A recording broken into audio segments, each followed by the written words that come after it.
Deputy Speaker.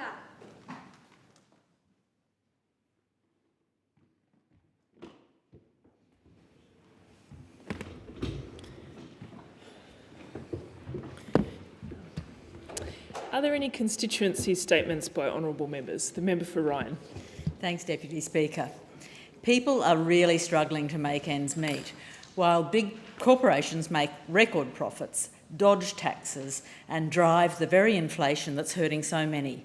Last financial year, Qantas, a company we once owned as a public asset, raked in $2.47 billion in profit and paid no income tax. And they're not alone. Virgin Australia, Canva, Domino's, AGL and over 1,000 other corporations also dodged paying their fair share. Almost a third of big businesses in Australia contributed nothing.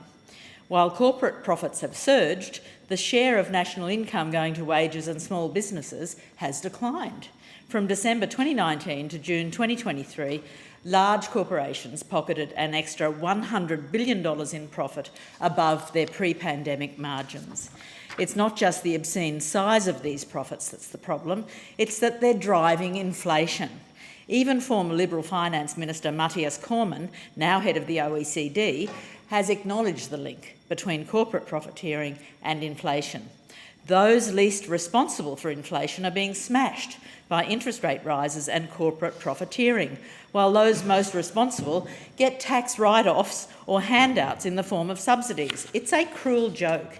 Instead of tackling these corporate profits, the Reserve Bank has increased interest rates 13 times since 2022, the most in over 30 years. The idea is to reduce our household spending and thereby cool inflation, but that only works if inflation is driven by consumer demand. In reality, it's actually being driven by corporate greed. Really, how is it fair that Qantas can exploit pandemic losses to dodge tax, while nurses and teachers who kept this country going during COVID pay more tax? Nurses contributed more income tax than Qantas and Virgin combined last year. Teachers, they outdid the entire oil and gas sector, whose petroleum resource rent tax contributions actually fell by 6.5% last year. In fact, the mining and energy industries have long been some of Australia's worst tax dodgers. If we're allowing corporations to extract resources and profit here, it should be for the benefit of all Australians, not just their shareholders. Look at Norway. They take 55% of revenue from oil and gas, funding free universities, smaller class sizes and a massive sovereign wealth fund. Yet Labor and the LNP refuse to close the tax loopholes that let big corporations keep bilking ordinary Australians. Thank you. The member for Macquarie. 2024 will not be a year that small businesses remember as one of their easiest. It won't be the year they say things cruised along, because it's been a hard year for many in difficult economic climate. Yet businesses in Hawkesbury, Blue Mountains and Emu Plains have continued to employ local people. They've continued to support other local businesses and they've continued to donate to local sporting and community organisations. They've been heroes. While some businesses tell me that the best they've been able to do is hang on and survive, others say they've thrived. And either way, in recent weeks, many have celebrated at the local business awards for Hawkesbury and Blue Mountains, as well as the Alibi Awards, and the Women with Altitude Awards are still to come. Congratulations to all the nominees, finalists and winners. In a challenging year, we hope that $350 energy relief and energy efficiency grants for small businesses have helped in a small way. But as someone who was in business for 25 years, I know it's really hard to get your head around the range of support that is available. I want to make it easy, and so I have put together a guide for all the support that's available from the federal government specifically for small businesses, whether that's cybersecurity help, digital marketing training, all free, grants to expand or help in a crisis. It's available from my office. It's a no-frills guide, and I want as many small businesses to access that as possible. Deputy Speaker, sadly, people sleeping rough in cars or in precarious living situations isn't new. We all know it's not right, And as a government, we've prioritised new social and affordable homes, stepping into this space that's been left pretty much vacant for the last decade. Whether it's the Veterans Acute Housing Program, which has $30 million to support veterans and their families experiencing or at risk of homelessness, or other programs under Labor's Housing Australia Future Fund, we are working with states and community housing providers to deliver thousands of social and affordable homes. In just the first round of these programs, the Albanese government's directly supporting more social and affordable housing than the Liberals and Nationals did in their entire 9 years in office. But there's still a need for services on the ground, and I was very pleased to join volunteers at the Hawkesbury Community Kitchen to celebrate their work and present them with certificates of recognition on behalf of their board. For 33 years, this group's been providing meals, working in teams. I want to congratulate their new board, led by Chair Stuart Reeves, on their commitment to serving the Hawkesbury community. And I thank the Richmond Club and others for their support too. Thank you. The member for Bowman. Thanks, Deputy Speaker. In recognition of outstanding contributions to the mining industry and unwavering commitment to Tasmania, Dale Elvingston in the electorate of Braddon was recently inducted in the prestigious United States National Mining Hall of Fame. Now, Deputy Speaker, this achievement is made even more extraordinary as he is the first inductee from outside of the USA. Dale Elvingston is indeed an incredible individual and a pioneer of the industry on the northwest coast of Tasmania. He's probably the most grounded bloke I know. He's a bloke that left school at 14 to do a diesel fitter's apprenticeship in the local Caterpillar dealership. Many years later, he owned that dealership. Some years after that, he owned all the dealerships. And through hard work, through vision, and concentrating those efforts at a target, he was able to achieve great things. The Elvingston Group now employs over 2,900 people internationally. They have a combined annual revenue exceeding $1.5 billion and they operate in 10 countries. Deputy Speaker, the crazy thing about all this is this individual, this driven individual, did all this, achieved all this without an arts degree. He did that with drive, he did that with determination, he did that because he prioritised what was important. And to Dale, people are important. The people that he surrounds himself with, that he has on the production lines, that he has in his R&D, the process, the people and the professionalism, he always says. And he has a saying, Deputy Speaker, and it's a saying that I often repeat to school graduates as I visit the schools. Dale's got a saying that goes along the lines of, you just got to wanna, meaning it doesn't matter where you come from. It doesn't matter your position in life or what you have or have not got. The point is, if you wanna, then you'll get there. And that determination encompasses and embellishes the life of Dale Elvingston. I congratulate him on all that he's done. He's been a great contributor in philanthropic activities along the coast, even donating an MRI machine to the local hospital. So here's a bloke that's giving back, and he's given back not only in his manufacturing process, but he's given many people the opportunities that they need. So I think if I could sum Dale up, that saying that he has, you just got to wanna, that should be written on every school leaver's report card as something to achieve. So well done, Dale. And well done, the Elvingston Group. Thank you. The member for Greenway. Thank you, Madam Deputy Speaker. Madam Deputy Speaker, the Albanese government is taking action on unfair debit card surcharges. In August, I hosted a cost of living forum in my electorate with Stephen Barley, the state member for Blacktown. We wanted to engage with the local community to provide updates on Labor's energy bill and cost of medicines relief and to hear their concerns and ideas. At the forum, I met Alexis of Stanhope Gardens, who raised concerns with me about excessive debit card fees. I took Alexis' feedback to my ministerial colleagues here in Canberra and made her case. And I'm pleased to say that Alexis and all consumers in my electorate will now get a better deal under the Albanese government, thanks to our clampdown on unfair and excessive card surcharges. Staggeringly, analysis by the Reserve Bank shows that Australians lose nearly $1 billion a year in surcharges. This means families, pensioners and students in Greenway alone could be paying up to $6.4 million annually just in surcharges. It is unfair that payment providers and banks are slugging small and medium businesses with excessive fees for transactions. We need better outcomes for businesses and better outcomes for consumers.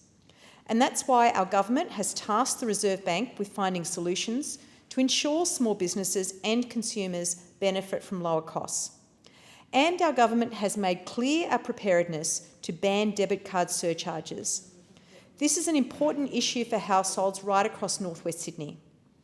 And it's why I've launched a survey on my website to hear firsthand how debit card surcharges are impacting residents. I encourage locals to take part. I'm also pleased to report that the Albanese government is ensuring the future of cash. For many people, cash is more than just a payment method. It's a lifeline and a backup during digital outages, which we have seen so many times, particularly during natural disasters. Labor will mandate that businesses must accept cash for essential items, and there will be appropriate exemptions for small businesses. Madam Deputy Speaker, my number one priority is easing the cost of living for the good people of Greenway, and Labor is taking important steps as a government to ensure this. Thank you. The member for Bowman. Thank you, Deputy Speaker. The people of my electorate in the Redlands are concerned. They're concerned about the ongoing cost of living crisis and about their increasing bills, but they're also concerned about a quiet legislation change that Labor have made that now threaten to pile on the cost of living pain even further. Currently, the Redlands City Council are engaged in a drawn-out court battle regarding a native title claim over much of the Redlands. Unfortunately, this case threatens to add to the cost of living pain in the Redlands because of the Albanese government's ideological decision to abolish Commonwealth funding to respondents in native title cases. It means that the Redlands City Council, and more importantly its ratepayers, will be forced to foot a significant legal bill likely to be in the hundreds of millions of dollars. Native title determinations are not new, and I trust the courts to be able to sort fact from fiction and what can be legitimately claimed as native title, and the places where native title has been extinguished. The entire community will benefit from this determination when it's finally made, and there's a hearing set for September next year. But as the court processes drag on, Redlanders pay even more, and the legal costs continue to grow.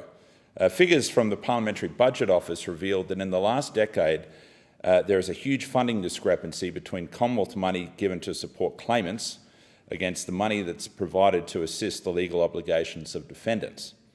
Over the last decade, the federal government has provided $1.028 billion to native title claimants, but only $9.78 million to respondents, such as local governments, farmers and other organisations. The current native title claim in the Redlands is a first of its kind, as the court determines native title over 3,500 council-owned or managed lots. This isn't some far west mining area or a pastoral lease. This is a claim over parks, playgrounds and nature reserves in the suburbs. Redlands City Council deserves some financial support as they come to grips with this complex and unprecedented claim. The Albanese Labor government's removal of this respondent funding means that Redlands City Council will not receive a single cent to support the defence that they're mounting on behalf of the community. And at the same time, they are presiding over a cost of living crisis. The Albanese Labor government continues to work against the interests of Redlanders who are simply trying to defend these community assets and keep them in public hands. I call on the government to listen to the voices of Redlands residents and reinstate native title respondent funding. Thank you. The member for Lawler. Thank you, Deputy Speaker. Well, Deputy Speaker, last Thursday evening I hosted the 10th Annual Lawler Hero Awards. These awards recognise the invaluable contributions locals have made to our community through their acts of volunteerism. Much of the diversity and vibrancy of our community can be attributed to their work, and they deserve to be celebrated. It is always a pleasure to join a group of people from my community who give up their time to follow their passion and view their passion on the next generation, or give up their time to support and help our growing community. Many incredible volunteers within our community were nominated for the award this year. 36 locals were recognised as Lawler Heroes Award recipients this year and were celebrated by almost 200 other locals and former Lawler Hero Award recipients who attended to help commemorate this special occasion. I was joined by my good friend and colleague in the Federal Parliament, the member for Higgins, came down for the evening. She shared with me her thoughts about what a fabulous, vibrant community that we have, and assisted in talking to the volunteers and hearing their stories. And some of those stories were incredible. We celebrated the efforts of locals from cultural, community and food bank organisations, environmental advocates, emergency service heroes and volunteers in local sport. They really are the backbone of our community. 10 years of the Lawler Hero Awards is an incredible milestone to have achieved. It wouldn't be possible without our fierce, hard-working community who continue to nominate new volunteers each year. And I want to thank them. I look forward to many more Lawler Hero Award recipients and for ending the year by presenting the schools with their Julia Gillard and Lawler Hero Award winners. That kicked off with the first presentation on Friday, where I attended Thomas Carr College to honour recipient Sarah Taylor, the Julia Gillard Award for 2024, and Mahalia Smith, a Lawler Hero Award. Both Year 11 students, both thrilled to be acknowledged for their contributions to their school community across their many years at the school. Celebrating our schools, celebrating our students across the next month. We've got, another week sitting in Canberra, but then I'll be out at school graduation ceremonies, talking to students and their families and celebrating our young people and their achievements, their contributions to school communities, their academic excellence, but most importantly, the way they give and support others in their community. Thank you, Deputy Speaker. Thank you. The member for Hinkler. Well, thank you very much, Madam Deputy Speaker. I rise to put on the record my concerns about the debacle that is the Bundaberg East flood levy. I wrote to the then Minister representing the Minister for Emergency Management in November of 2023 asking exactly how much money will be committed to this project from the federal government. Now, it's $57 million from them, $57 million from Queensland and $60 million from something called DRFA efficiencies. I don't know what that means, but I'll assume it means cuts by the then Queensland Labor State Government for a total project cost of almost $175 million. Now, my concerns with this project have been on the record for a long time, and they remain. The most current engineering proposal suggests that there will be 365 kilowatt pumps, multiple, to lift the water over said wall. It will be for around a 1 in 100 year flood. It will still be wet on the inside of the wall because the pump simply can't be big enough to get all of the water out. There will be an impact on the people of North Bundaberg and elsewhere. And to my great surprise, the Minister responded saying that there will be no houses resumed as part of the East Levy project. I'm sure that will be great news to those individuals who have houses and businesses on the wet side of the proposed wall. I'm not quite sure how that works. So I want to congratulate Mayor Helen Blackburn. Mayor Blackburn has said, and her council has said, that the Bundaberg Regional Council will not be utilising ratepayer money to maintain this proposed levy. That will have to come from somewhere else. I think that is a very wise decision. There were 5,000 residents that signed a petition calling for this project to be reviewed, and I would urge the new Crisafulli government to listen to the community, to talk to the engineers, to look at whether this is actually a viable option. $175 million is actually more than we committed to the Hinkler regional deal, and for the people of this region, they will get a wall which will protect a number of houses potentially, assuming that it works, and the sluice gate closes, and there aren't problems, and you can get diesel generators big enough to start 365 kilowatt pumps. So the priority, in my view, has always been an escape route for the people of North Bundaberg. I think that should continue to be the priority, and there are options there in which to fund it. But, Madam Deputy Speaker, I do want to move to a different matter, and that is to congratulate one of my EO staff, Paula Harbinger, who's advised that she'll be resigning to move across to the new successful state candidate for the LNP, who won the seat of Hervey Bay. And congratulations to Paula. Congratulations to her. She will go to be the office manager there, I would assume. She is a great local with lots of local knowledge who has a very, very detailed understanding of how state governments work.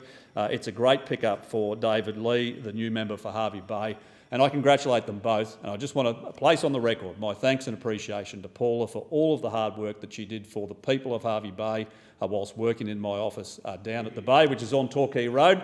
We all live and die by our staff, and I've got some of the best, and it's unfortunate to lose one, but I congratulate her on her promotion. Thank you. The member for Hunter.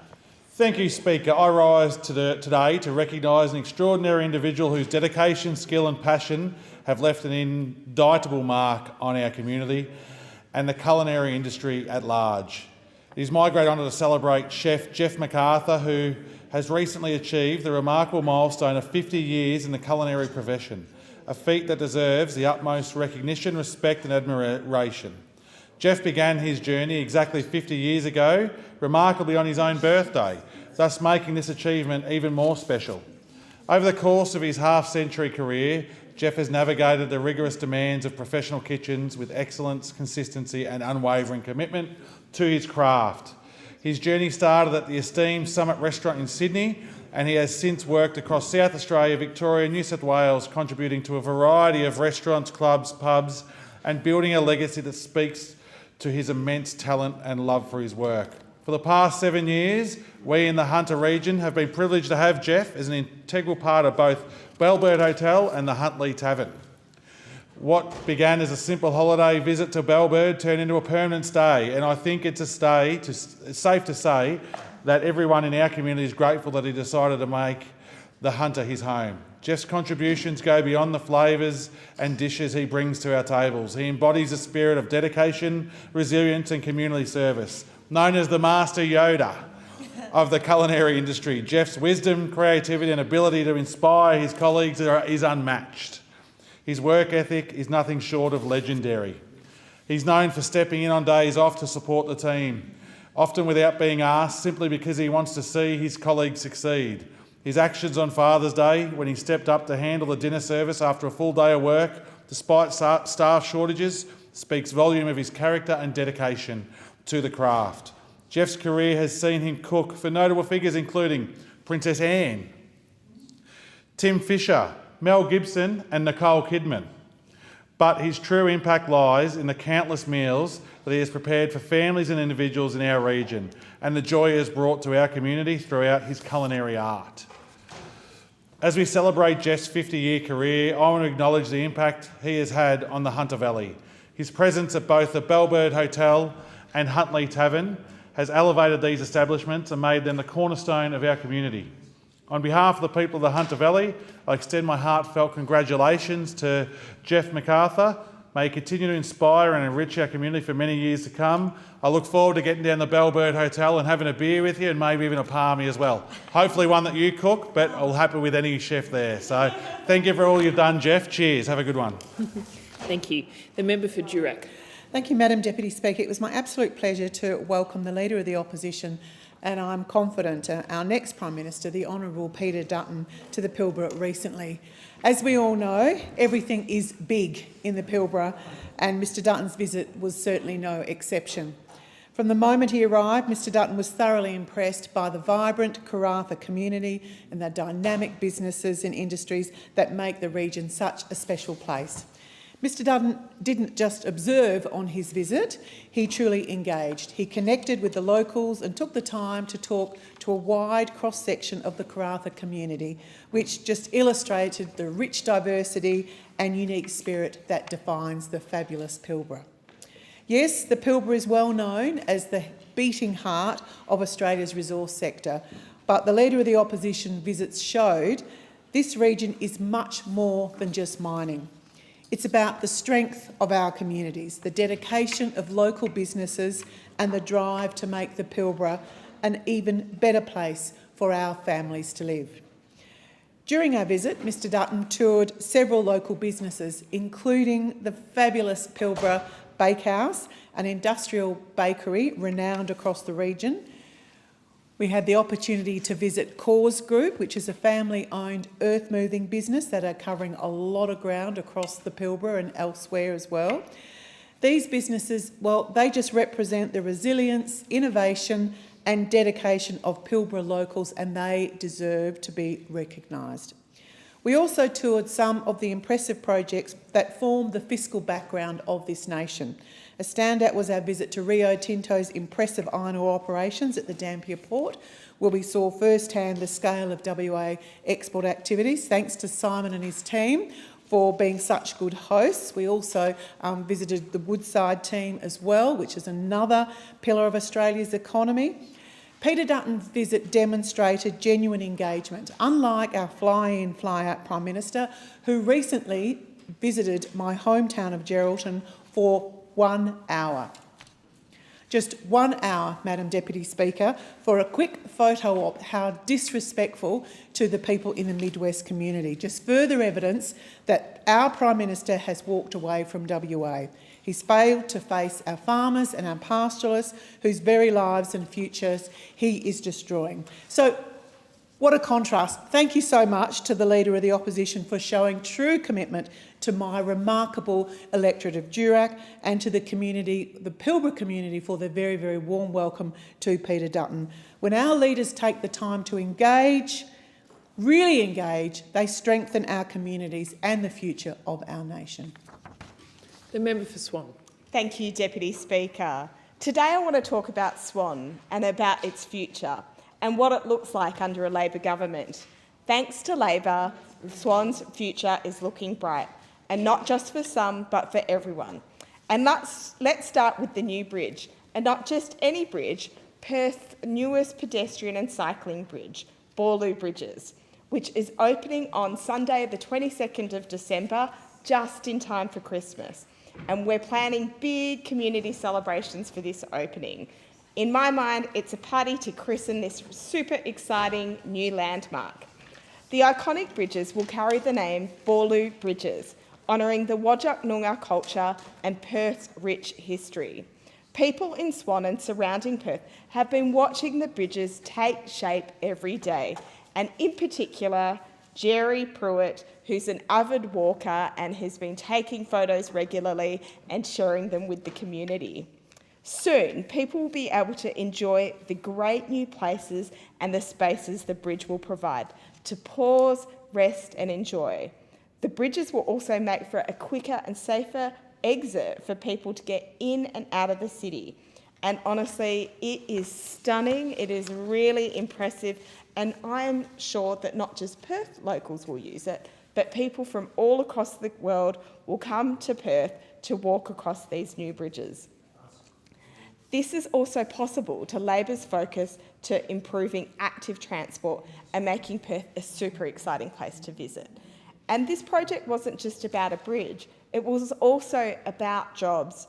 Around 700 people were employed to bring it to life, and this was thanks to funding from the Albanese and Cook Labor governments. Now, let's talk about trains, the train line. Metronet is changing Swan for the better. During construction of the raising of the rail, this has created 4,300 jobs for locals.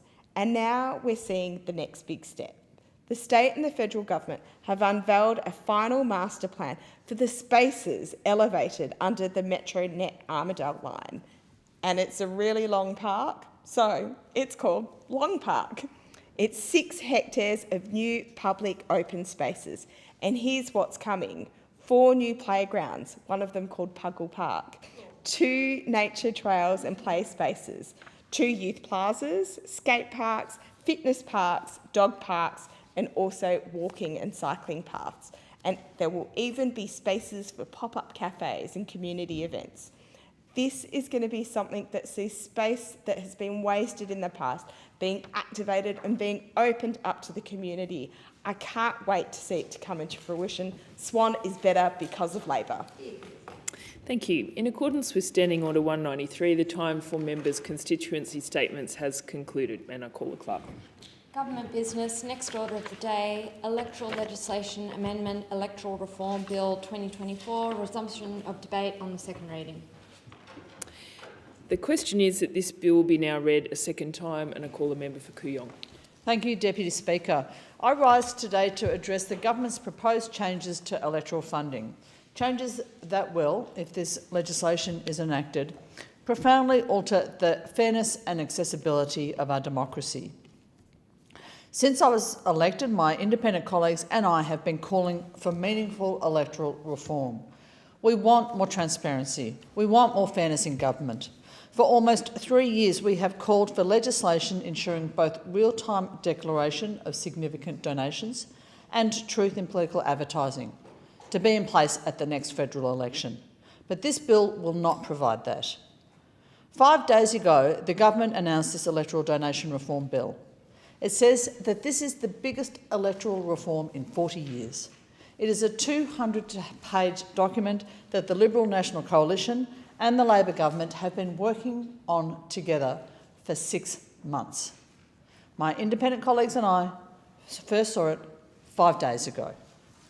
I was elected member for Kooyong by a community which demanded politics done differently, more transparently, more equitably and with a stronger focus on integrity. These reforms fall short of those values. They fall short of the contract that I made with my constituents to try and improve our governance.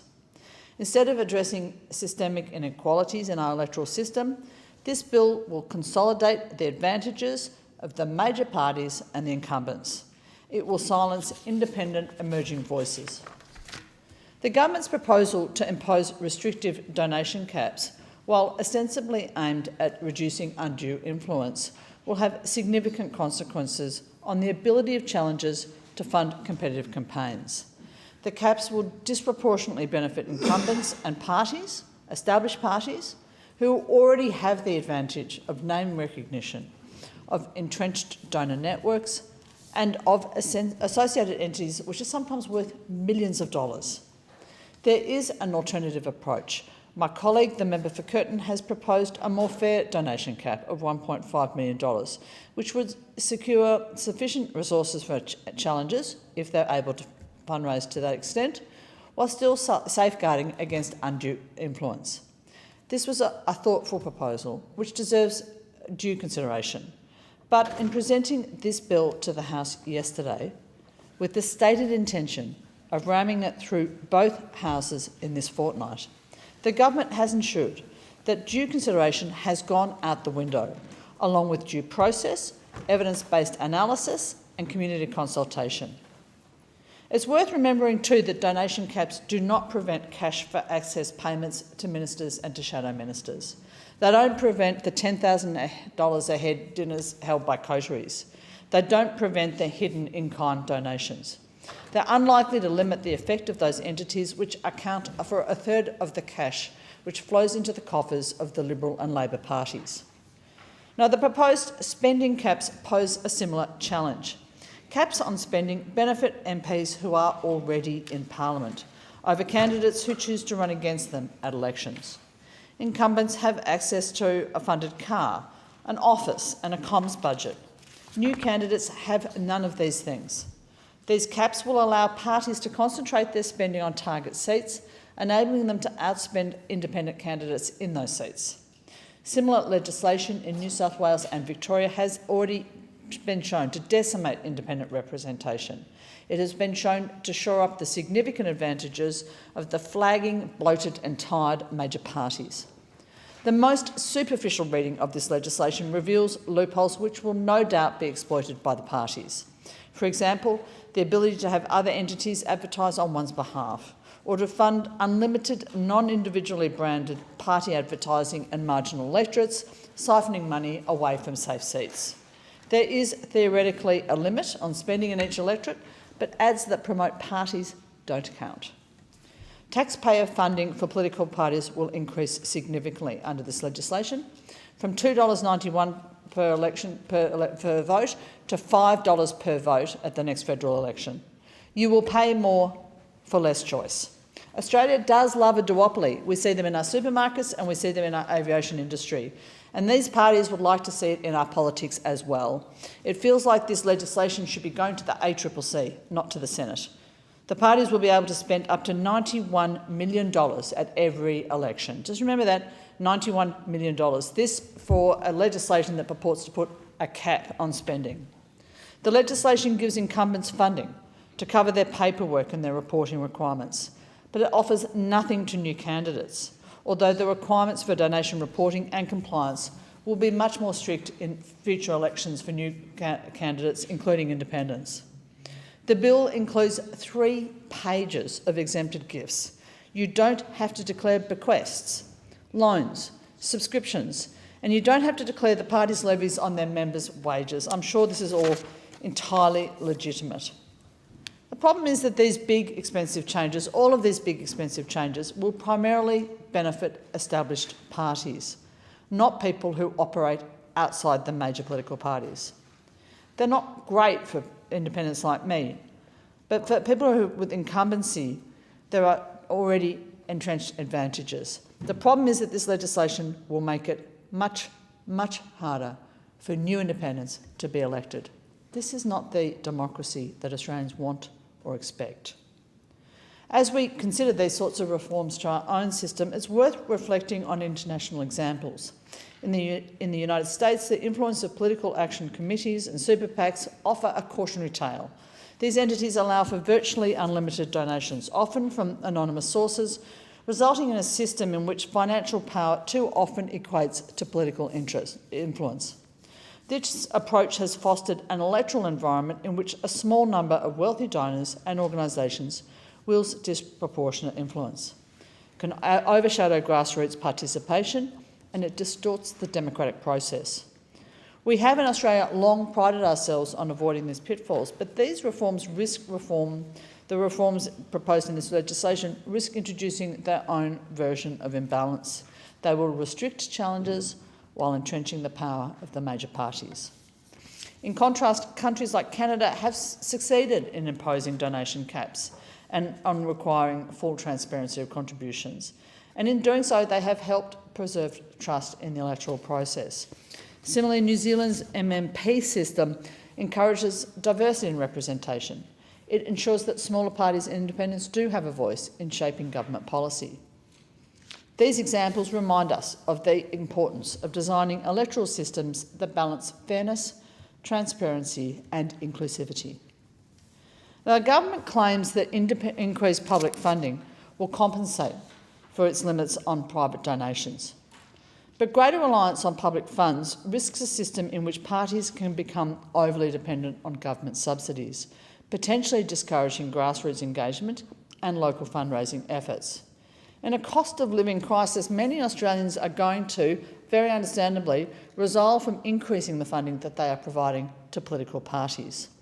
The administrative support allotted in this bill equates to $30,000 per year per incumbent. For the parties, that is more than $2 million a year each, from taxpayers to political parties to help them with their administrative costs, with no consideration of the economies of scale afforded by the centralised party structure. It's just a question of more taxpayers' money which will be flowing to the major parties. The reforms also failed to address the influence of union funding. As significant donors to the Labor Party, the unions wield considerable sway in our political system. Recent reports linking certain unions to questionable practices only highlights the need for greater transparency and for accountability in this area. Ignoring this issue undermines the credibility of the government's reforms. If we are serious about addressing undue influence, we cannot selectively apply these principles. Transparency has to apply across the board. Deputy Speaker, electoral reform should strengthen our democracy, not weaken it. Australians want a system that fosters participation, that encourages diverse viewpoints and ensures that all voices have a fair chance to be heard. This legislation will benefit the major parties, leaving independent candidates, but especially new candidates, out. It is a stitch-up. Best practice systems are subject to independent external scrutiny and review. The government has told us that this is the most comprehensive electoral reform in 40 years. We're told that the government has been working on this legislation with the Liberal National Party coalition for 6 months. It was first shared with the crossbench 5 days ago. We have been denied the opportunity for appropriate scrutiny and for evaluation of its complexities. Complex pieces of legislation are customarily subjected to detailed committee review. Yesterday, the crossbench tried to have this legislation referred for committee review. This was blocked by the Labor Party and the Liberal Party and the National Party. The Labor Party and the Liberal Party and the National Party do not want this legislation to undergo detailed scrutiny. The Labor Party and the Liberal Party and the National Party do not want this legislation to be analysed and evaluated in detail and at length by academics, the media and the experts. The Labor Party and the Liberal Party and the National Party do not want this legislation to undergo community evaluation. It's not that the Labor Party and the Liberal Party and the National Party are not interested in what Australians think about this legislation. It's just that they just don't want Australians to know about it. Deputy Speaker, this legislation will not affect the 2025 election. There is absolutely no reason to push it through with this unseemly haste. Unless the government doesn't want the public to recognise exactly how poorly the major parties are behaving with this bill. The thing is, the public is not stupid. In 2022, 1/3 of Australian voters voted for independence and for small parties. In 2025, we will encourage them to remember this cynical political manoeuvring, this sneaky collusion, and the disrespect that it shows the Australian public when they are deciding who they trust to represent them. Thank you. The question is that this bill be now read a second time, and I call the member for Warringah. Thank you, Madam Deputy Speaker. And I move the second reading amendment as circulated in my name. So I rise to speak on the Electoral Reforms Bill. To say that this is a sad day for Australian democracy is an understatement, and I can only say shame, shame, shame on every member of Labor and the coalition that is going to support this legislation. At a time when the cost of living pressures continue to rise, our two major parties have struck a deal to entrench their duopoly through providing themselves increased funding in our elections and carving out the opportunity and diminishing the opportunity to be challenged. This bill, and it appears to have the coalition support, is highly beneficial to major parties and smacks of a dirty deal designed to cement their duopoly. What is telling is that currently on the Speaker's list for this legislation, there are no government MPs or coalition MPs prepared to come in this place and vouch or speak on behalf of this bill. Beyond the Assistant Minister and the Shadow Minister, no one would want to be on the record speaking on behalf of this bill. Because how could you go back to your electorate and tell them your priority is to get more public funding for yourselves than it is to get support for those doing it tough in our community? What's clear in the process of this is a complete bad faith manoeuvre by the government and the coalition. This bill should not be rushed through the House. It requires proper consideration of the consequences and the effect it will have. It's a major piece of electoral reform, and it is likely to have long ongoing issues. So for all the MPs in this place who repeatedly beat their chest and say we are for integrity and transparency and accountability, and we always see one side saying the other side is so much worse, what we see on this bill is they are all as bad as each other. So I urge the government, do not proceed like you are at the moment with this second reading vote, and instead refer this bill to a joint standing committee on electorate matters to inquire into the unintended, but I would say likely intended consequences of this bill. And that is set out in detail in the amendment that I propose, because this bill should not proceed without going to a joint standing committee on electoral matters. It creates an incredibly unfair playing field. It creates advantage in so many ways that I'll go into in more detail. And it provides disproportionate support to political parties that is completely removed from any realistic cost assessment and real actual expenses. The Australian people deserve an assessment of realistic administrative compliance costs. This should be done. It should be a direct correlation with what is proposed to come out of the public purse and go into political party coffers. And at a time right now where cost of living pressures are so serious, it is just staggering, the hubris and the audacity of the political parties in putting this forward. So, the Minister has described this legislation as the biggest reform to electoral law and processes in 40 years, and yet it proposes to ram it through with barely a couple of days of legislation being published, because you wouldn't want too many people to actually have an opportunity to analyse it before you embed your advantage and pass bad law. We should not be voting on this bill until it's been properly scrutinised by the Joint Standing Committee. The Australian people are entitled to due diligence in respect to such major reform. I've moved the amendment highlighting the unfair playing field that the bill creates by giving advantage to incumbents over new candidates.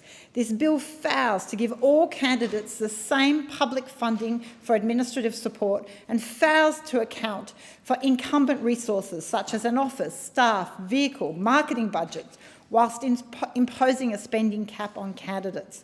I'd actually challenge most members of this place, of the major parties, have they even read this legislation? Because I doubt they would actually have the audacity to vote for it if they had actually read it. Instead, this bill provides disproportionate yearly administrative assistance funding to major political parties and fails to account for any economies of scale for the major parties. Instead, it entrenches political party advantage over independent candidates by imposing a spending cap on individual seats while still permitting additional party advertising under a party's banner up to a $90 million national cap. On the administrative funding provided under this bill, I'll get to in more detail, but the bill should adequately reflect the administrative compliance costs. To do this, the government should undertake an assessment to understand the realistic administrative compliance costs of this bill. So for the benefit of the public, I just want everyone to understand just how much money the government and the coalition are proposing to pay themselves. So once this bill takes effect, under the numbers currently in the Parliament, Labor are proposing that they should be paid for their compliance costs $2.7 million per year from public funds. The Liberal Party is proposing they should be paid $1.5 million per year for compliance costs. The Nationals, $540,000 per year. No wonder no one is in here disputing or arguing against these largesses that are coming to the political class. So, the process around this bill. There is nothing that has been authentic or in good faith. The government has rushed the bill through the House, is proposing to do so with very little consultation, such a short period of time of actual visibility on the bill. There was no exposure draft provided and no active engagement from the government with the crossbench or even the public. The government's proposing to debate a large and significant reform to electoral rules within only 1 day. It's not only poor practice, it is bad faith governance. Reform is desperately needed to political donations, and while some measures in this bill will strengthen the system and have been argued for many years by many people in this place, they are completely overshadowed by the just bad faith actions that the government is undertaking and elements of this bill. The true impact of this bill, without proper consideration and without a joint standing committee having the opportunity to analyse it, will simply not be known, and the unintended consequences will very likely be very grave from a point of view of a fair competition and open field when it comes to our democracy and our elections. It's clear the objectionable elements to the bill are the spending caps on individuals compared to the national spending of parties, the donation caps and the introduction of gifts. But it's hard to even choose parts to object to in this bill because we know that the devil is in the detail. And we've had little over 24 hours with this bill, which is over 220 pages long, with an explanatory memorandum that doesn't even provide enough detail on the context and the reasoning of these specific changes. The bill introduces 3 types of caps that will create a very unfair and uneven playing field.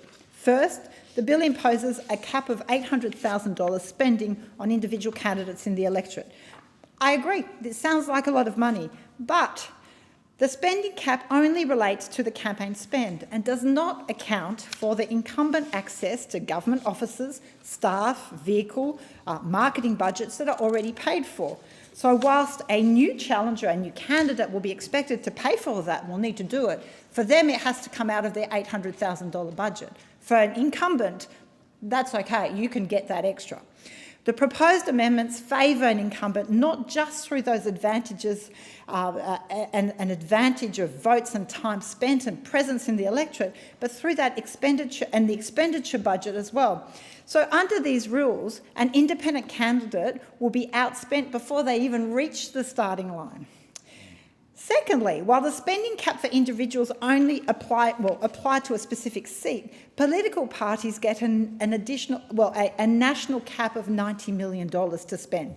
So this means that they will allocate their resources and advertising under that national party cap. It's clear that they are not going to allocate the full 800,000 to 151 seats in an election. They will pick and choose which seats they think are winnable, which one might be safe, which one might be marginal. And then they will just blanket that electorate with additional advertising under that national cap. So what we can see, a challenger limited to 800,000, but a national party a political party candidate will have that 800,000 cap, plus any additional amount that can be used from that 90 million cap. And so it's clear there will not be even spend when it comes to political campaigns, and it will impact disproportionately marginal seats, especially if they are trying to fend off a challenger. Now, we know the major parties already run national television brand campaigns that have mass reach to voters across all electorates.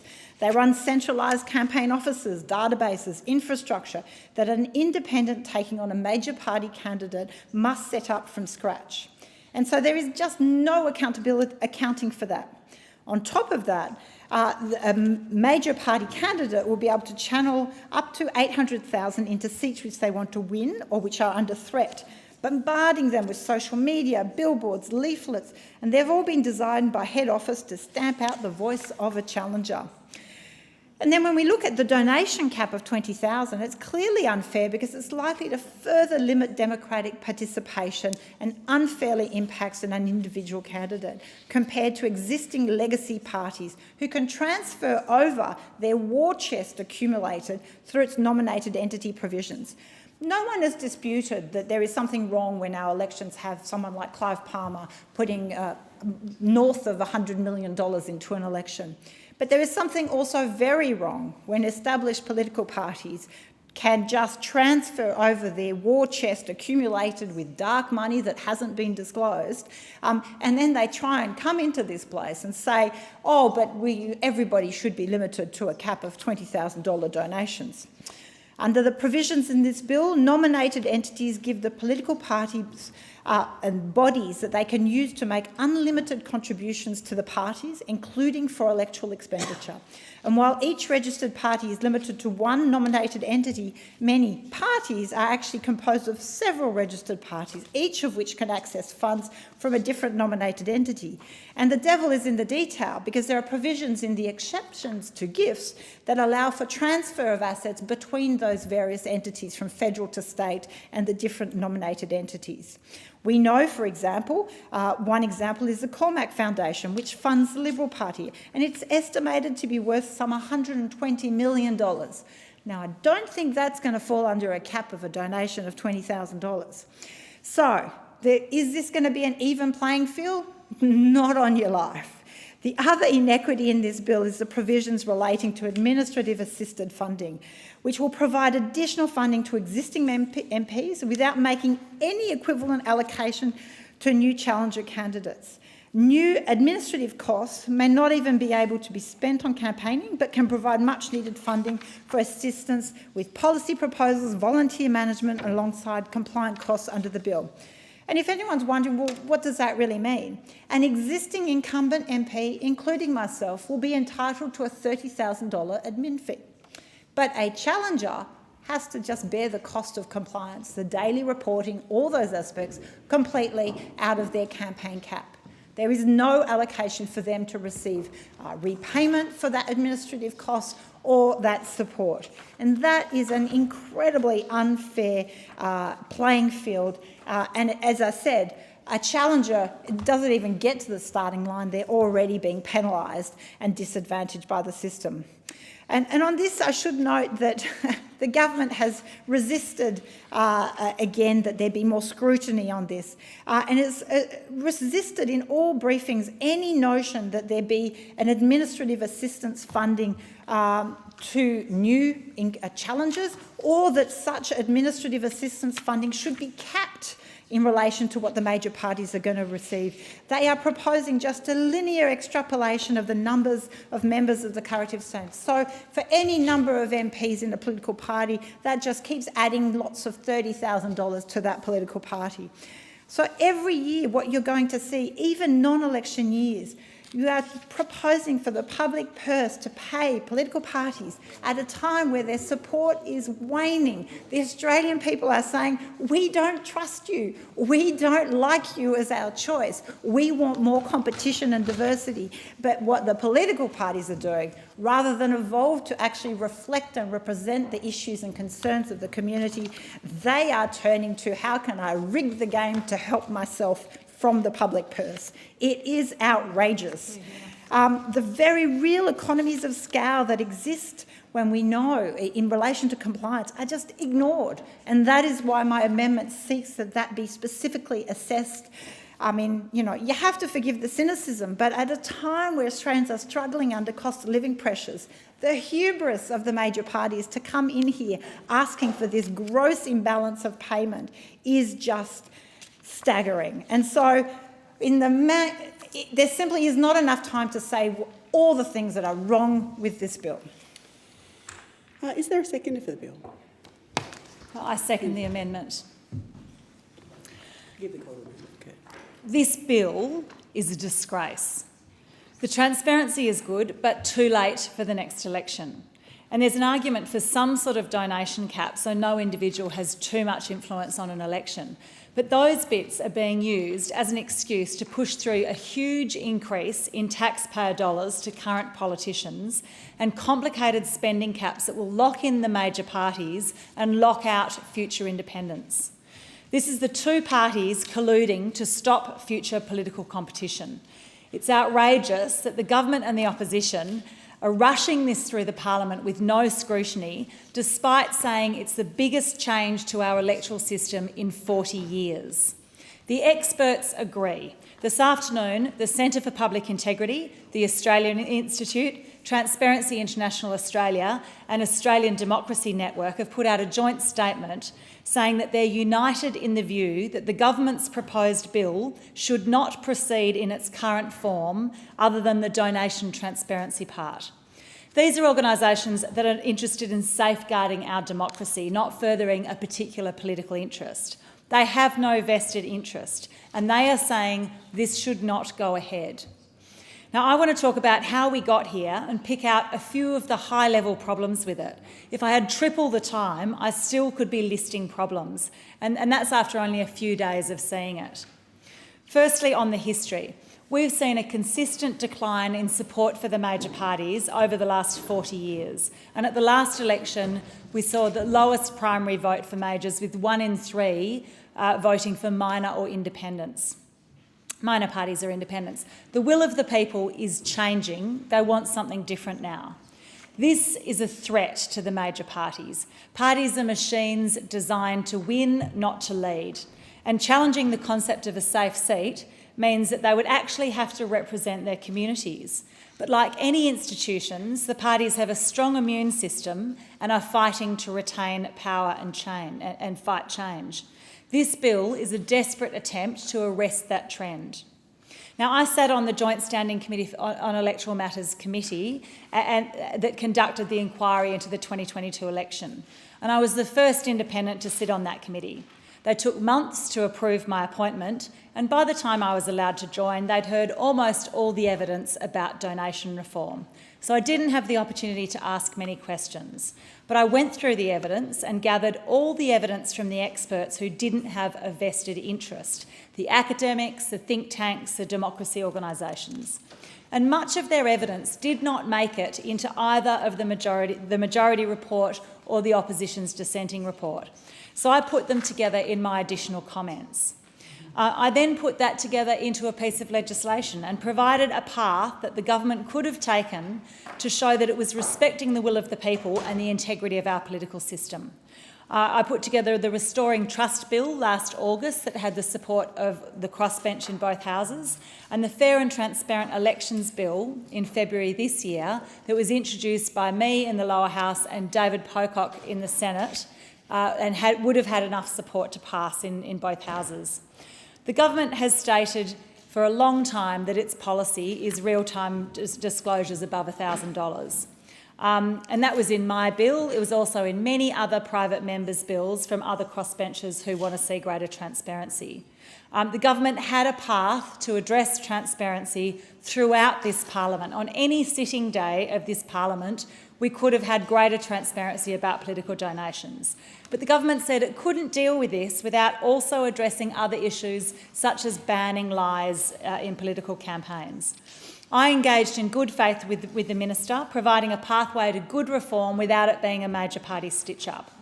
There was very little actual engagement with the minister other than some lip service meetings and certainly no sharing of draft legislation. The minister and his office said that drafting was very complicated and that was why it was taking so long. He did also say that he wanted to get bipartisan support, and he was condescending about the concept of multi-partisan support and showed no understanding that the will of the people has changed and the makeup of the parliament has changed. Now, I suspected that we would get a stitch-up by the major parties, presented at the last minute to lock in advantage, and that's exactly what we've got here. If the major parties want to rebuild trust and regain their vote share, this is not the way to do it. Voters can see through this cynical, self-interested approach. Now, there are a few good things about this bill. We've finally got some progress on donation transparency, but too late for the next election, so you still won't know who has funded your candidates when you're voting at the next election. On donation caps, I'm actually okay with the idea of a donation cap. I don't think anyone should have a disproportionate influence over an election.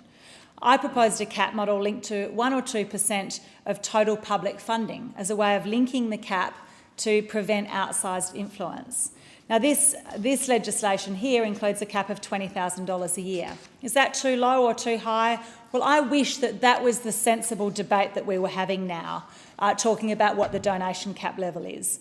And we can talk about it. No doubt there is an appropriate amount, but that is not the debate we're having because there are so many terrible things about this bill. I want to go through 9 of the worst things about this bill, and I'm sure I could go on and find more if I had more time. The first 2 relate to process.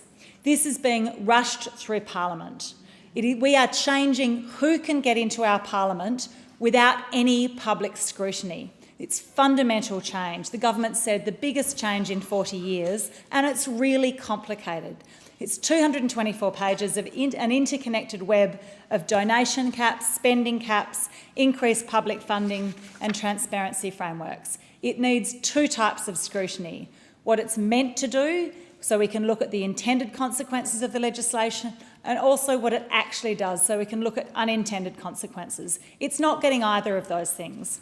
CPI, the Australia Institute, Transparency International Australia and the Australian Democracy Network said this afternoon. Legislation that will have such significant consequences for our democracy must only be passed after a parliamentary inquiry has had the opportunity to thoroughly scrutinise its provisions. To do otherwise is not in the interests of the Australian public. My second problem is that it's been separated out from banning lies in political advertising. Now, this undermines the government's excuse for delay, saying we can't do transparency unless we do truth at the same time. It's banning lies in political campaigns is being introduced as a separate bill, as a fairly performative measure, knowing that it will be kicked into the long grass. If the government actually wanted to reflect the will of the public and not the parties, it would add the transparency provisions to the second piece of legislation banning lies and debate that. Now, my objections 3 and 4 relate to public funding. The third one is taxpayers are paying more and getting less choice. There's a huge increase in funding here. The experts today that I mentioned earlier say these laws include more than $40 million in additional taxpayer funding of political parties and candidates, most of which would go to the major parties. It goes up from about $3.50 a share to $5 a share. Now, the numbers, it may be 40 million, it may be more. We haven't had enough time to go through and look in detail, but no matter how you look at it, it's a massive slap in the face to Australians during a cost of living crisis. This has the effect of locking in major parties and incumbents. Funding is based on how many votes you got at the last election. So there is no funding for new challengers. It just increases the barriers to entry. Now, the government thought that because I and other crossbenchers now have incumbent advantages, we would be fine with it. But I'm not here to protect my political career. I'm here to improve our democracy, and this does not do that. Creating extra hurdles to stop new challenges is absolutely unacceptable. It does not reflect the will of the people. And to add insult to injury, the major parties can tap into this funding in advance of an election based on what they expect to win. The fact that this is possible shows that this is a reliable revenue stream to protect the status quo and creates another hurdle for challengers. This legislation includes a huge increase in what we call admin funding. And that's $30,000 per MP and $15,000 per senator every year for administrative purposes. There is no relationship between this extra funding and the actual increase in administrative tasks. It's clearly designed to get the coalition on board. It translates to $17 million in extra taxpayer funding in each term, 3/4 of which goes to the major parties. And there is not, as anyone in business knows, a linear relationship between the number of people and an overhead-like administration. The ALP currently has 4 people to meet the admin needs of 104 parliamentarians. It does not need another $6 million a year to do that. I haven't seen any proof or even attempt to show that this is the right amount of money, and it's shameful that voters should be expected to fork out millions for parties' headquarters. In South Australia, they've increased admin, but they capped it at 10 MPs because it's indefensible to say that the admin costs go up significantly with every additional MP. And new challengers get nothing for their administrative costs, despite needing to set up a compliance framework from scratch. Now, my objections 5, 6 and 7 relate to spending caps. This sounds good, but it's not a level playing field, so it locks in the status quo. Our democracy experts in their statement today have said this bill would also entrench major party and incumbency advantage and further disadvantage independent and challenger candidates in elections. Now, when I was drafting my own legislation on this, I tried to find a spending cap that worked, but it was impossible. If we address transparency and donation caps, spending caps become obsolete. If 5,000 people donate $200 each to a campaign, why shouldn't the candidate be allowed to spend that if that's come from people below a donation cap?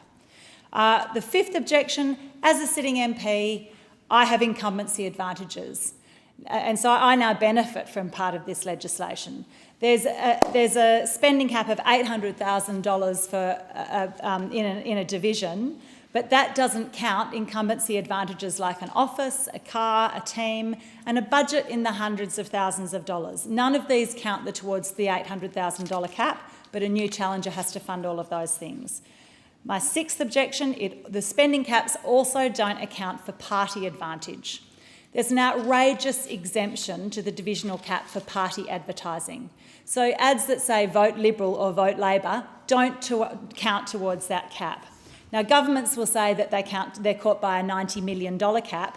Yes, but we know that parties use their money strategically and they can allocate the money so that they could double the spending of a challenger easily and still remain inside this cap. This is not a level playing field.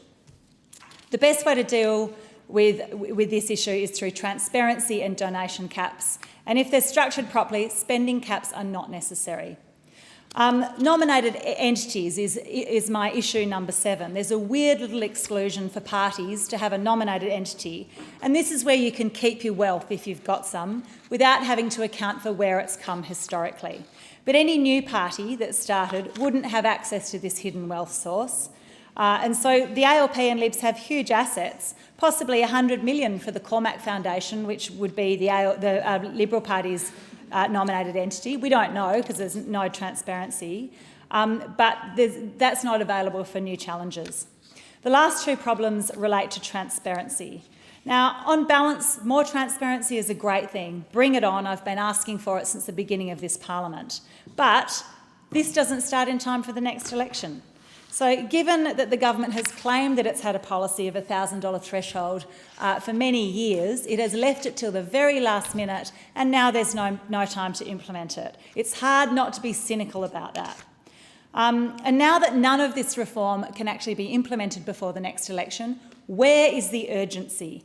The only thing that's urgent here is the 2 parties colluding to change the rules to protect themselves before the inevitable happens, voters get wise to it and their decline continues.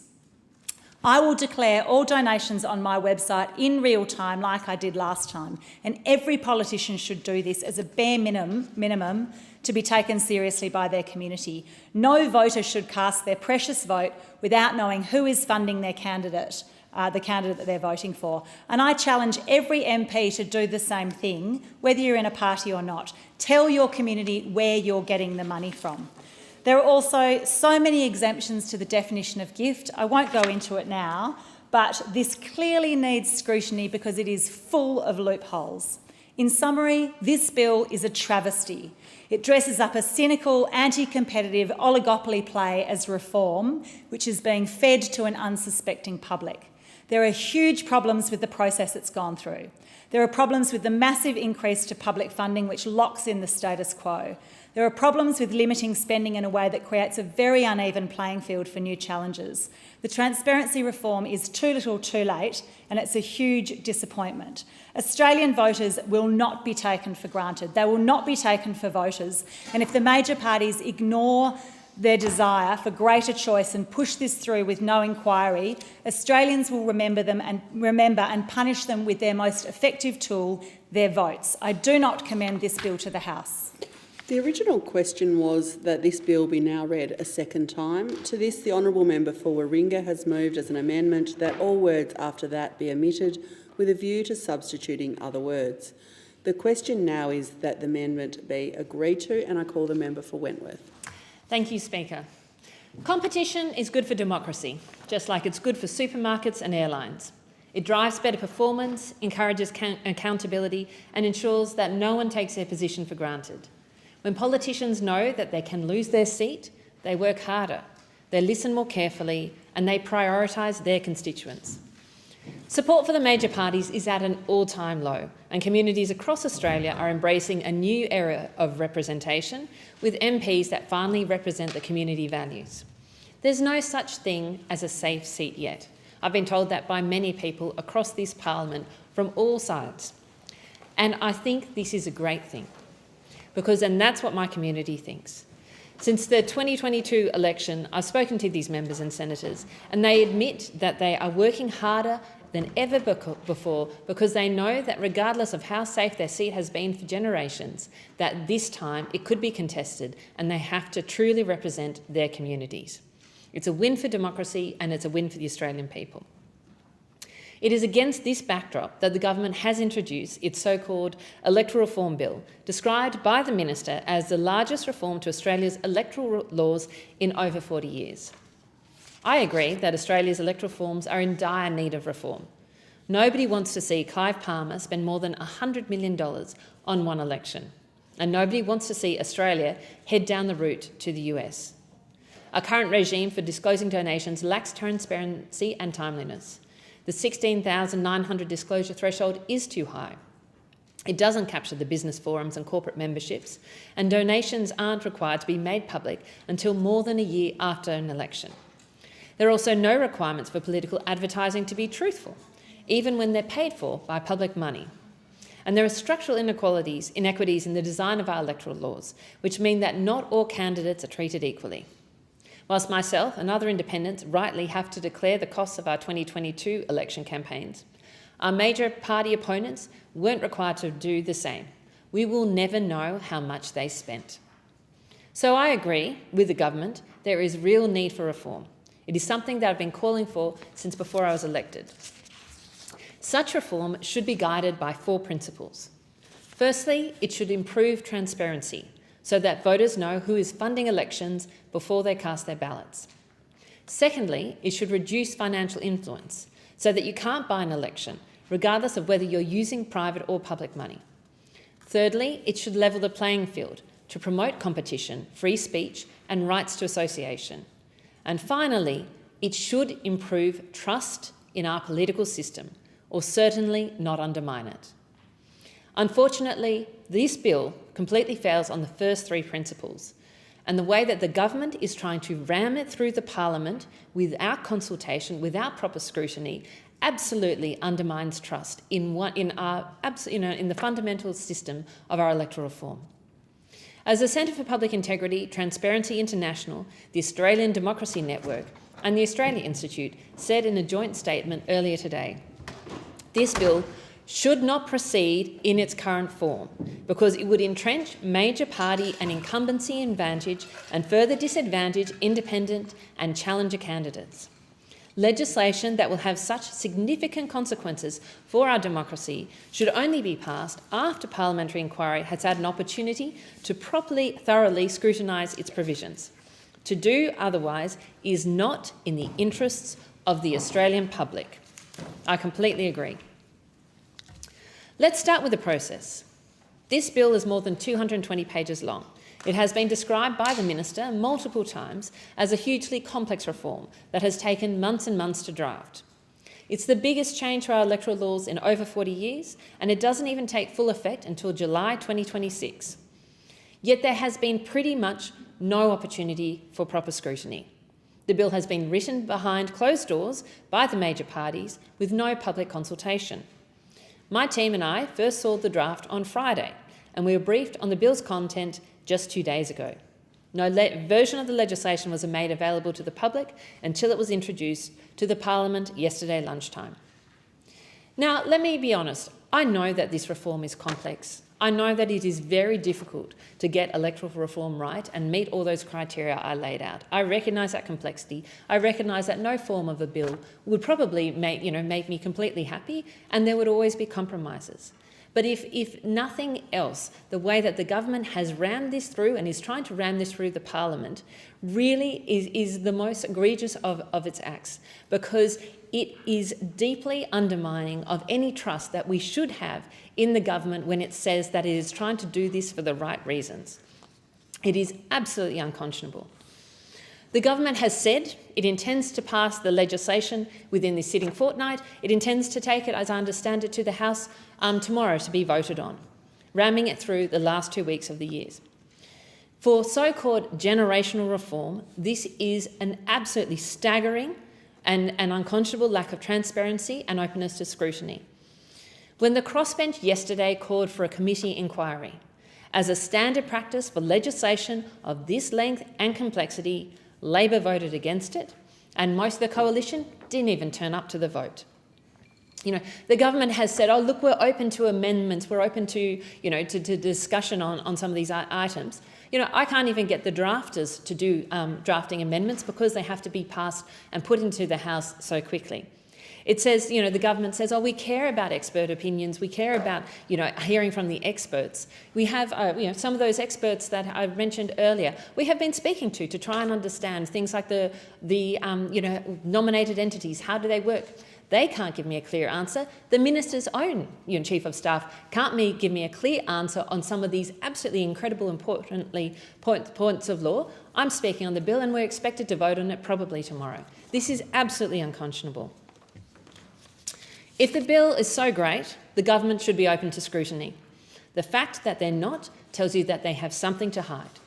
It tells you that this bill is a stitch-up between the major parties designed to entrench their incumbency and lock out new entrants. So let's go through the bill now in detail, one by one. Let's start with transparency. Whilst the process has been shocking, I do acknowledge there are some positive aspects to the bill. I welcome the lowering of the donation threshold to $1,000 and requiring donations to be disclosed in closer to real time. I also cautiously welcome the expanded definition of gift, which will now include business forum memberships and cash for access dinners. These are changes I've long advocated for and mean voters know more about who is funding campaigns before they cast their ballots. However, I note two major concerns when it comes to transparency. First, the reforms will not be in place when voters go to the poll in 2025.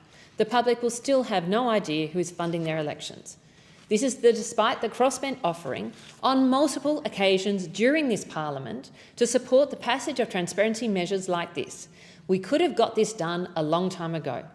It is Labor's choice to delay this implementation, and it shows extreme cynicism that they've chosen to combine them with sweeping and controversial changes in the bill.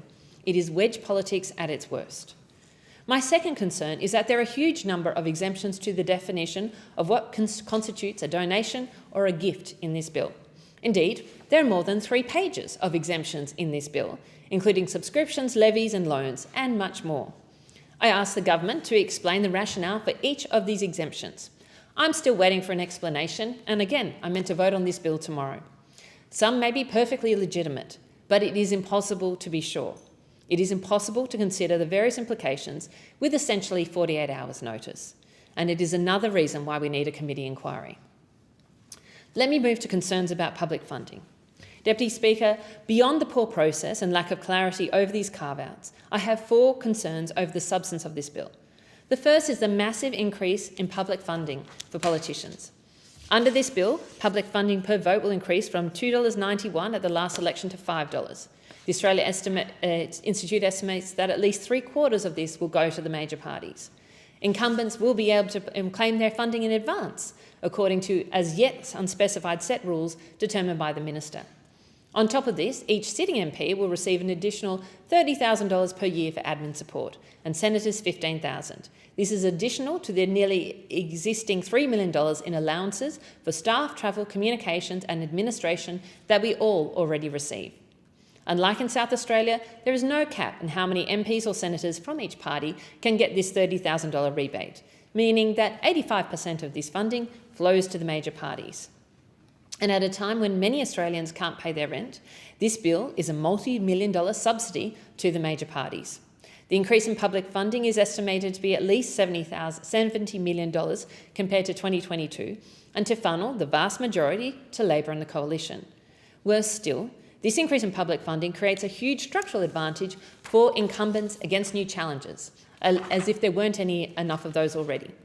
The minister argues that $30,000 admin allowance is necessary to help cope with the burden of new disclosure regime.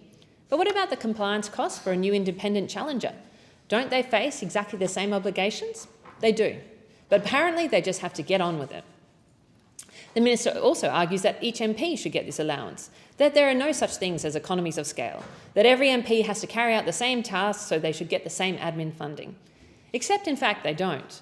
Yesterday evening, we heard from the Chief of Staff of the Minister that the major party MPs won't even have their own campaign accounts. They won't be responsible for tracking their own spending and what donations they will receive. Head office will do that for them. But they still need that $30,000 admin allowance each, and independent challengers get absolutely nothing. There's no justification for this. And worst of all, because the government has reneged on its promise to include truth in political advertising laws alongside these reforms, taxpayers will be funding more to fund election ads that tell lies. Part 5 is donation caps. Speaker, my second concern for this bill relates to donation caps. While I support limiting donations, the way that the caps have been designed creates a significant advantage, once again, for the major parties over independents. A single donor can give $20,000 per year to an independent, but they can give $180,000 to the Labor Party by donating to each of the 8 state and territory branches as well as a national party. This disparity grows even larger over a parliamentary term. An independent can receive up to $80,000 from a donor across 4 years, but Labor can receive $720,000. This is a 9-fold advantage. For challengers, who typically only begin fundraising a year before the election, this gap is even wider. Because they're not running a party operation for the whole political cycle, they miss out on multiple opportunities to collect donations, meaning they could be eligible to receive 36 times less from each donor than the Labor Party. This means they will start their campaigns with enormous fundraising deficits. This disparity around caps are compounded by the treatment of so-called nominated entities under this bill. This is my third key concern. It's widely known that over many years, the major parties have established vast fundraising vehicles based on historical property holdings and business ventures. The Victorian Liberals Cormac Foundation is reported to have assets more than $100 million. In the same state, Labor's special cash cow is an entity called Labor Services and Holdings, and the Nats have something called Pillywinks Proprietary Limited. Electoral reform that levelled the playing field would treat donations from these entities just like donations from everyone else and cap them at $20,000. But it's not clear what is happening under this bill. Instead, feedback I've received from several experts suggests that donations from nominated entities may be exempt from the caps. And if so, each party branch, that's 9 for Labor and 8 for Liberals, would be able to nominate a different entity which was exempt from the rules, locking in unlimited donations from these historical fundraising vehicles. Can independents set up their own vehicles? No, not really. Because a cap of donations to nominated entities applies, new entrants will never be able to set up the nominated entities of equivalent size to those of the major parties. A major party advantage would once again be locked in. The government may dispute this interpretation, but the provisions of this bill are so complex, particularly when it comes to nominated entities, the experts can't tell me if they're sure, and the Chief of Staff of the Minister can't tell me either. Speaker, my final concern relates to spending caps. On paper, there are 800,000 spending caps for individual candidates. Now, that seems reasonable. But when you unpack how these rules are applied, it's clear they create a structural bias towards major parties. Whilst an independent candidate is limited to spending 800,000, a Liberal or Labor candidate can not only spend 800,000, they can also benefit from their party's advertising for the Senate, which can be up to $9.2 million in New South Wales, as well as their party's spending on national advertising, which can be up to $90 million overall. While these streams are combined, major parties have the ability to outspend independents in marginal seats by a significant margin. Let me give you an example. The Liberal Party in Wentworth could line every street with call flutes saying, "Vote one Liberal," and it would not count towards their candidate's $800,000 cap. But if I said, "Vote one Allegra Spend Independent," it would be captured. For new challengers, this is even more dire. There is no acknowledgement in this bill that new entrants need to spend heavily to build name recognition, credibility and support base, whereas a major party could turn up for just a few days before the election and probably get a 30% primary without anyone even knowing their name. Labor and Liberals claim that this bill will get the big money out of politics. This is simply not true. What this bill will do is lock in massive amounts of public funding for major parties while knee-keeping their opponents. Time has expired. The question now is that the amendment be agreed to, and I call the member for Melbourne. Thank you, Deputy Speaker. I rise to speak on the Electoral Legislation Amendment, Electoral Reform Bill 2024. Any legislation to deliver electoral reforms must strengthen democracy and not just the political fortunes of the major parties. The Greens have long advocated to get the influence of big money right out of politics, to stop democracy being for sale. We've long supported donation caps, transparency, spending caps, limits on lobbying access and pay for policy outcomes. But if there remain loopholes in these bills for electoral reforms that only the big two political parties can use, then this is a rort, not a reform. For years, the Greens have championed reforms to clean up our democracy, including getting big money out of politics and addressing the incumbency advantages that stack outcomes in favour of the two-party system. 1 in 3 voters across the country chose to vote for someone other than a major party at the last election. This is critical, Deputy Speaker. Less than a third of the country voted for the government.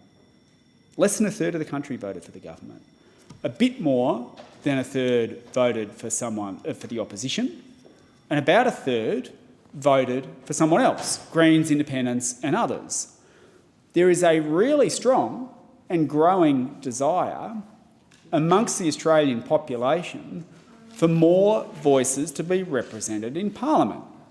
Because people understand, as the cost of living crisis gets worse, as the climate crisis gets worse, people get that we can't keep voting for the same two parties and expecting a different result. And so the trends are very, very clear, and it is the will of the people. Everyone in this country who votes deserves to see their vote result in representation in Parliament. And this will be our measuring stick for what constitutes good reform. 80% of voters believe that proposed changes to Australian electoral laws should be reviewed before they're introduced to Parliament, according to polling published by the Australia Institute yesterday. Rushed legislation is very often bad legislation. The government said when introducing this bill that this is the largest reform in 40 years of the foundation of the way our democracy works. Well, if it's the largest reform in 40 years, then it's worth making sure that we've got it right. It's the usual practice of this place that when bills are brought here, a committee of one house or another or both scrutinises that legislation, especially when, as the government says, it's the biggest reform in 40 years. When bills are allowed to go through that process, they're very often improved. Not only that, but you often find flaws in the bill that were unintended, or in this case, perhaps intended to ensure that the two-party system gets some life support. For such extensive reforms, an inquiry is all the more important. Why the rush? Why the rush, government, when these changes don't even come into effect for years and won't affect this coming election at all, but the one after that? There's absolutely no reason to race this through without an inquiry. And frankly, it always makes me very suspicious when the two major parties get together and say, just trust us, we've got to rush some legislation through. Don't worry about reading the fine print. We just got to rush this through before the end of the year. And you've always got to worry when it comes towards Christmas time in this place, because that's when Labor and Liberal want to put a lump of coal in your democracy stocking. That's when they try and rush through legislation that is very often designed to benefit them at the expense of everyone else. Now, for a very long time, the Greens in this place, together in recent years with other independents and crossbenchers, have been arguing strongly that the rules around who gets to fund and in many instances own politicians in this place need to change, that we need greater transparency and that we need greater disclosure. Now, there are some good measures in what the government is proposing in many respects because they've picked up measures that we've been advocating for a very long time. But there's a lot more in the bill as well. There's a new so-called nominated entity rule, which seems to allow the war chests of the major parties to be grandfathered in and then spent nationally under the extremely generous $90 million national spending cap. So these are bodies that the old parties have established and had running for years that have lots and lots of money, lots of assets. They are things that challengers will never have the capacity to access. They're the things that smaller groups will never have the capacity to access. They're the things that independents may never have the capacity to access if it's just about funding their own campaign. But as we saw in Victoria with similar legislation, what the two major parties do is pull up the ladder behind them. They can say, we're going to get to keep these big organisations that we've set up that funnel money into us, aggregate the money and funnel it in, but we don't want anyone else to have it. We don't want anyone else to have it. And in the short time that we've had to look at this bill, it seems to be following the Victorian path, where they're happy to write laws that will allow them the big money to stay in politics for them, but then say, others, if you want to challenge one of us who are in a seat, you've got to apply by different rules. You won't have the same access that the major parties do. So they're wanting to cut off opportunity for new political entrants, people seeking to be elected, people who think that they could fight on a level playing field. And one of the other ways that they do it, that previous members have explained, is that they're saying they're putting in spending caps, and people think, oh yeah, well that sounds all right to me. A lot of money gets spent at an election. Wouldn't it be great if less gets spent? What people need to realise is that for a challenger running in a seat, say if they're not part of a party, they're going to be subject to a spending cap that affects them. But if they're trying to oust someone who's a member of one of the major parties, that individual not only gets the same spending cap, but then the party on top of that can spend within $90 million putting as much advertising in that seat as they want. So they can put up signs saying vote one Labor or vote one Liberal and it won't count. They've given themselves a loophole. They've given themselves a loophole. So it's a spending cap for people who want to challenge the incumbent. But if you're a major party incumbent, you don't have to play by the same rules. You don't have to play by the same rules. Head office just gets to put in as many ads as they want in the electorate and spend as much money as they want. And as long as it just has the major party's name on it, it's not counted. It's not counted. No wonder they're so keen to rush this through. No wonder they are so keen to rush this through. We, in the Greens, we want big money out of politics. We've been arguing for that for years. But it can't just be, that the government says old big money is allowed to stay in, but we're going to push out new money from people who want to challenge us. And that's what the government's doing. That's what Labor and Liberal are doing here. Because the largesse of the major parties is going to be allowed to carry on pretty much unhampered. And one of the other things that's really strange that tells you volumes about why they're doing this is that one of the other reforms that they said they were going to act on in this parliament and that people have pushed for ages, truth in advertising laws, they're not rushing those through. They're saying, oh yeah, that's an important part of the package that came out of it. Well, not important enough to take priority in Parliament, but what is happening is, and people will have different views about whether that's good legislation or not, but it just speaks volumes that the thing that government most wants to get through is something that's just going to benefit them and the opposition. Now, the onus is really on the government to explain why, in what they're calling the largest reform in 40 years, they want to bypass the standard practice of this parliament, and I haven't heard a thing. Haven't heard a thing about why this legislation needs to be rushed, especially given that it's about not this election but the next one. Not a thing. And that ought to ring alarm bells. Now, as I said before, we're in a situation now in this country where I think if you go back to just after World War II, it was something like 98% of people voted for the two major parties. Stand to be corrected exactly, but it was something like that. 98% in about 50s and 60s. Fast forward now, and that figure is closer to 68%. All right? People are crying out for new voices in Parliament. Now, the government of the day could approach this reality, the shifting will of the Australian people, by saying, well, we better have a listen to what the third of the country that's voting for someone else is saying, and maybe lift our game and put forward policies that are better. Put forward some policies that are better. We'll listen to why it is that people are deserting the two major parties in droves. Or they could do what they've done here, which is say, well, we'll just try and change the rules of the game to shore up our diminishing vote.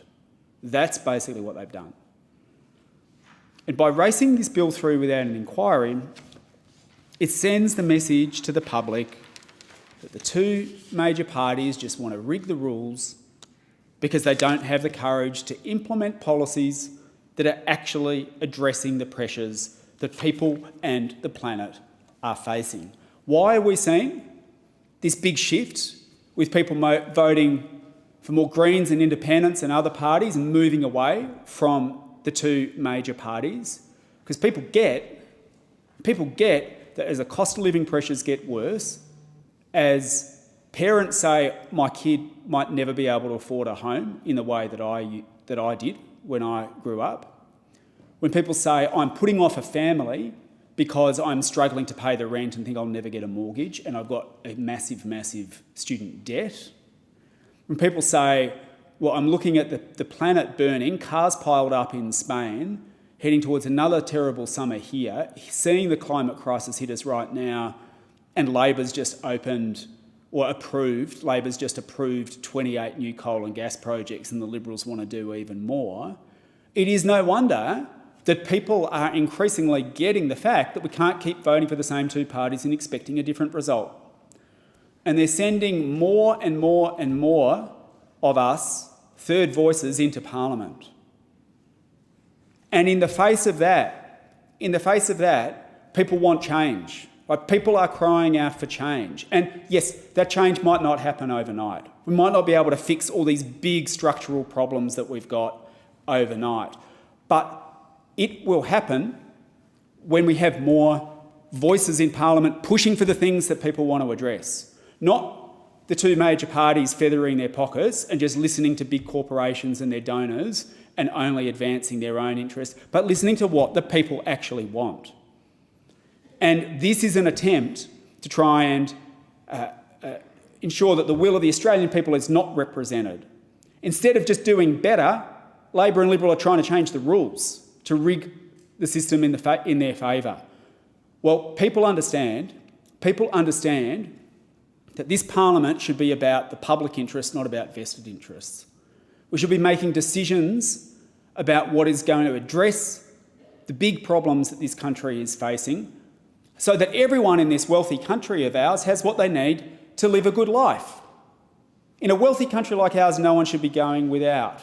There is a reason that parents are getting so distressed at the fact that their kids are not going to be able to enjoy the same quality of life, have a home, live a debt-free life in the way that they did. These are the things that we need to fix. And it's because Labor and Liberal are not fixing them that people are looking for other alternatives. So fix them. Fix those problems and ensure that in this wealthy country of ours, everyone has what they need to live a good life. Don't rig the rules of the game, Labor and Liberal, to try and advantage yourself. Just fix the problems. The question now is that the amendment be agreed to, and I call the member for Goldstein. Thank you, Deputy Speaker. We've all heard that Australians have lost interest in politics, that they see all politicians as cynical and self-interested. Indeed, in a recent Australian Reader's Digest survey on Australia's most trusted professions, politicians won the wooden spoon, ranking last, just below journalists. As a former journalist and now standing here in this place, I get it when people question my choice of job. Yet last Thursday night in my electorate of Goldstein, more than 800 people turned up at a community town hall event at the historic Kingston City Hall in Moorabbin to join me and to hear about and discuss the issues that matter most to them. In recent months, I've had multiple full politics in the pub events where we've discussed everything from housing to women and the economy to the renewable energy transition to US politics and Australia's place in the world. It is, therefore, I think, a lazy trope to say that people aren't interested in politics. These people are passionate about the issues they care about: climate change, housing affordability, the cost of living, student debt, early childhood education and care, just to name a few. They want to be heard. They want to be part of the solution to these problems. They believe in a type of politics where they're included and respected. They want a seat at the table. Imagine their disappointment and exasperation when a few days later they woke up to the news that the Albanese Labor government had apparently done a deal with the coalition on its electoral reform bill that all but locks in the major party duopoly that voters at best are drifting away from and at worst loathe. And their cynicism would have only grown when they found out that the government dropped this huge and complex piece of legislation late on a Friday afternoon and then demanded that it be hustled through the Parliament in a mad rush this week. And even sending it to committee inquiry is a bridge too far. The legislation isn't even set to apply until 2026. And by the Minister's own admission, it proposes the largest reform to Australia's electoral laws in over 40 years. Surely that warrants scrutiny. Given the ridiculously short time we've had to study this bill and no exposure draft beforehand, it's been impossible to fully scrutinise this legislation, which I guess is entirely the point. This bill ensures that Australian politics remains a cosy table for two, and it makes it clear to ordinary Australians that you're not invited. The Labor and Liberal National parties, the Coles and Woolies of Australian politics, are engaging in lockout politics. It's politics as usual for the Canberra cartel. The Minister says this bill is getting big money out of politics, but actually it's replacing donor money with taxpayer money, which then embeds the incumbents. Rather than banning big money, the bill guarantees big money to the big parties. And let's be clear, they think this will be a short and noisy process, they'll pass it, and everyone will forget about it. Well, we'll see about that.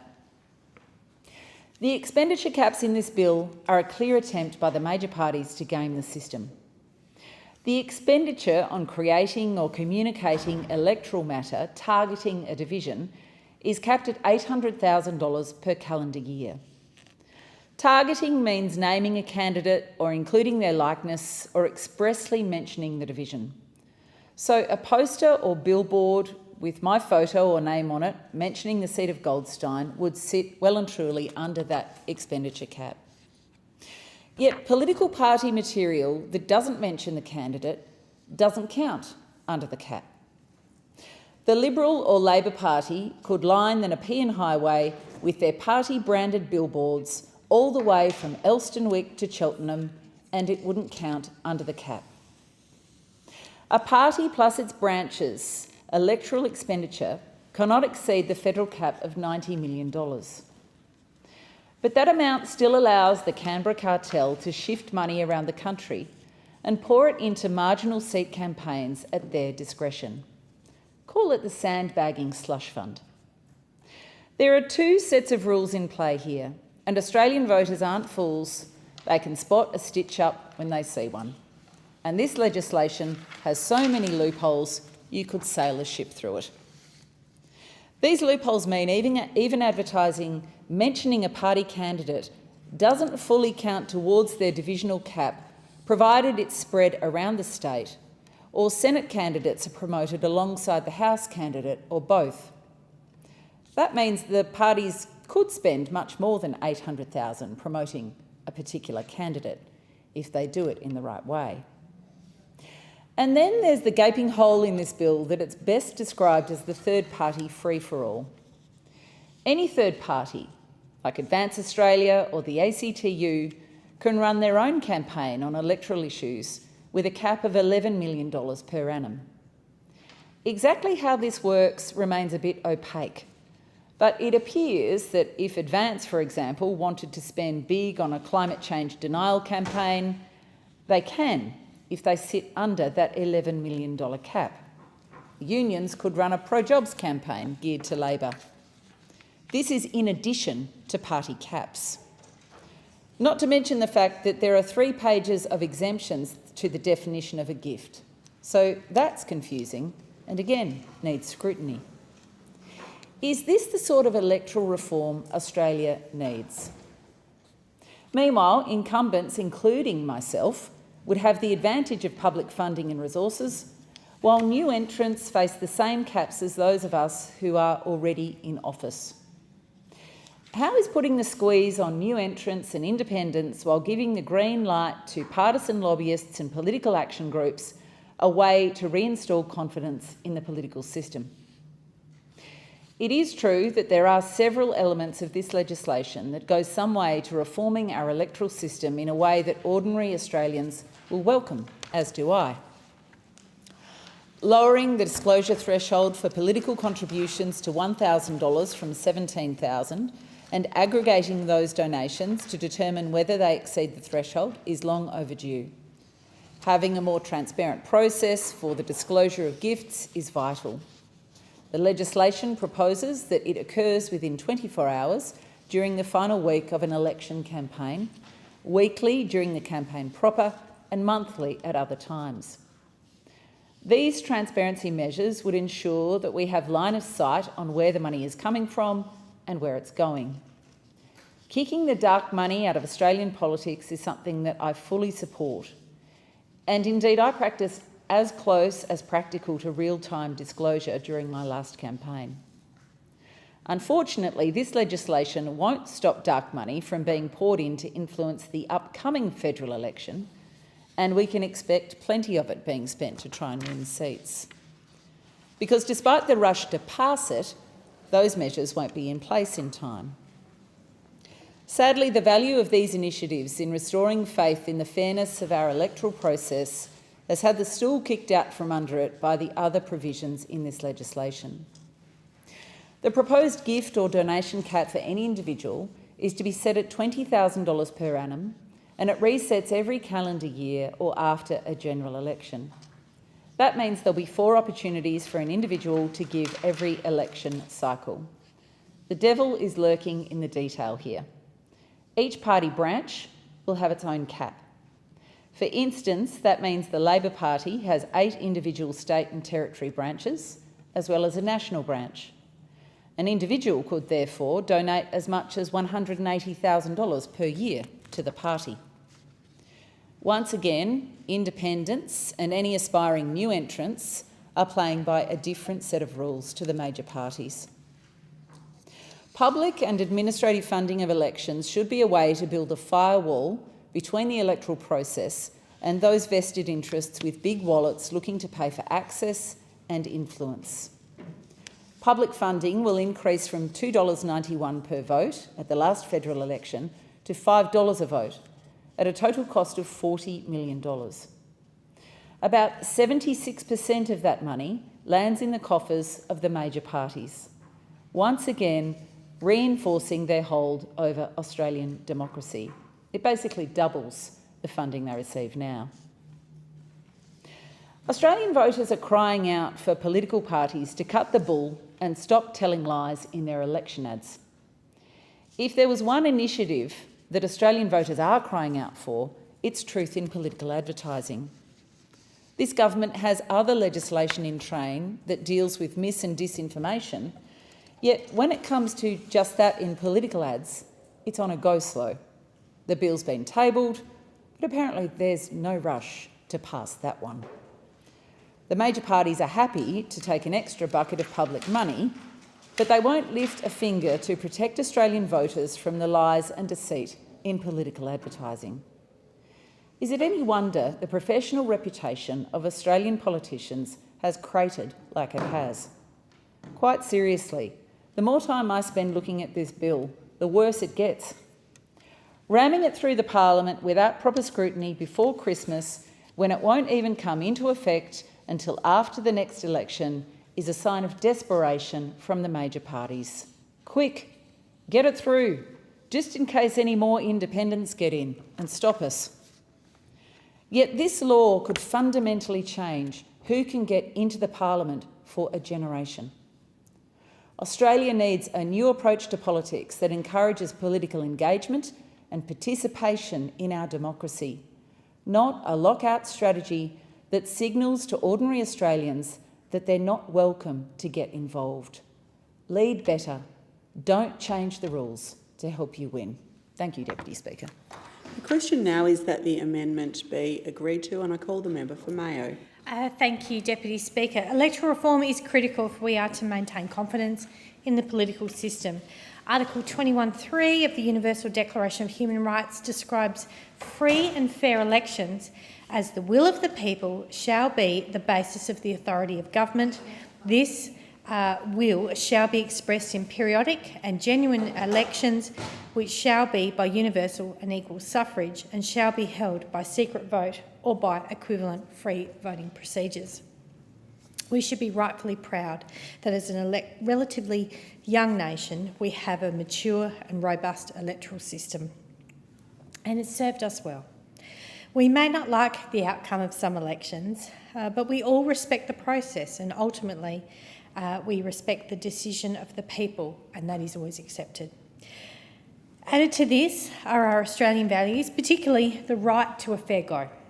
In Australia, you don't need to be a millionaire to participate in politics. My first election cost me, I think, roughly about $40,000 to run. Contrast this to the politics of the United States, where the recent election cost a staggering $15.9 billion. The Democrats reportedly spent $6.7 billion, while the Republicans spent a reported $7.6 billion. But increasingly, we're seeing a larger spend on campaigns across parties and individual candidates in Australia. In the last election, we saw several candidates from major parties and independents spending more than $2 million on their campaigns. The United Australia Party spent more in a single year than any political party in Australian political history. Our democracy must not devolve to a financial arms race that favours the size of the campaign wallet over the quality of the candidate. Australians should not be dissuaded or precluded from participation as a consequence of financial barriers to entry, and Australians must, at the least, be able to be aware of the sources of the parties and candidates' funding before they cast their ballots. I've previously quoted the late, great Robin Williams, who said that politicians should wear sponsored jackets like NASCAR drivers, and then we know who owns them. In 2019 and 2023, I introduced private members' bills seeking to lower the political donation disclosure threshold to $1,000 to provide a broader definition of donations and to require real-time disclosure as soon as reasonably practicable within 5 working days after receipt. This is about transparency. If donations are received in the thousands, and the public has a right to know so they can determine for themselves whether the candidate's party or party views are being influenced, and they need to know before the election, not the following year. The bill before the House will lower the donation disclosure threshold to $1,000, cumulative over a calendar year, as my bills did. It will also similarly broaden the definition of gifts over the threshold value so that new disclosure requirements apply. The bill will not, as my bill did, require real-time donation disclosures above this threshold, but it will put in place a requirement to disclose donations monthly in arrears following their receipt and more regularly as polling day approaches, within 7 days once writs are issued, and then I think, in the last 7 days, within 24 hours in the week on either side of polling. And I think the either side of polling is really important, and this will ensure voters can access the information that they need before casting their vote. The bill will also require the establishment of a federal election Commonwealth campaign account monitored by the Electoral Commissioner to capture all expenditure and gifts received for a federal purpose. It will cap both the amounts that may be donated as well as the campaign spending to slow down that electoral arms race so we don't see the obscene amounts of money that are being spent on elections in some countries. I understand concerns that political party candidates will be treated preferentially in terms of high caps on spending in comparison with independent candidates. The bill will apply a federal expenditure cap of $90 million for parties, a divisional cap of $800,000 for each division, and a Senate cap for state and territory based on the number of divisions in the relevant state or territory. And I think that this is all exceedingly generous. This is not perfect, but it is still better than the current situation, which offers no limits and less transparency. With the sources of an estimated 40% of political donations over recent years being unknown, we never know where the money is sourced from, I think that this bill will do some step towards trying to uncover that. And while I feel that the expenditure caps of $11.25 million per year by significant third parties, associates and third parties to campaign for particular outcomes is also, in my view, very high, but at least spending on such campaigns will now be captured, disclosed and capped. Electoral spending for an independent candidate running in a single seat will be limited to $800,000, which I think is very generous based on my own personal experience, but I recognise the concerns of other candidates, and while I appreciate that, that hasn't been my experience over 4 or 5 elections now. Other improvements expand eligibility for pre-poll and postal voting to ensure that people with a disability or obligations as a carer for someone with a disability will still be able to vote even if they can't attend a polling booth. It will strengthen the Australian Electoral Commission's enforcement powers to be able to investigate and prevent breaches of the new funding and disclosure provisions and protections for voters and workers from harassment during polling, including filming without permission. Provision of administrative funding to meet new reporting requirements and public funding for parties and candidates should also help to minimise the reliance on private donors for electoral campaigns. I would always prefer that the bill undergo due political review through the committee inquiry process before it's brought on for a vote. And I always like to think that we can have that Senate reporting done before we vote in the House of Representatives, but that doesn't always happen. Every time we do skip this process, though, I think we always put a bill at risk that we haven't fully fleshed out the unintended consequences. However, having attempted to secure vital improvements to transparency of political donations multiple times over multiple terms in this place, I am loath to miss this opportunity. Despite not being perfect, I am of the view that on balance, this bill will provide greater transparency and more timely information regarding political donations. It will strengthen the Electoral Commission and it will cap the amounts that can be donated and spent. Australians will go to the polls knowing what each candidate and each party has spent on their campaign, and at the very least, if they think it is excessive or that it represents the purchase of influence, they may choose to vote accordingly. Trust in democracy is at a low point, and shining some light on the money trail can only help to improve behaviour and ultimately rebuild that trust. It's disappointing that politics has degenerated to the point where knowingly using misinformation or disinformation for political gain has been increasing over successive elections, and that it has become necessary to legislate against legislators who are willing to do this. Based on my experience and the use of such provisions in South Australian elections over time, I support the creation of an electoral communications bill based on the tried and tested provisions that have served us well in my state. Deputy Speaker, on balance, I support this bill. Thank you. The question now is that the amendment be agreed to, and I call the member for Indi. Madam Deputy Speaker, in a democracy, elections should be about the contest of ideas, the battle to convince voters that your vision for the nation's future is the one they want to vote for. But the reality in recent Australian elections has been the battle to see who could spend the most money. In the 2022 federal election, almost $250 million was spent by the major parties. Clive Palmer spent $117 million just on his own. In some seats, independent candidates spent more than $2 million on just a single race. Big money in politics distorts the contest of ideas. We desperately need reform to our donations laws to reduce the impact of big money and remove dark money on politics in Australia.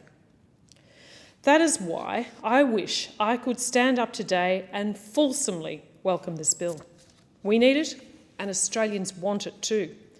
The 2022 Australian election study found more than 90% of Australians supported limiting donations to political parties. And in a world that is more and more divided, this is something most Australians actually agree on. Australians are increasingly dissatisfied with the major political parties. In 2022, 1/3 of Australians voted for a minor party or an independent. Support for the two major parties has never been lower. So what did the two major parties do in response? Have a good hard look at themselves? Introduce policies that reflect the migration of votes towards independents and minor parties? Fix their internal processes to be more representative? Nope. They make a backroom deal to make sure the two-party duopoly is stronger than ever. A 224-page bill was drafted without showing anyone else in the parliament but the two major parties. A bill that ultimately gives the major parties more money and everyone else less. No exposure draft for the rest of us to see. I received the 224-page bill and 180-page explanatory memorandum on Friday afternoon. My team and I have been going through it to try and understand just how these reforms will work, because we want them to. What impact will this have on our elections? Now, in the short time I've had with the bill, questions and concerns have arisen. These are questions and worries about aspects of the bill that go to the core issue of our democracy. Elections and how Australians participate in them as voters and candidates. They should give every Australian pause for concern. But before I outline my concerns, I want to celebrate some measures in this bill because there are some good ones. This bill includes some excellent measures that will shine a light on money in politics that has not existed before, and I welcome that. I welcome the new requirements to disclose all donations above $1,000. This is what I do now in my own website. I also support the provisions for real-time donations disclosures. Under the bill, donations above $1,000 will be required to be disclosed once a month to the Australian Electoral Commission outside of election periods. During elections, gifts must be disclosed once a week and then in the week before the election every day. That's good. This is a win for transparency. It will ensure voters know who is donating to candidates and political parties, and importantly, they will have this information before they cast their vote. I congratulate the government on this section. Right now, we only know who donates to election candidates for donations above $16,900 and only once a year. Right now, voters are going to the poll with no line of sight as to who has donated to the names on the ballot paper. This bill fixes that, and I am unequivocal in my support for this section. I also support the intention of other key elements of the bill. So let me be crystal clear. I support donations caps and I support expenditure caps. I want to see a fair and level playing field. The government say they do too. But the devil is in the detail. And the government are very quick to say the donation and expenditure caps should come as no surprise. They were recommended by the Joint Standing Committee on Electoral Reform, so subsequently we don't need any additional scrutiny of the actual legislation. But this is not exactly true, is it? Yes, the committee recommended we should have donation and expenditure caps, but they did not recommend a number for those caps. Yes, the committee recommended that we should amend the definition of a gift to ensure it meets community expectations of transparency. But they did not recommend the 4 pages of things in the bill that are excluded as gifts. Yes, the committee recommended a new system of administrative funding and increased public funding for elections. But again, they didn't mention how much or how this should be calculated. And there are some things in this bill that the committee report doesn't actually touch on at all. And this is where we get to my concerns with this bill. Firstly, let's look at the new donation cap, called a gift cap under this bill. Right now, a business or individual or organisation or anyone can donate as much money as they want to a party, a member of parliament or a candidate. This means those with the deepest pockets have the potential to have undue influence over our elections and over those elected. Voters feel that these large donations are never just donations. One day they will likely be used to call in a favour. So I support donation caps, and the Committee on Electoral Matters does too. But importantly, they did not mention what the cap should be. It's important then that we scrutinise how exactly the government arrived at the figures that they did. Under the bill, the donations are capped at $20,000 to a party, MP or candidate per year. In that same year, a donor cannot give more than $600,000 overall, so if they want to donate to multiple candidates, they can, up to $600,000. A key issue I have with the gift cap is not necessarily the caps themselves. It's what is considered a gift and what is not. What's in and what's out. For example, in my reading of the bill, and remember, I haven't had much time to read it, it appears that union affiliation fees, MP and senator levies, a subscription paid to a political party can all be excluded from the definition of a gift. Now, if you're wondering what all these things are, what they all mean? Well, fair enough. The bill currently has 4 pages of things that are excluded from the definition of a gift. So while it looks like the government is turning off the tap of big money, they're still leaving plenty of ways for money to flow to the major parties. And I seriously question, how does this create a fair playing field in elections? I think the government needs to answer this. Next, I have real concerns that the spending caps under the bill skew in the favour of major parties and not independents, especially independents that are new entrants, that are not incumbents. This is a really big concern for me. Under the bill, each candidate cannot spend more than $800,000 in an electoral division. Now, this seems very reasonable. I don't want to see elections becoming an arms race on whoever gets elected, the person that's elected being the candidate that spent the most in that division. A cap like this appears sensible. Then there is the national cap, set at $90 million. Now, this only applies to a registered political party, not an independent candidate in the House nor the Senate. And this means that a major political party could spend up to $800,000 in the 30 or so marginal seats they're focusing on to form government, and significantly less in other safe seats, and still not reach the $90 million cap. But this isn't the end of it, of course, because under the bill, registered political parties won't exceed the $800,000 cap if they don't target that division. So what does that mean? It means if advertising or other electoral spending doesn't mention the candidates or the electorate name or refer to their likeness, it doesn't count towards the $800,000 for that seat. So what does that mean in reality? Well, that means you could be on the main street of Wodonga, in my electorate of Indi, looking at a billboard for an independent, whoever that might be, that counts towards the $800,000 spending cap. And on the other side of the road, a billboard that says vote Liberal or perhaps vote Labor wouldn't count toward the cap at all. Now, this is deeply concerning. That does not feel fair and equal. That does not feel like a level playing field to me. These caps still mean the races in particular seats can be completely distorted by who can spend more than each other. And isn't that what we're trying to avoid? And it will be the major parties who can spend more. Does that sound fair to you? Because it doesn't sound fair to me. So, the government is reducing how much money can be donated and how much money can be spent in elections. But don't for a second think the Labor Party is turning off the funding tap. And who is exactly picking up the tab? Well, dear taxpayer, you are. This bill increases public funding for elections. In 2022, where a candidate received more than 4% of the primary vote, they were paid by the AEC about $3.35 per vote, per first preference vote. Now, under this bill, this will be increased to $5 per vote.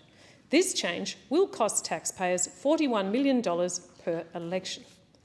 Now, on top of this public funding, under the bill the government is giving, members of Parliament will give members of Parliament a new administrative funding payment, $30,000 per year for members of the House of Representatives and $15,000 for senators. The government says this funding is needed to help members comply with the new donation disclosure requirements that I outlined earlier. They are onerous. They will take administrative support. Of course they will. But I have 2 issues with this as well. First, this increase in public and administrative funding is going to disproportionately benefit the major parties.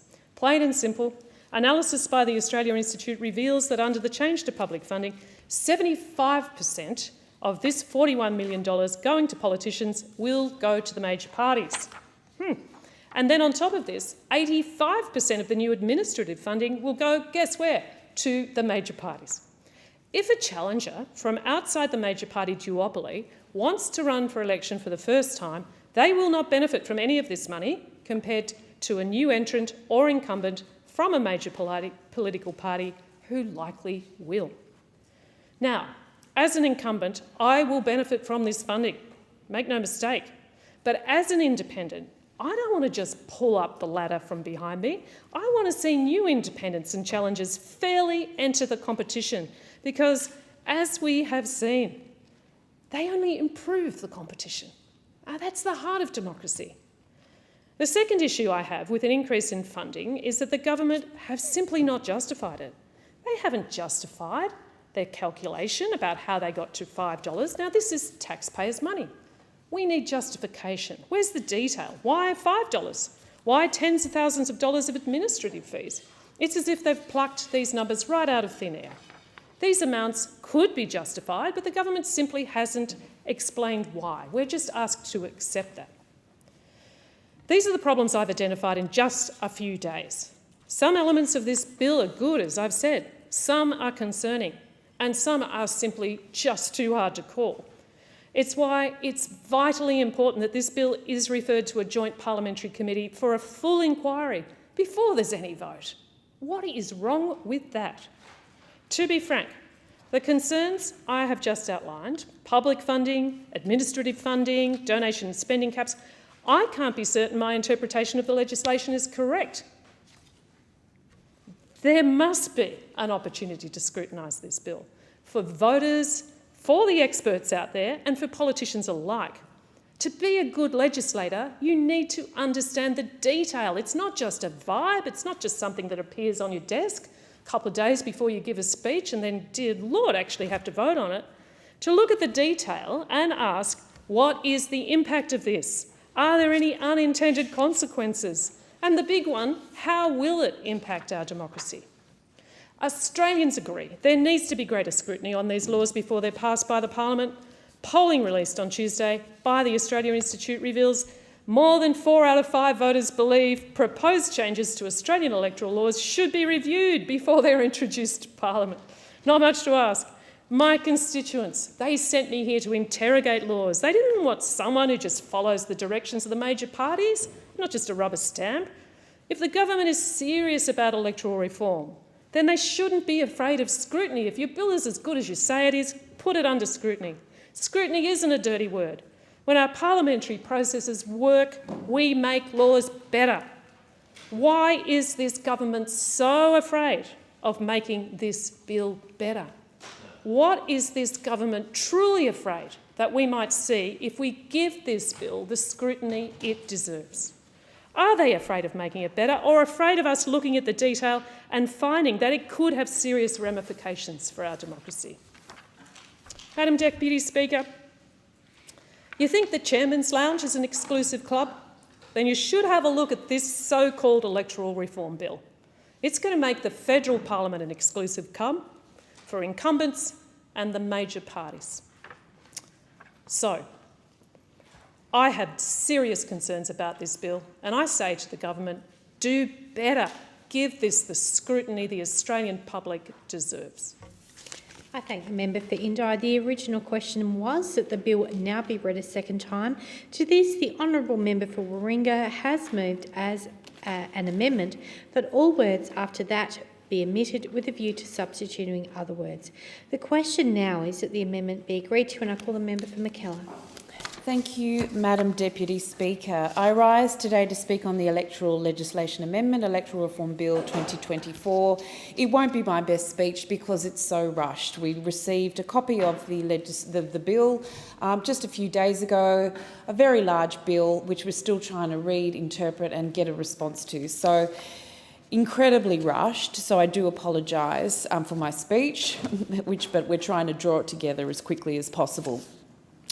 Like so many of my colleagues on the crossbench, since I arrived in this place, I've been calling for improvements to our electoral laws, specifically to shine a light on the problem of the private and corporate money in politics.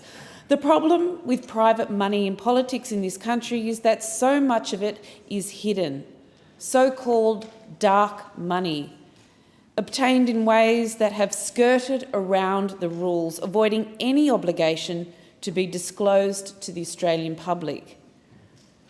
This might include things like a $10,000 ticket to a party business forum. According to the Centre for Public Integrity, over $1 billion in dark money has flowed to the political parties over the last 2 decades, undisclosed and undeclared. The public has no knowledge where it came from, who it went to, or what it was used for. This, quite frankly, undermines our democracy. I've also long called for greater clarity on the meaning of a donation, the definition in our electoral laws, so that more of the money flowing to MPs and candidates in creative ways is captured and must be disclosed. I've also called for the disclosure to occur far more frequently. Currently, donations for political campaigns are only required to occur every several months, even maybe a year after an election. These two problems have been improved in this bill. Parties will no longer be able to charge $20,000 a ticket to a fundraising dinner or a business forum without disclosing that income as a donation. This is a good change. Similarly, people who purchase the tickets will be obliged to report their donation. And the disclosure threshold has been significantly reduced to $1,000. So we will have much greater transparency over who is donating what and to whom and where the influence is flowing. There will be real-time disclosure requirements. Outside of an election period, recipients of donations will be required to disclose them on a monthly basis.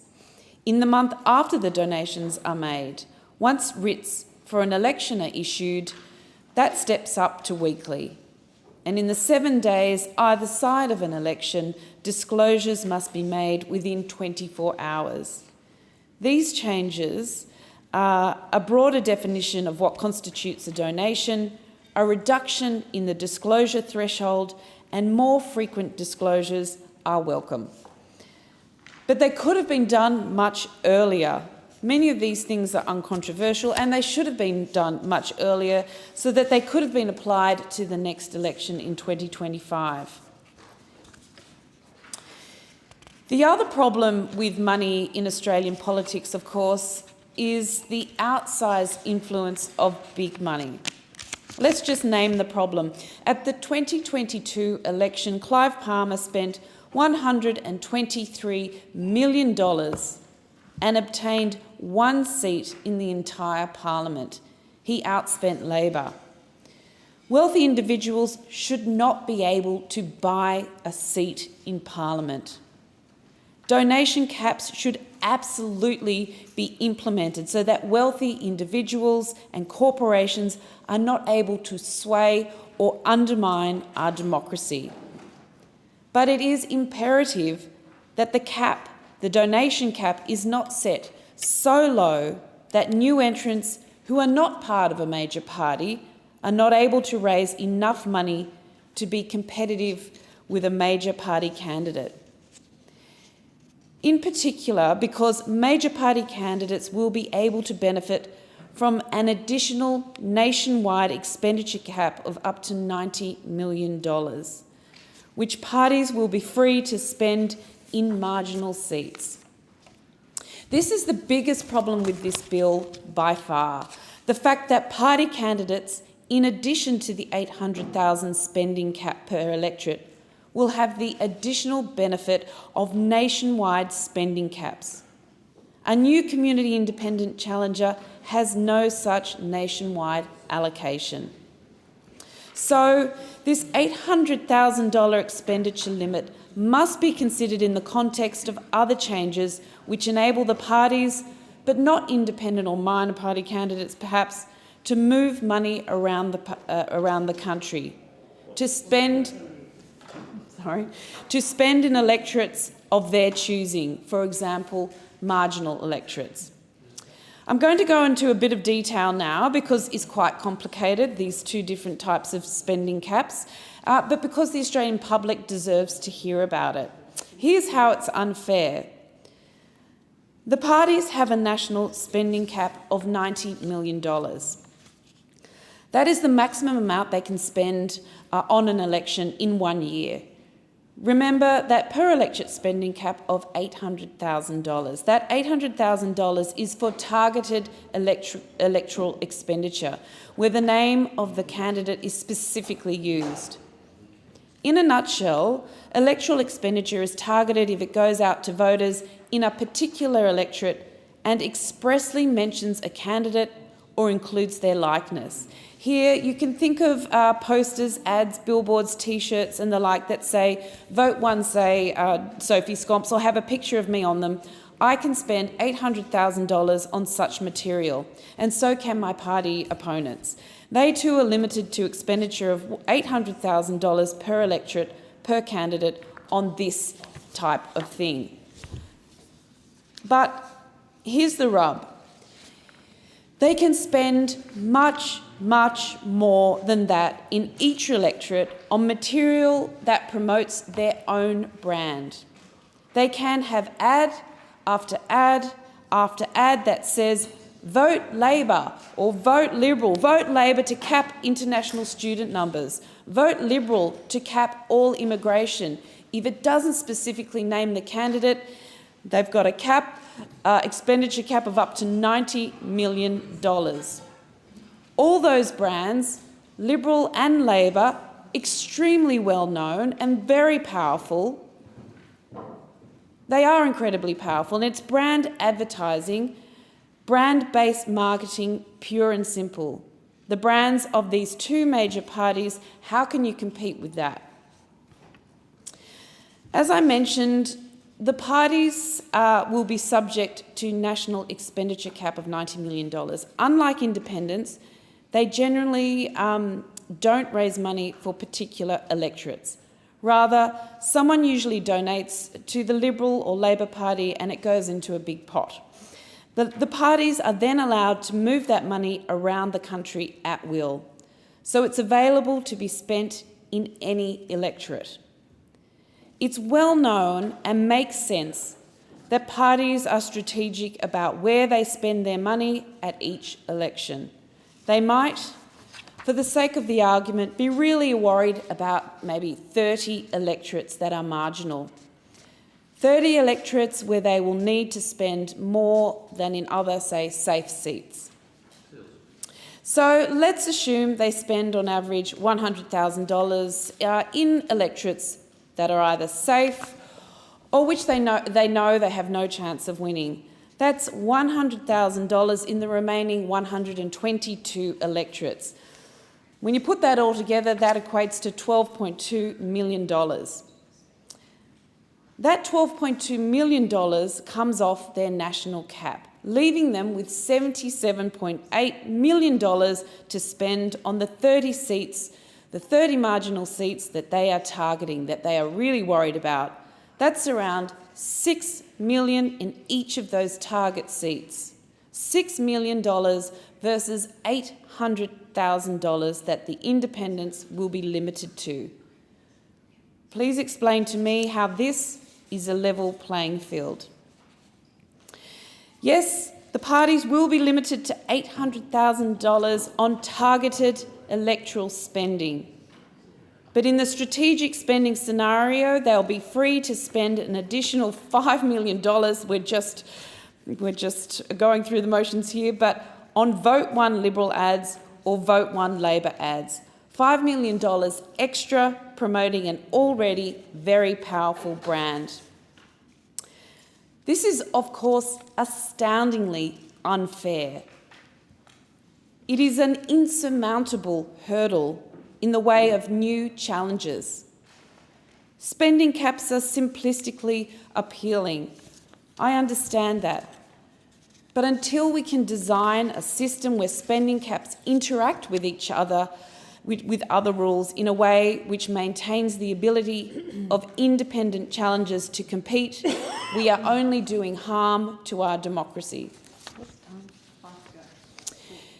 There is a raft of other problems with this bill that my crossbench colleagues have addressed at length. They include the unfair administrative cost payment for incumbents, the nominated entity advantage of major parties, the lack of clarity around how things like membership fees and levies on MPs and party members will be dealt with. The list goes on. Unfortunately, the problems with the way in which the government has gone about this bill mean that, as of right now, My team and I have not had nearly enough time to properly analyse either the intended or unintended consequences of this bill. And I do understand that the intention of this bill is to take away the influence of money, but it is particularly the unintended consequences which are of grave concern to me. My team was able to obtain a copy of this bill only last Friday when we heard about it on the news. How is that fair? And only after seeking it out. I had not been briefed on this bill until Sunday, the day before Parliament, and have still not been briefed by the Minister, as has been convention. The government is bragging about how this bill is the biggest reform to our electoral system in 40 years, yet they have not released an exposure draft. They do not intend to expose it to the scrutiny of a parliamentary committee, and they plan to pass it through Parliament in a fortnight. This is our democracy we're talking about, our most valuable asset. The way the government has dealt with this bill is nothing short of scandalous. They clearly think the public won't notice or won't care, but I think they underestimate the Australian public. The Australian people are losing trust in major parties. I think we saw at the last election that trust in our political system was at all-time low. We also see that a full third of voters are directing their votes elsewhere than the big major parties. And this is because of conduct like this, hoodwinking the Australian people by rushing legislation through Parliament in the last sitting period of the year, refusing... It being 6:30, the debate is interrupted in accordance with Standing Order 192B. The debate is adjourned and the resumption of the debate will be made an order of the day for the next day of sitting. The member will have leave to continue speaking when the debate is resumed on a future day. I call the clerk. Government business, order of the day number 1, grievance debate. The question is that grievances be noted, and I call the member for Mackellar. Thank you, Deputy Madam Speaker. I recently held a really informative roundtable discussion for Mackellar people working in the construction industry.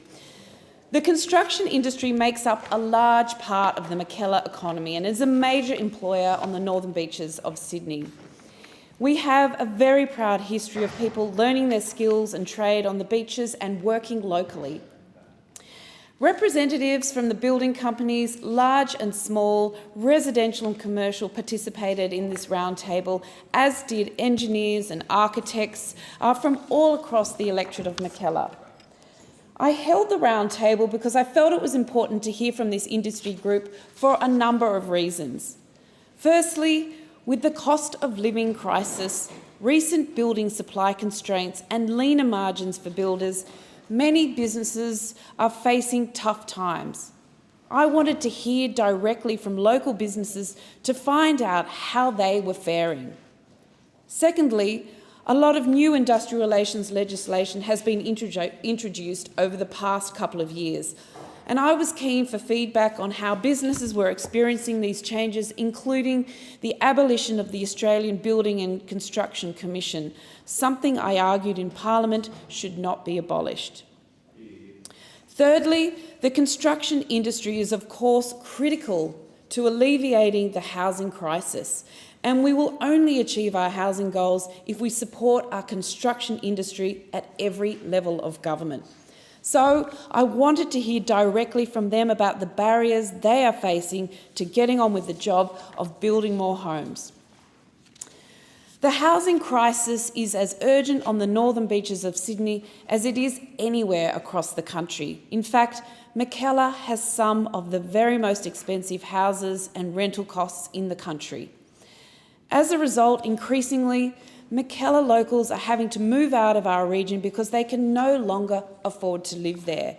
As a GP, I experienced this trend firsthand, with many of my young families that I looked after having to move away so they could buy or rent a home they could afford. This often meant that they had to move away from their close family and friends, their networks of support. the housing crisis is fracturing our society.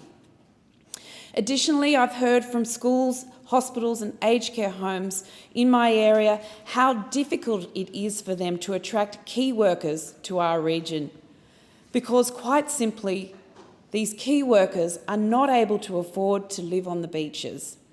I've heard about teachers travelling from the Central Coast to work on the northern beaches of Sydney, commuting hours and hours a day. Quite simply, if we continue on such a trajectory, I don't think it's hyperbole at all to say that it will be increasingly difficult for our community to function.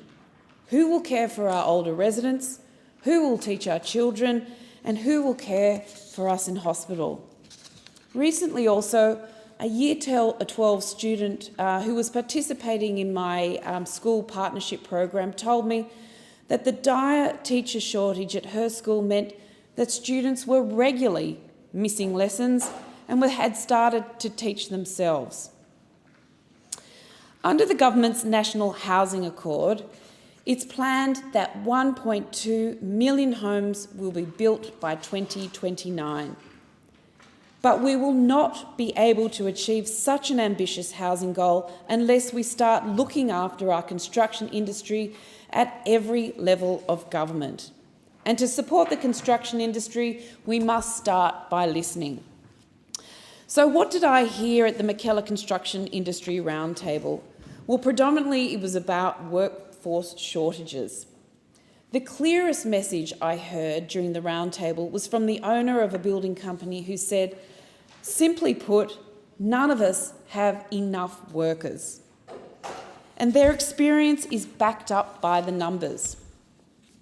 According to the Housing Industry Association, the HIA, Australia needs an extra 83,000 tradies to build the 1.2 million homes planned in the National Housing Accord by 2029. New modelling from the HIA estimated that the housing shortage cannot be addressed without an extra 22,000 carpenters, another 17,300 electricians and almost 12,000 further plumbers.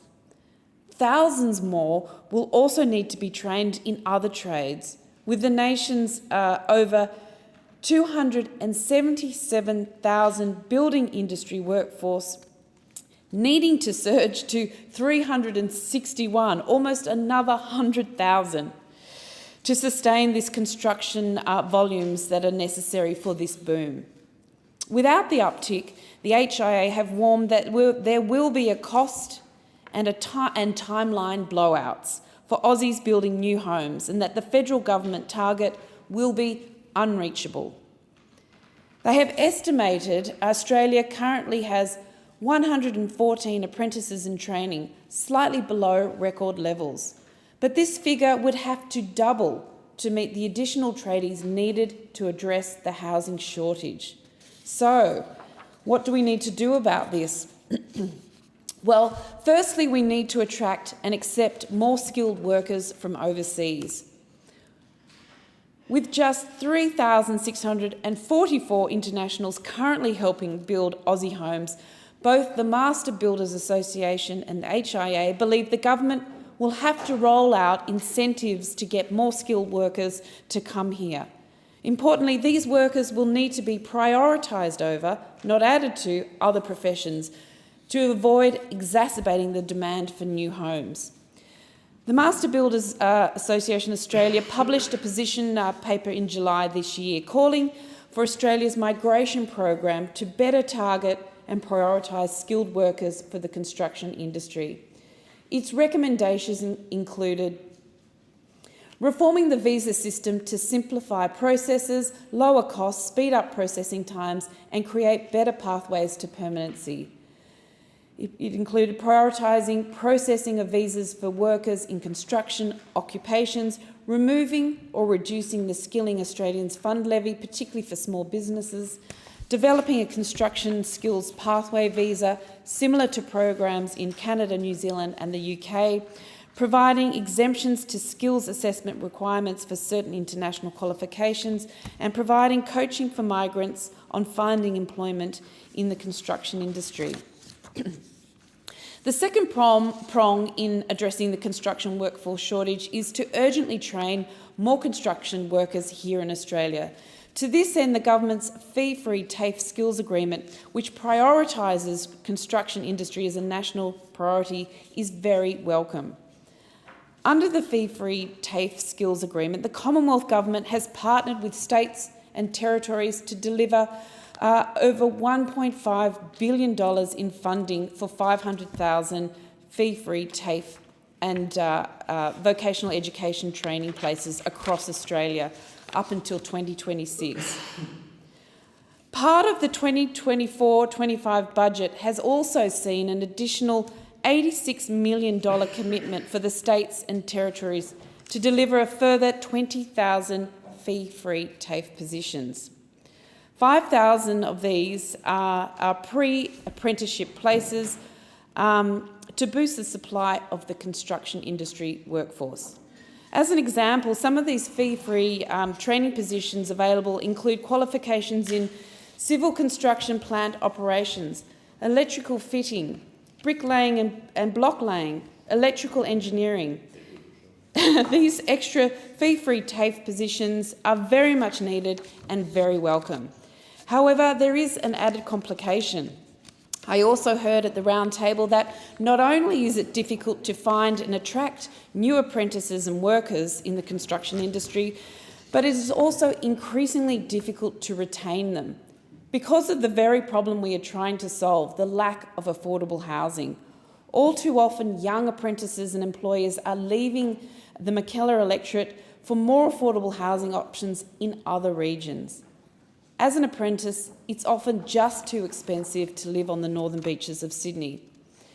A number of participants in the construction roundtable suggested that construction workers and apprentices needed to be regarded as key workers when it comes to accessing social and affordable housing opportunities, and that, of course, the amount of this form of affordable housing needs to be increased.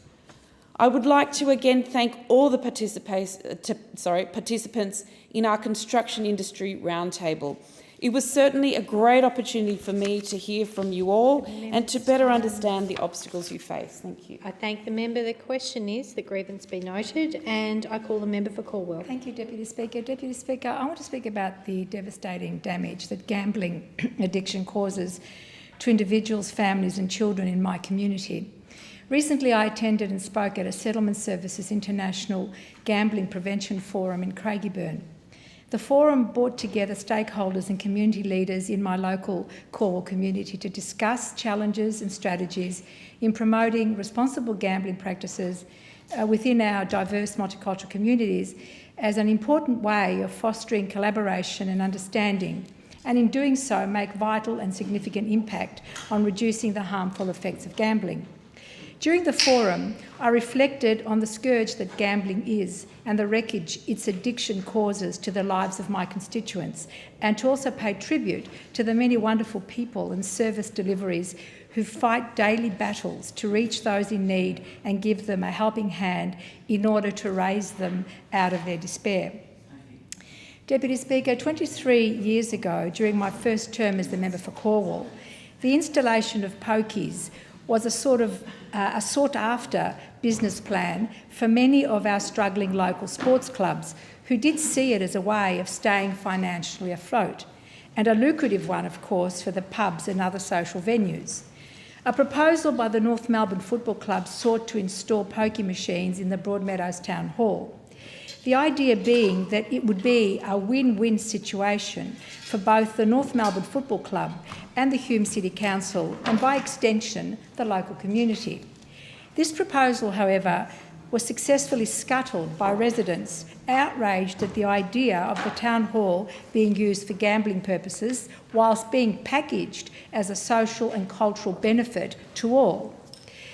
With the Broadmeadows Progress Association in the lead, a broad and united coalition of culturally diverse residents and our local interfaith leaders joined the many protests that were held outside the Broadmeadows Town Hall. The pressure against the proposal was so great that the idea was eventually abandoned by the council and by the club. Not long after the North Melbourne Pokies proposal, Tattersalls launched an advertising campaign named From Broadmeadows to Broadway.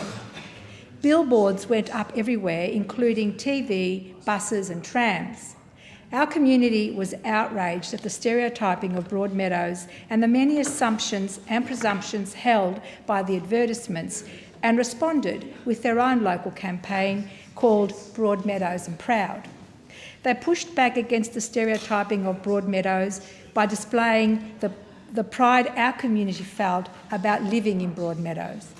And whilst, Deputy Speaker, we won these battles in early 2002, we have not won the war. The arguments against pokies and other gambling models that were so forcibly articulated by the community then still resonate today. They are just as relevant and just as powerful. Our local community continues to be a vulnerable and disadvantaged community. The latest data shows we are 8th in Victoria for socio-economic hardship. The Victorian Responsible Gambling Foundation released data that shows that in the city of Hume, a staggering amount of $380,906 is spent on pokies per day. That's $139,030,852 per year. Hume, which is the municipality in my electorate of Cornwall, has the 3rd highest pokies expenditure in Victoria. We have 14 venues. Between them, they have 833 pokey machines.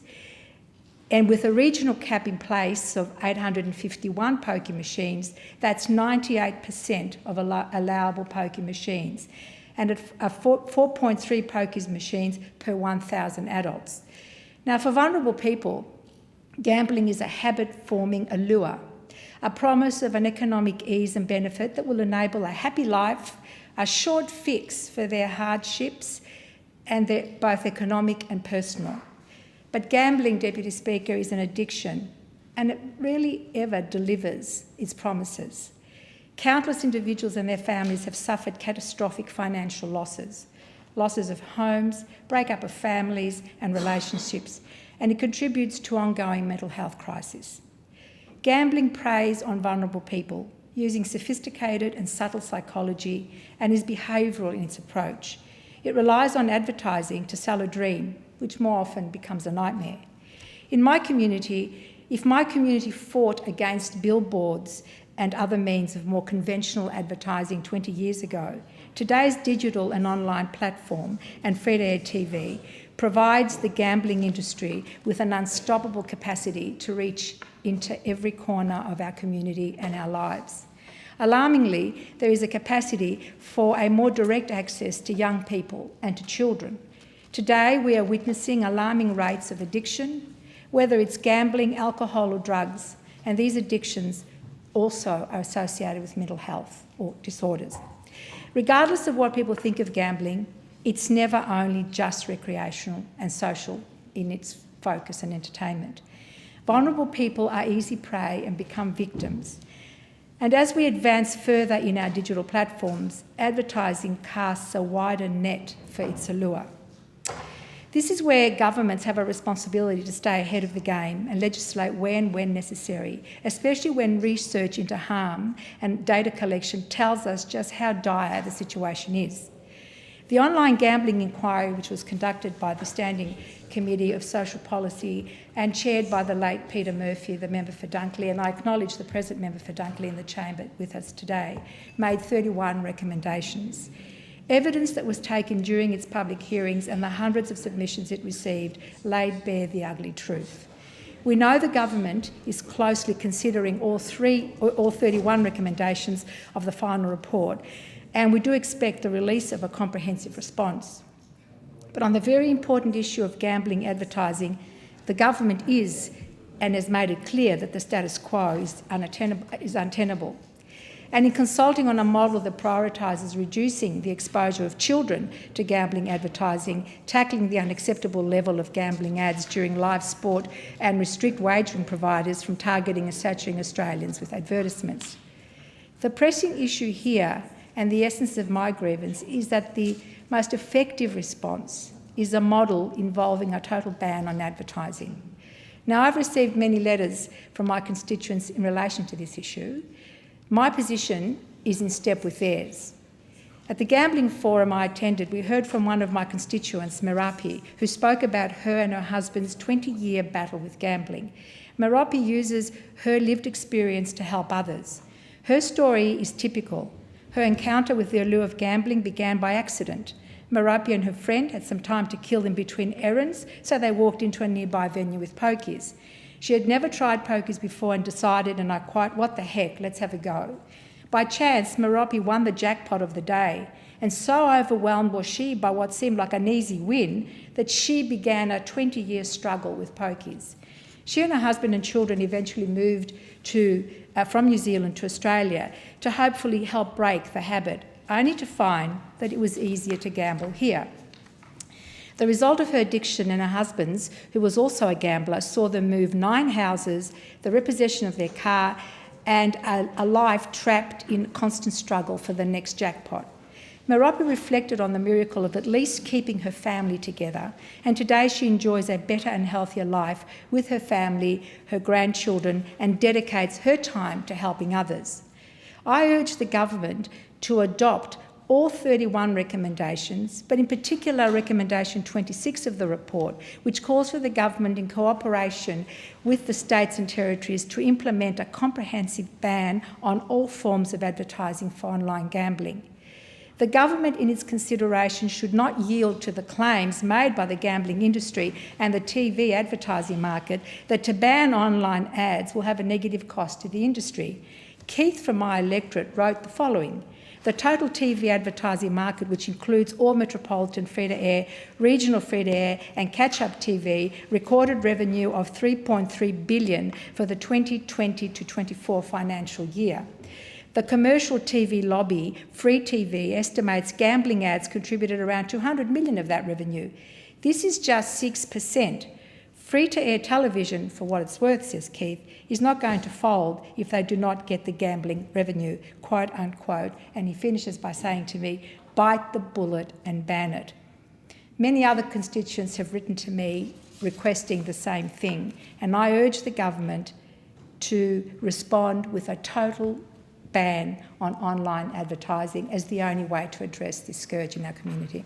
I thank the member. The question is that the grievances be noted, and I call the member for Capricornia. Thank you, Deputy Speaker. Rockhampton and Capricorn Coast region is flourishing, transforming into one of Australia's most dynamic and resilient areas. It is a region on the rise, propelled forward by strategic investments exceeding $6 billion, demonstrating the confidence placed in Capricornia and its people. This extraordinary investment underscores the region's potential and its growing role as a vital contributor to our nation's economy. Key to this transformation is the emphasis on large-scale infrastructure projects, roads, water and capital works. They are not just shaping the Capricornia of today, but building the foundation for its future. These developments are the backbone of progress, fostering connectivity, driving industry and empowering communities. One standout achievement in this wave of progress is the Shellwater Bay Military Training Area upgrade. This $1 billion initiative recently celebrated its final critical milestone with an official opening, marking a significant chapter in Capricornia's growth story.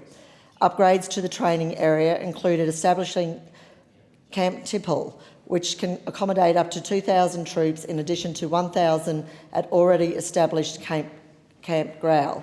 Furthermore, a new administration building, field kitchen and dining area, medical building and exercise control centre, landing zone, logistic facilities and new road infrastructure has been transformative for the training grounds. Shellwater Bay is not just any training area. It is a world-class facility, one that has earned its reputation as one of the best military training grounds globally. Its historical significance is equally compelling. First used to prepare Australian troops for deployment during the Vietnam War, Shellwater Bay has since evolved into a cornerstone of our defence capability, hosting Australian and international forces alike. Covering a staggering landmass 5 times the size of Singapore, it is a truly unique asset in our region and for our nation. The upgrades we celebrate were made possible through a visionary partnership Back in 2015, the former coalition government laid the groundwork for the Australian-Singapore Military Training Initiative, an integral part of the comprehensive strategic partnership between Australia and Singapore. Once fully realised, the Australian-Singapore Military Training Initiative will extend Singapore's armed forces training duration from 45 days to a 9-week annual program. As the initiative matures, up to 14,000 Singapore Armed Forces troops will train in Australia for up to 18 weeks a year. The upgrades to the Shellwater Bay military training area represent a monumental transformation, enhancing its capacity and functionality to meet the demands of modern military training. This initiative not only strengthened our bilateral ties with Singapore, but also unlocked unprecedented investment opportunities. The AUSMTI has delivered more than $1.25 billion in benefits to Central Queensland, directly contributing to the prosperity of our local communities. But this wasn't just about infrastructure. It was about ensuring that the people of Capricornia reap the rewards of this partnership. We insisted on a strong focus on local industry participation, knowing that our skilled workforce and businesses were ready to rise to the occasion. I'm proud to report that more than 80% of the work associated with this initiative was carried out by regional Queenslanders. This is a testament to the talent, expertise and dedication of the people who call this region home. From creating jobs and upskilling workers to boosting local businesses, the Shellwater Bay upgrades have delivered benefits that will echo for generations. This success was not achieved by chance. It was a result of bold leadership and community action. A dedicated committee was formed, comprised of local business owners, key lobby groups, to drive local content for this project. Their tireless advocacy and innovative thinking brought about new initiatives that changed the way Defence interacts with local businesses. This committee didn't stop at advocacy. They took action. They spearheaded a trade delegation to Singapore, forging cohesive and strong relationships that strengthened ties with our partners abroad. This delegation provided the confidence needed for local businesses to work together, demonstrating how collaboration could yield remarkable results. Through their efforts, a successful partnership emerged between the local community and the project management company, Lang O'Rourke. This collaborative approach to set a new benchmark for local engagement ensured that Central Queensland was not just a spectator in this development, but an active and integral participant. The completion of these transformative upgrades have unlocked new opportunities for further development across the region.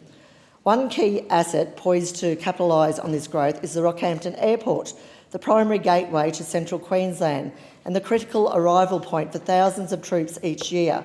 However, the airport's full potential is still to be realised. Thanks to over $44 million in federal funding that I proudly secured, the airport is already on its way to becoming a cornerstone of regional growth. This funding has enabled the development of a state-of-the-art aircraft maintenance facility and essential terminal upgrades, positioning Rockhampton Airport as the central hub for tourism, business and the future possibilities of freight and international travel. Despite this progress, there remains an urgent need for the addition of Bay 7, a crucial infrastructure upgrade to accommodate the increased aircraft movements during military exercise periods. With a record-breaking 58 aircraft movements recorded during Exercise Wallaby this year, the airport's capacity is being stretched to its limits. This sudden surge in activity underscores the need to seize this moment and invest in the infrastructure required to meet rising demand. Now is the time to recognise the airport's strategic importance, not just as a military gateway, but as a catalyst for future growth. By strengthening its capabilities, we can unlock further investment, drive economic development and cement Rockhampton Airport's role as a linchpin for the region's prosperity. The construction of Bay 7 at Rockhampton Airport will enable multiple wide-body aircraft used for military movements to arrive and depart simultaneously. This vital addition will eliminate disruptions to regular passenger transport, ensuring the airport operates smoothly and efficiently, even during peak military exercise periods.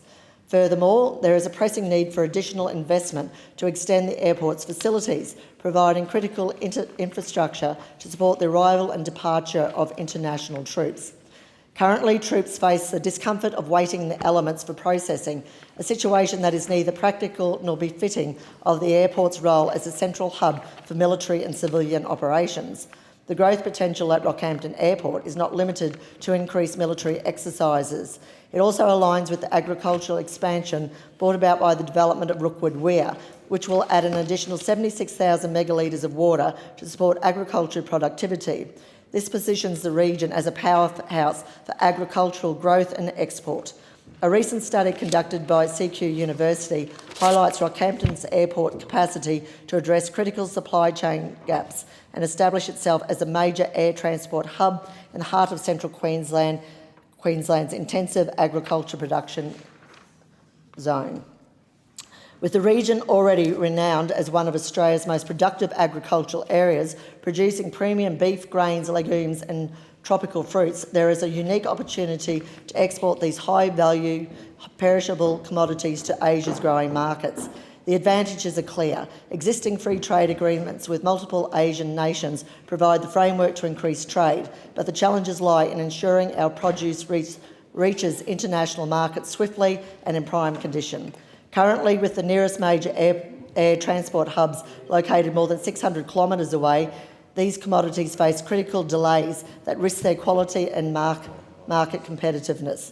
Rockhampton Airport, strategically located on Queensland's east coast, has been identified by the Department of Infrastructure, Transport and Regional Development as a priority airport for development.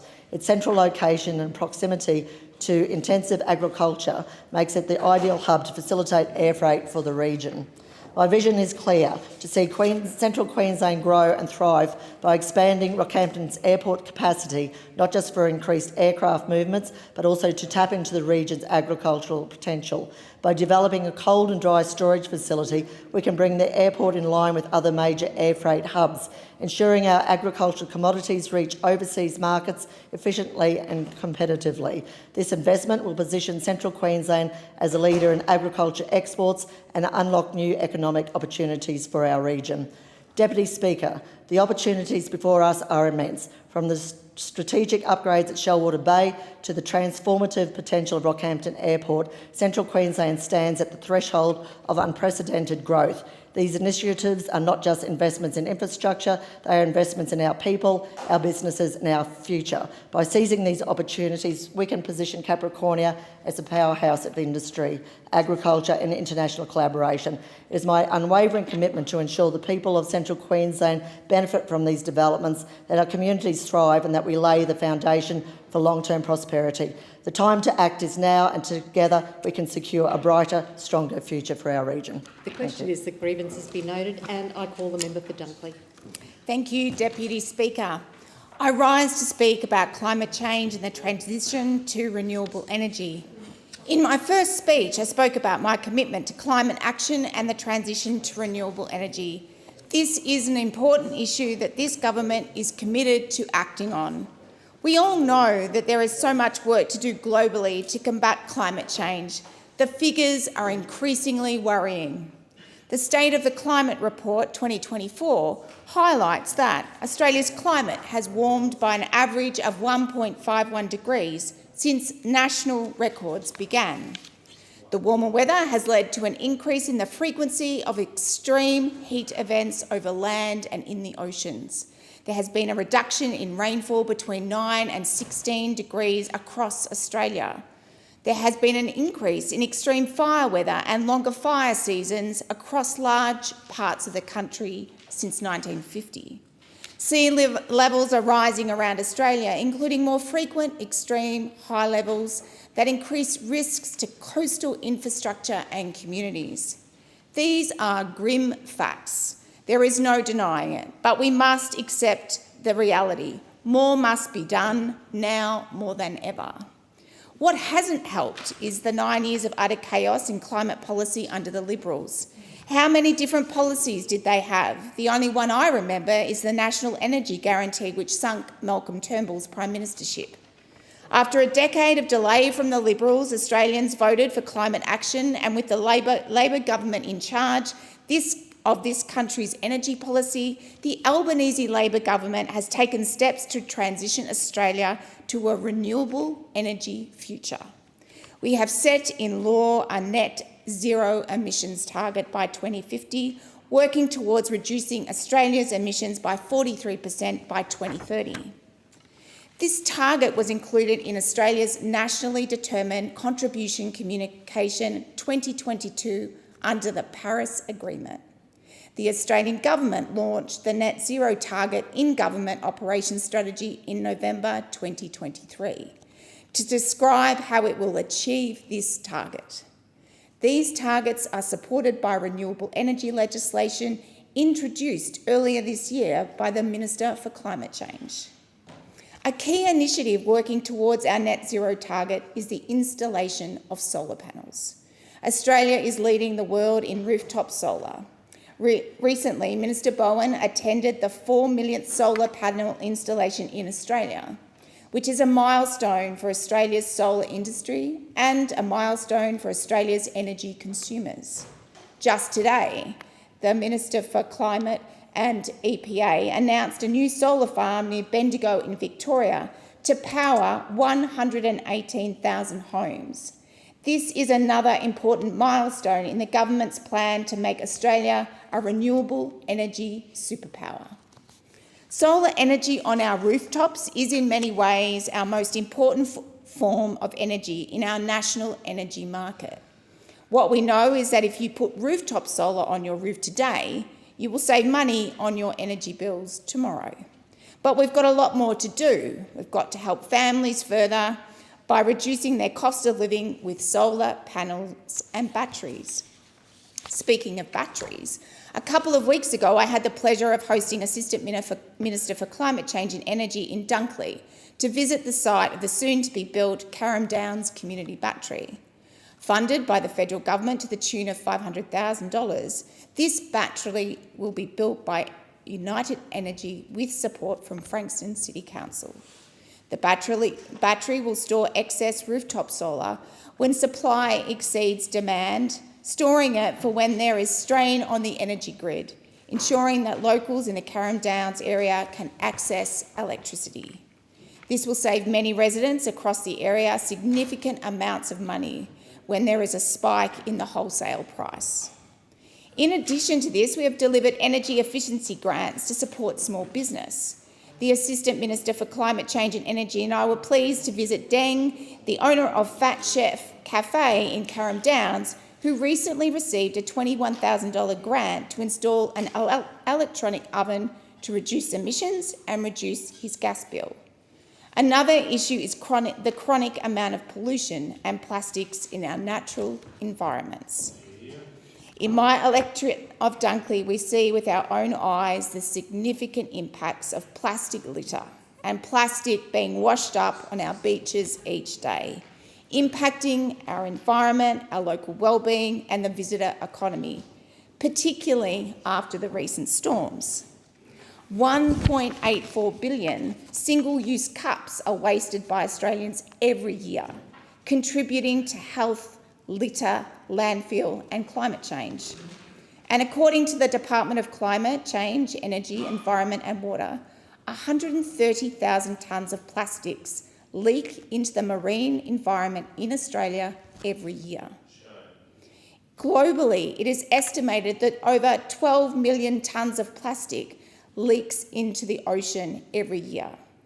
According to the Ellen MacArthur Foundation, based on current trends, there will be more plastic than fish by weight in the ocean by 2050. I recently met with the Boomerang Alliance, who has been shining the light on the impact of the use of plastic packaging, which in Australia is excessive, wasteful, dangerous to the environment and our wildlife. They have developed a stewardship model packaging framework, including guidelines for a best practice scheme to inform the proposed Commonwealth scheme. The scheme will include guidelines and principles for packaging and circular economy arrangement. The framework is built on the premise that business producing or selling packaging have a responsibility beyond the design and use of their packaging to contribute towards it being collected, reused, recycled and composted. I also met with Common Grace, a Christian organisation committed to campaigning for justice. One of the areas they do their most campaigning on is climate justice and climate action. In Dunkley, we have many passionate locals working hard to address the impacts such as plastic-free places, which has been running across the region for several years. Plastic-free places is supporting local businesses and organisations to adopt plastic-free practices. For example, carrying a reusable water bottle and taking my own cup for a takeaway coffee. It's small things like this that all of us can take action on to make a change. I'm excited to see more and more sporting events and festivals embracing reusables. We know we need to reduce our reliance on single-use plastics whilst avoiding the emissions and waste materials plastics produce. In Western Australia, we have recently invested $8 million into a bioplastic hub to break down and create compostable packaging. We know there is so much more to do and are working to change legislation to ensure targets are mandatory, not voluntary, so they are consistently achieved. Thanks to local organisations, staff and dedicated volunteers from Dunkley and beyond that I have met with, Toby and Beata from Boomerang Alliance, Plastic Free Places, Beach Patrol Frankston and the South East Climate Change Alliance, Common Grace and Labor's own Environmental Action Network. We need passionate people and organisations advocating and facilitating projects and discussions that support much needed reforms and change at an individual, community and national level. The Commonwealth Government is taking a strong position through a range of strategies targeting business, supply and adaptation, which is incredibly valuable.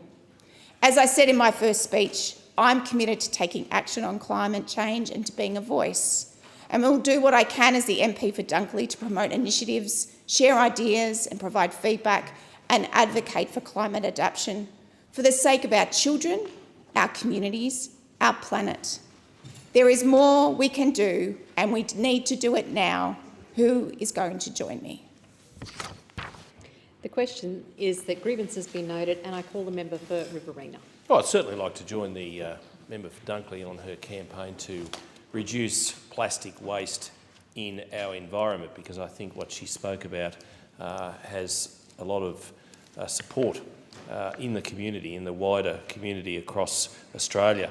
And indeed, when you consider, as she said, the amount of plastic in our ocean environment, it is such a shame, such a pity, and we need to do more. That huge whirlpool of rubbish, of debris in the Pacific is a modern disgrace. There is absolutely no question. But I will take her up on one thing. This is a grievance debate, so let's be egregious about something, and that is her claim that if you put solar panels on your rooftop, then you're paying less bills the following day. That is not the case. That is fanciful. That is folly. You have to pay the solar panels off, and whilst there might be some recompense in the long term, in the long run, it is not going to happen overnight, as she suggested. And don't just take my word for it. Let's ask anybody who currently lives in Broken Hill, because on Thursday, 17 October, a severe storm knocked over 7 transgrid towers, transmission towers, in the far west of New South Wales. And that caused a power outage which lasted a fortnight, a full fortnight. It wasn't until the 31st of October that power was restored, and people were being encouraged to reduce their power, to turn off unnecessary implements. But at the same time, they were also being told to turn off their solar panels because they didn't want to put more energy into a grid that was already reduced severely by the impact of these storms, reduced substantially by the fact that 7 towers had been knocked over.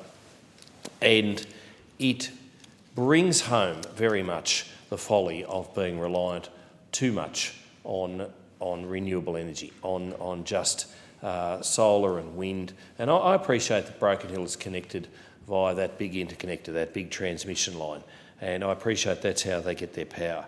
But this should be an energy superpower. Broken Hill, goodness knows it, BHP, which had its genesis in that far-flung New South Wales town. So much wealth for this nation has been produced from that community, and yet you think in this day and age that it can be knocked out for a fortnight is just so hard to believe. And we talk about having the national rational discussion about nuclear, and we have to. We have to, because if you place all your eggs in one basket, and this is the rush to renewables that those opposite would want us have to do, you are going to see more power outages of the like that we saw in Broken Hill last month.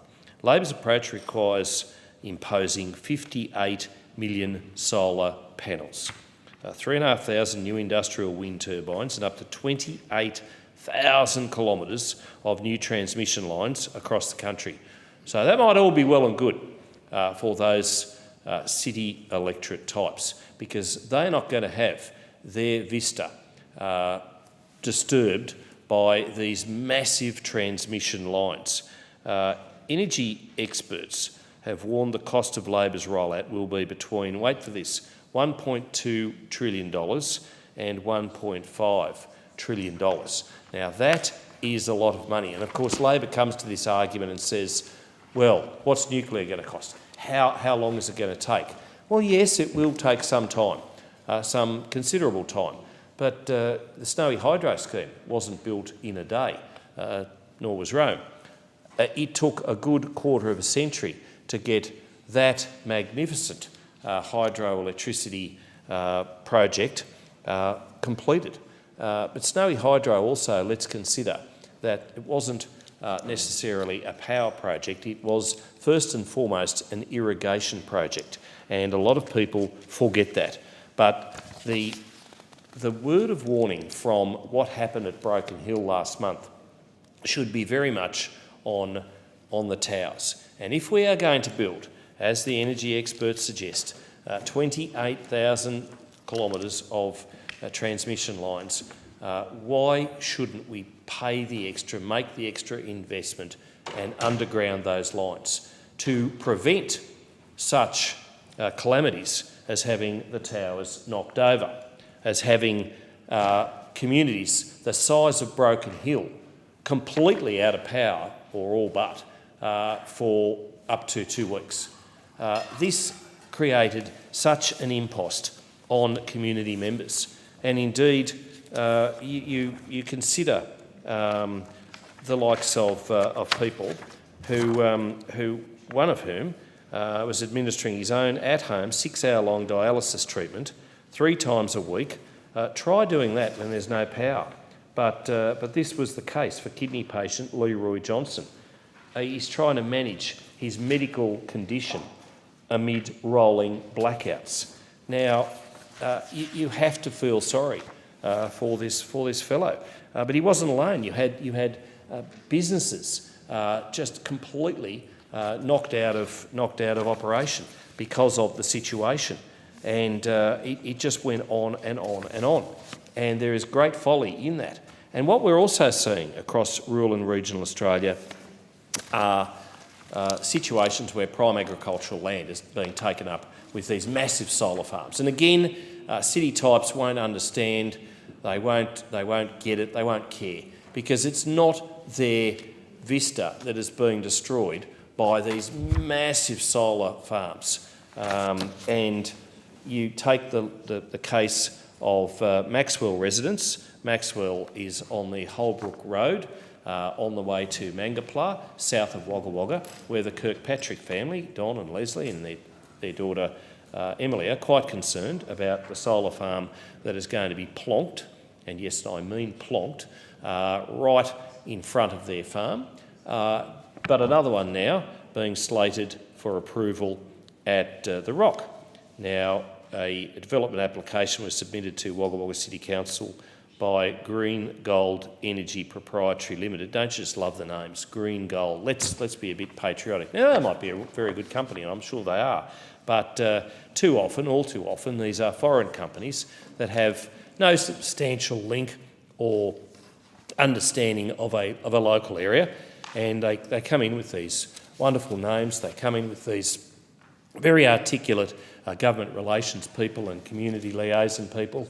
You never see them again. They come in, they talk up the project, and then off they go.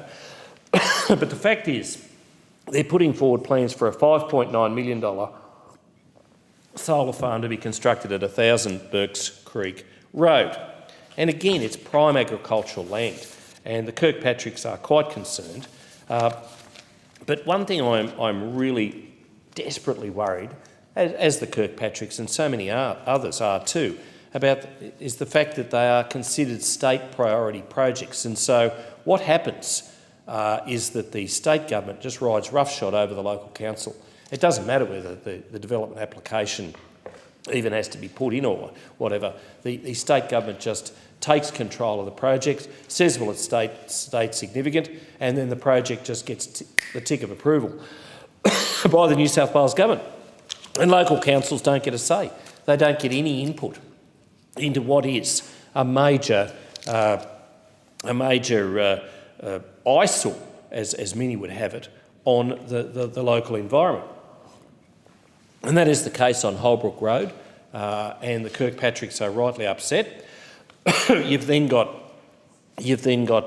projects right from Upper Lachlan through Yass Valley, through the Snowy Valleys with the transmission lines going from Bannaby and Big Hill right through, and I appreciate that we have to build nation-building infrastructure. I get that. I get that the energy grid is in more demand. I understand that. But there is a great folly in rushing to do this project and not taking into account what happened at Broken Hill, not taking into account the fact that undergrounding of these power transmission lines might be the better option, albeit at a far greater cost. But we have to consider the local environment. We have to consider the implications of what happens, as in a complete knockout of the power system when you've got dialysis treatment people, and we have to consider the future. The question is that grievances be noted, and I call the member for Macon. Thank you, Madam Deputy Speaker. Madam Deputy Speaker, we live in uncertain times. The climate change transition, extreme weather events, global conflicts, tens of millions of displaced people or refugees around the world, and now the cost of living, all becoming a global phenomena, are leaving people feeling very insecure. For millions of people, life is worse than insecure. It is a struggle for survival. For people in war zones, fleeing conflict, or living in extreme poverty, their survival is dependent on the generosity of others. In a recent statement issued by the Australian Catholic Bishops' Conference, they stated about the state of the world, and I will quote just one paragraph. "The last century was the most violent in human history, with the piles of corpses of Auschwitz and Hiroshima its demonic emblem. At the dawn of the new century and the third millennium, there were hopes for a time of peace. But that was not to be. In 2022, it was reported that there were 55 state-based conflicts around the world and 82 non-state conflicts. According to the United Nations, this is the highest number of violent conflicts the world has faced since World War II. 2 billion people live in countries racked by such conflicts. We are all too aware of some conflicts such as the slaughter in Ukraine and the Holy Land, with the media saturated with reports of these wars and the immense human suffering they bring. But other conflicts, without the same global implications perhaps, tend to be overlooked or forgotten. The scale of human suffering is immense, the loss incalculable." End of quote. Madam Deputy Speaker, I recently met with representatives of MICA Australia, a coalition of Christian international development agencies who advocate for global justice. MICA is calling for Australian overseas aid to increase from the current figure of 0.68% of the federal budget to 1% of the budget, a figure that was surpassed and reached 1.28% back in 2012. And I acknowledge that in dollar terms the amount has actually risen, but in proportion to the Australian budget it has actually diminished. In support of their ask, MICA quotes the following statistics. 700 million people still live in extreme poverty. 1 in 5 children live in a conflict zone, and there has been an 80% rise in humanitarian needs since 2019. I well understand at a time when many Australians are struggling with cost of living, there will be community pushback against Australia sending more money overseas. However, as MICA correctly point out, it is in Australia's national interest to provide overseas aid for the following reasons. Firstly, foreign aid provides security and stability for developing countries. 22 of 26 of Australia's nearest neighbours are developing countries. Foreign aid also provides increased economic security for developing countries and, in turn, trade opportunities for Australia, in addition to reduced migration pressures. Additionally, Australia has a moral obligation as an advanced nation to deliver life-changing services, support education and improve health outcomes in some of the world's poorest regions. 10 of Australia's top 15 export markets today are countries that once received Australian aid, proof that foreign aid ultimately has national benefits. Madam Deputy Speaker, in speaking about foreign aid, I also take this opportunity to recognise and thank the churches in the Macon electorate which I represent, who almost without exception all run overseas aid programs, as do most of the service clubs in Macon. Collectively, the aid provided by all of those groups put together change lives.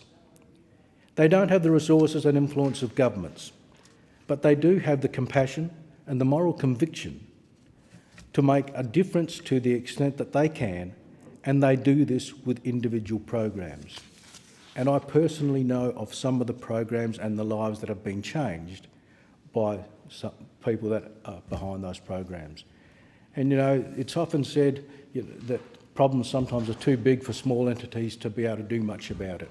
And quite often I think it's a comment that I hear all too often, what can I do about it? The reality is that even if you can do something to change one person's life, that is still worthwhile. And the churches and the service groups that I work with in the Macon electorate, who are all involved in foreign aid programs, are doing exactly that each and every day. Madam Deputy Speaker, with respect to foreign aid, I want to also touch on the situation in Palestine. Every day we wake up to fresh news of bombings of civilian targets by Israel and the loss of more, sometimes dozens, of innocent lives, including children, women and the elderly people. Indeed, one statistic I was looking at suggests that some 42,000 Palestinians have been killed since October the 7th, since the October the 7th event. And I guess in addition to all of those killed, there's tens of thousands that are maimed or left homeless, without shelter, without food, without water. My concern is not only the loss of those lives, but my concern is equally that foreign aid is also being obstructed in terms of trying to assist those people that desperately need it. And in fact, again, we read reports about that each and every day. Of course, Madam Deputy Speaker, Israel has the right to defend itself, and the hostages held by Hamas should be freed. And the atrocities that occurred on October the 7th, quite rightfully, should be and have been condemned, and I condemn them equally. But that does not justify, in my view, the relentless brutality being inflicted upon the innocent Palestinian people that are trying to flee for their life or simply trying to survive. Their lives also matter, and they too have a right to live.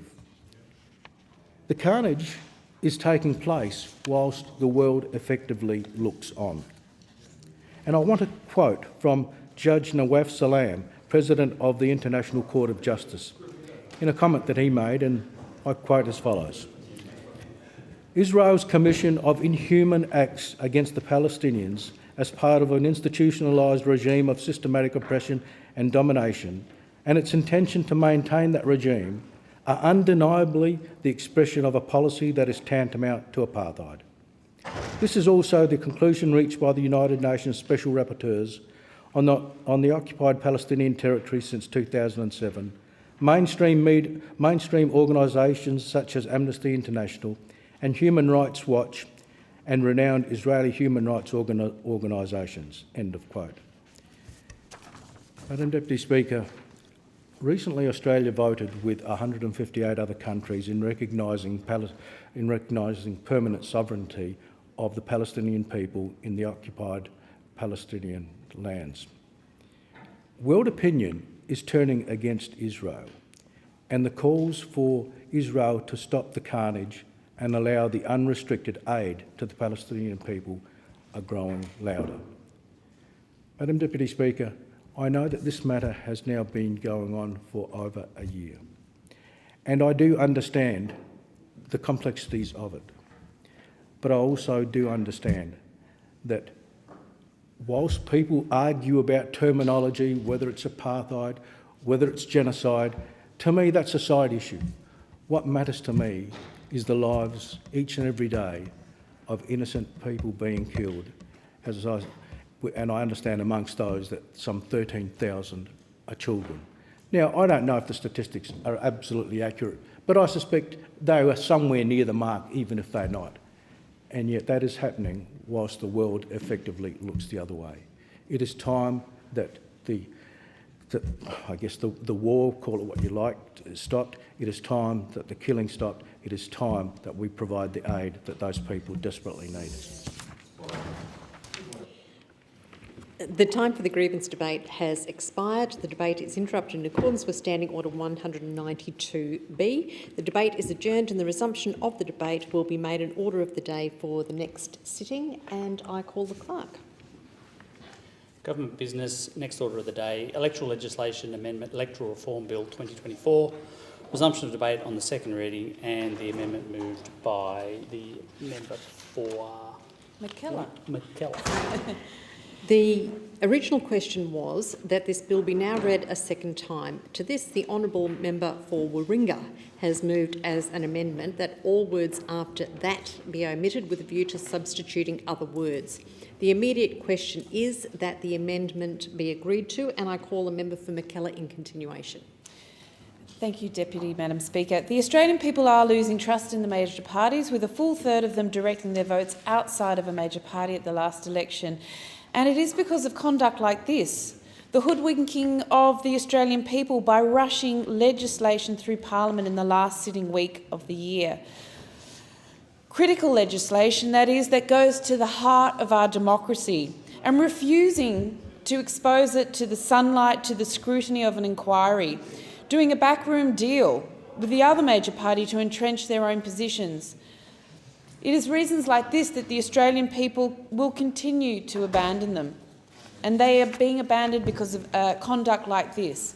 And one last observation. The government has many times, as a justification for introducing these reforms, said that we don't want to become like America. But I would suggest that in one critical respect, this is exactly what this reform will do. By creating an unfair playing field and locking out new entrants because of that, the legislation will actually lock in the dominance of the two major parties for decades to come. We will have nothing but blue and red to choose from, very little else, just like has happened in America. With a duopoly, we are at risk of greater polarisation. What our democracy does need is more voices, more debate, more scrutiny, more competition. That's what we need in our parliament. So let's do better. I urge the government to send this bill for further scrutiny. Members' time has expired. The immediate question is that the amendment be agreed to, and I call the member for North Sydney. Thank you, Madam Deputy Speaker. At the 2022 federal election, my community of North Sydney sent a clear message to the two major parties that they were done with a political environment that was set on ignoring them. They rose up, took their voice back and sent me, an independent representative, to this place. At the same time, another 15 electorates decided they were done with the two-party duopoly and voted instead to send their own independent or a minor party representative to this place. As a result, this 47th Parliament has benefited from a broader debate than it has possibly experienced since Federation, as each crossbench member has determinedly shown up to fight for the reform we know our community wants. Fast forward to today, and I cannot express how incredibly disappointed I am to find myself in this place debating a piece of legislation that is nothing more than a thinly veiled attempt to erase people like me from this Parliament. In his own introductory statements accompanying this legislation, the Assistant Minister acknowledged this is the most significant reform in our democracy in over 40 years. But rather than give this legislation the light and oxygen it deserves, the government, colluding with the opposition, has decided to ram it through in the dying weeks of this Parliament. And while some may claim there is nothing to see here, you need look no further than today's speaking list, which does not include a single major party representative. Now that's convenient. To try and argue that this bill is anything more than a stitch-up designed to kill off independent politics is disingenuous at least, and at worst it could almost be considered legislative fraud. Having seen this legislation for the first time on Sunday afternoon and then being briefed on it twice since and sleeping on it for 2 nights, I have no doubt that this is the two major parties rigging the rules of the game in their favour, so that in order to contest the opportunity to represent a community, you basically have to be part of a party. The bill before us does this in 3 broad ways. Firstly, it significantly increases the public funding provided to incumbents, creating a situation which provides an immediate additional benefit for the status quo and disincentivises challengers. Secondly, it caps the funding newcomers can have access to, whilst ensuring the two-party system continues to be able to outspend an emerging candidate, independent candidate, by more than 1,000 times. Thirdly, it allows the major parties to get around caps by introducing special rules for nominated entities that safeguard the status quo of the major parties' largest donors, while ensuring newcomers cannot establish an entity of an equivalent size. Ultimately, I wish I could stand here and say that I understand this bill inside and out, and that I'd examined every detail, each provision, and understood how it will work in practice. That I'd been able to consult a broad spectrum of experts and that my community had been given a chance to look at it and provide their thoughts. But none of that has happened. Rather, this bill is being rushed through this Parliament without proper scrutiny, and as we saw yesterday, despite the best efforts of the crossbench, it will not even go to inquiry. Ultimately, the legislation reeks of something born of arrogance and self-interest. And the way it is being railroaded through this place is out of touch with the kind of governance and policy making the public want to see. To be clear, major party votes have been declining for 50 years, reaching their lowest levels of 68% in the last federal election. That year, nearly a third of voters went to minor parties or independent candidates. But ultimately, this bill sends a really clear message to communities like mine. We don't care what you want. We don't want to hear it. We don't want to acknowledge how you voted in 2022. We're just going to make it harder for you to vote that way in the future because we can do it now. And let's face it, with so many of you turning away from us, if we leave this until the new Parliament where we may no longer have a majority control, your representatives may just take this democracy back and make it about you rather than us. And we can't have that. The two major parties have failed to act sufficiently in the interest of their communities, instead prioritising their own interests and big corporate donors. And rather than shift the dial by actually listening to their communities, engaging in more participatory democracy, or, God forbid, improving their policies, they are instead using campaign finance laws to entrench a major party duopoly. With all of that said then, and the limited time I've had to get my head around this bill, it appears to me to be a really mixed bag of reform. There's what we'll call the potentially good. There's the obviously bad and the downright ugly. So let's start with the potentially good, because my community sent me here to fight for integrity in politics, and that has seen me consistently call for greater transparency, more accountability and truth in political advertising since day one. Ultimately, there's just enough potentially good sprinkled through this legislation for this government to market it as offering all of that. But just like a sweet treat, which has an artificial sweetener rather than good old-fashioned sugar, don't be fooled. Specifically, expediting donation disclosures is absolutely something my community would support, with the bill improving public reporting timelines and requiring gifts that meet the disclosure threshold to be disclosed sooner. It also lowers the donation threshold from the current $16,900 to $1,000, which again is reform my community would welcome. The irony, however, is that the crossbench has been calling for this electoral reform on transparency and integrity measures for years, to no avail, with the member of Curtin most recently in this term of Parliament tabling the Fair and Transparent Elections Bill, which, if adopted, would have lowered the disclosure threshold to $1,000, introduced real-time disclosures, prohibited misleading and deceptive electoral materials, broadened the definition of gift, included funding disclosure requirements, major donation caps, prohibited certain political donations. Yet the government wouldn't even debate it. From a practical perspective, I've also tried to walk the talk, publishing, with the permission of my donors, the details of donations I've received on my website as close to real time as possible. And while these reforms should be welcomed then, the truth is voters will continue to have complete transparency over what an independent raises and spends in their seat, but the same will not be true of a political party member.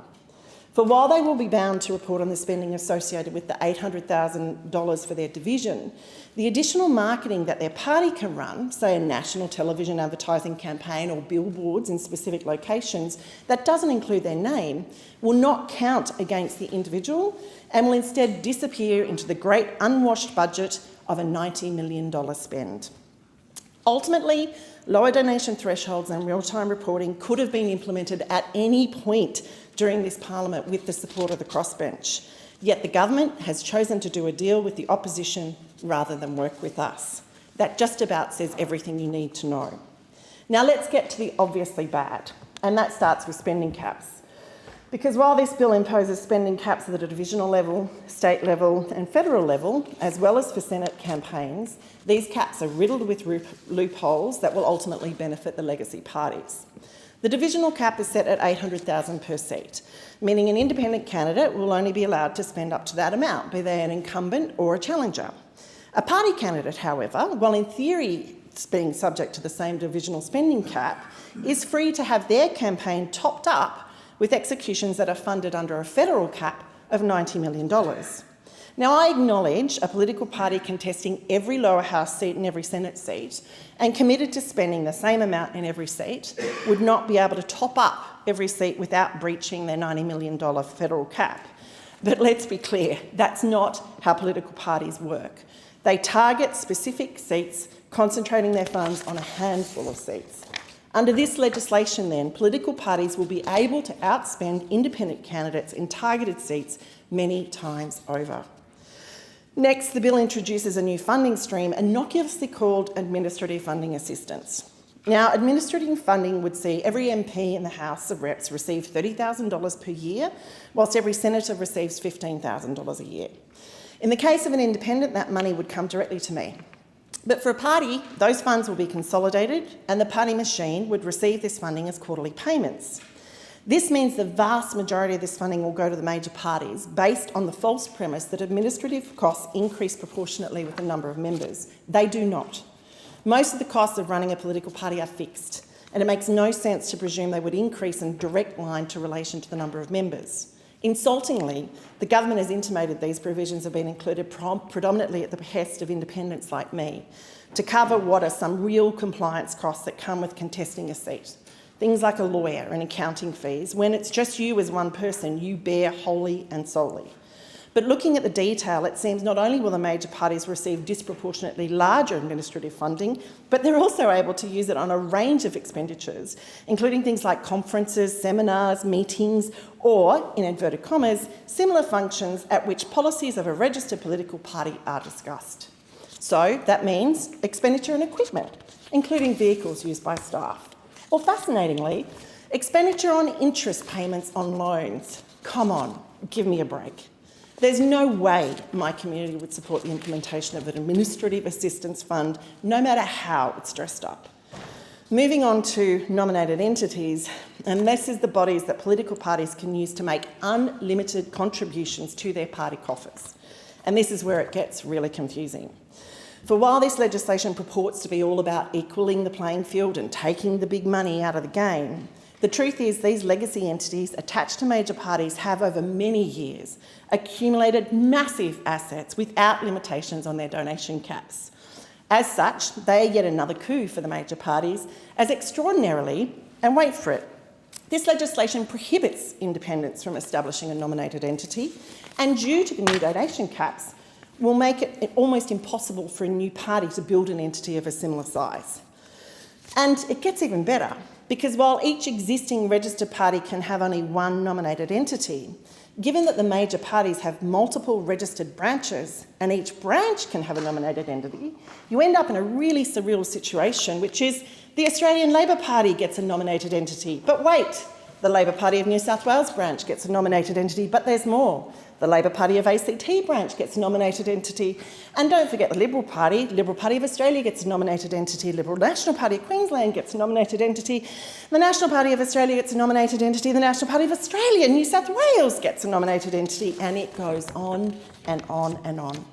And there is so much wrong in this setup, I'm not even sure how you'd begin to fix it. But we could start by ensuring the entities are also restricted by capped donations, just like every other third party. In closing, I'm sure there are many more questions arising from this legislation, including on topics like the pages of exclusions to gift caps. What do they really mean? And what about corporate donation caps? But I want to get to the downright ugly, and that is the process by which this bill is being rushed through this House, with no committee hearing and no proper scrutiny.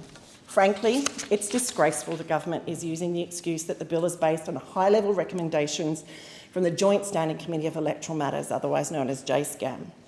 To be clear, we all know the JSCAM inquiry is specifically tasked to look into the 2022 federal election. And despite the fact that that election saw the largest number of independents elected since Federation, there wasn't an independent representative on that committee until the last day of hearing. Furthermore, much of this legislation was not recommended by that committee, and the committee has not seen this legislation. So let's just call that for what it is, convenient window dressing. Doubling back to where I started then, the Assistant Minister himself has said this is the largest reform to Australia's electoral laws in over 40 years. Ordinarily, even minor changes to electoral laws would be subject to a parliamentary inquiry. Yet the government and the opposition are happily working together to bring this baby home through the parliament in this term. And that says everything we need to know. This legislation is not designed to take big money out of politics. It's designed to prop up a flailing two-party system. And if the major parties think they can quash the community independent movement with this bill, they have greatly underestimated the movement, along with the communities and the individuals at its heart. Really frustratingly and incredibly depressingly, the major parties have failed to recognise that democracy is at its healthiest, its absolute healthiest, when it is based on a true contest of ideas. And for that, history will judge them. The immediate question is that the amendment be agreed to, and I call the Minister. Thank you, Deputy Speaker. In summing up this debate, I want to say once again, it is time to get big money out of Australian politics. It is time for spending caps, so we don't have these multi-million-dollar campaigns raging through the suburbs of Australia. And it's time for ideas, not bank balances, to decide elections. It's time for the people of Australia to be given their power back. That's what this bill does. This bill is the result of 2 years, more than 2 years, of committee inquiries, reports, recommendations, careful drafting, consideration, consultation, including consultation with those on the crossbench. We know, way back, more than 2 years ago, August 2022, the Special Minister of State, the Honourable Senator Don Farrell, wrote to the multi-partisan Joint Standing Committee on Electoral Matters. He asked them to inquire. They gave us their report. We said we would accept those recommendations and act on them. That's exactly what the government is doing. And we're doing it by reducing the donation disclosure threshold. We're doing it by requiring regular and rapid disclosure of donations. We're doing it by capping political donations. And I note that we had in the debate earlier someone say that a $20,000 donation was not big. Well, I think for most Australians, they'd think that $20,000, if someone's got $20,000 to hand over to a political candidate of their choice, that is big. We're going to do it by capping campaign spending to level the playing field and provide greater access for individuals and entities to participate in the political debate. We're going to do it by introducing a new system of administrative funding to increasing public funding and to offset some of the impacts of this legislation. Labor has had a long-standing commitment to sensible, long-lasting electoral reform. Australia's democratic system is the envy of the world, but we can make it stronger. Multiple inquiries from multiple elections have told us that the biggest weakness in our electoral system is big money. And I think the Australian people will be asking themselves, why do some oppose getting big money out of our political system? Over the last decade, we've seen billionaires repeatedly attempt to sway our elections, not through policy or participation, but through money and misinformation. What we saw from the Joint Standing Committee on Electoral Matters recommendation of this bill was a path to get big money out of politics, and I want to walk that path. Through this legislation, we have the opportunity, we can all choose to vote, to restore transparency to donation laws and expenditure and to keep big money out of our political system. The consultation has been extensive, it's been deliberate and it's been considered. And in recognition of this, it's the result of 2 years of committee inquiries, reports, recommendations, detailed drafting. And I want to note that when it comes to the detail of this, I draw all members' attention to the explanatory memorandum, where it clearly states this on regulatory impacts, a requirement we have for significant changes. And I do agree with those opposite that this is a significant change, but it says this, quote, consistent with the government's impact analysis requirements, the report of the Joint Standing Committee of Electoral Matters into the conduct of the 2022 federal election has been certified by the Department of Finance as meeting the requirements of the impact analysis equivalent. It draws directly on that report as the consultation and impact analysis for this legislation before the Parliament right now. Further, the explanatory memorandum says very clearly the amendments have been assessed as compatible with Australia's human rights obligations. Now, again, I draw everyone's attention to that explanatory memorandum. I want to note that Minister Farrell has been public about the need and the drafting of both donation and spending caps. This should not come as a surprise to especially anyone in this parliament, but further to anyone who's been following this in the Australian public policy debate.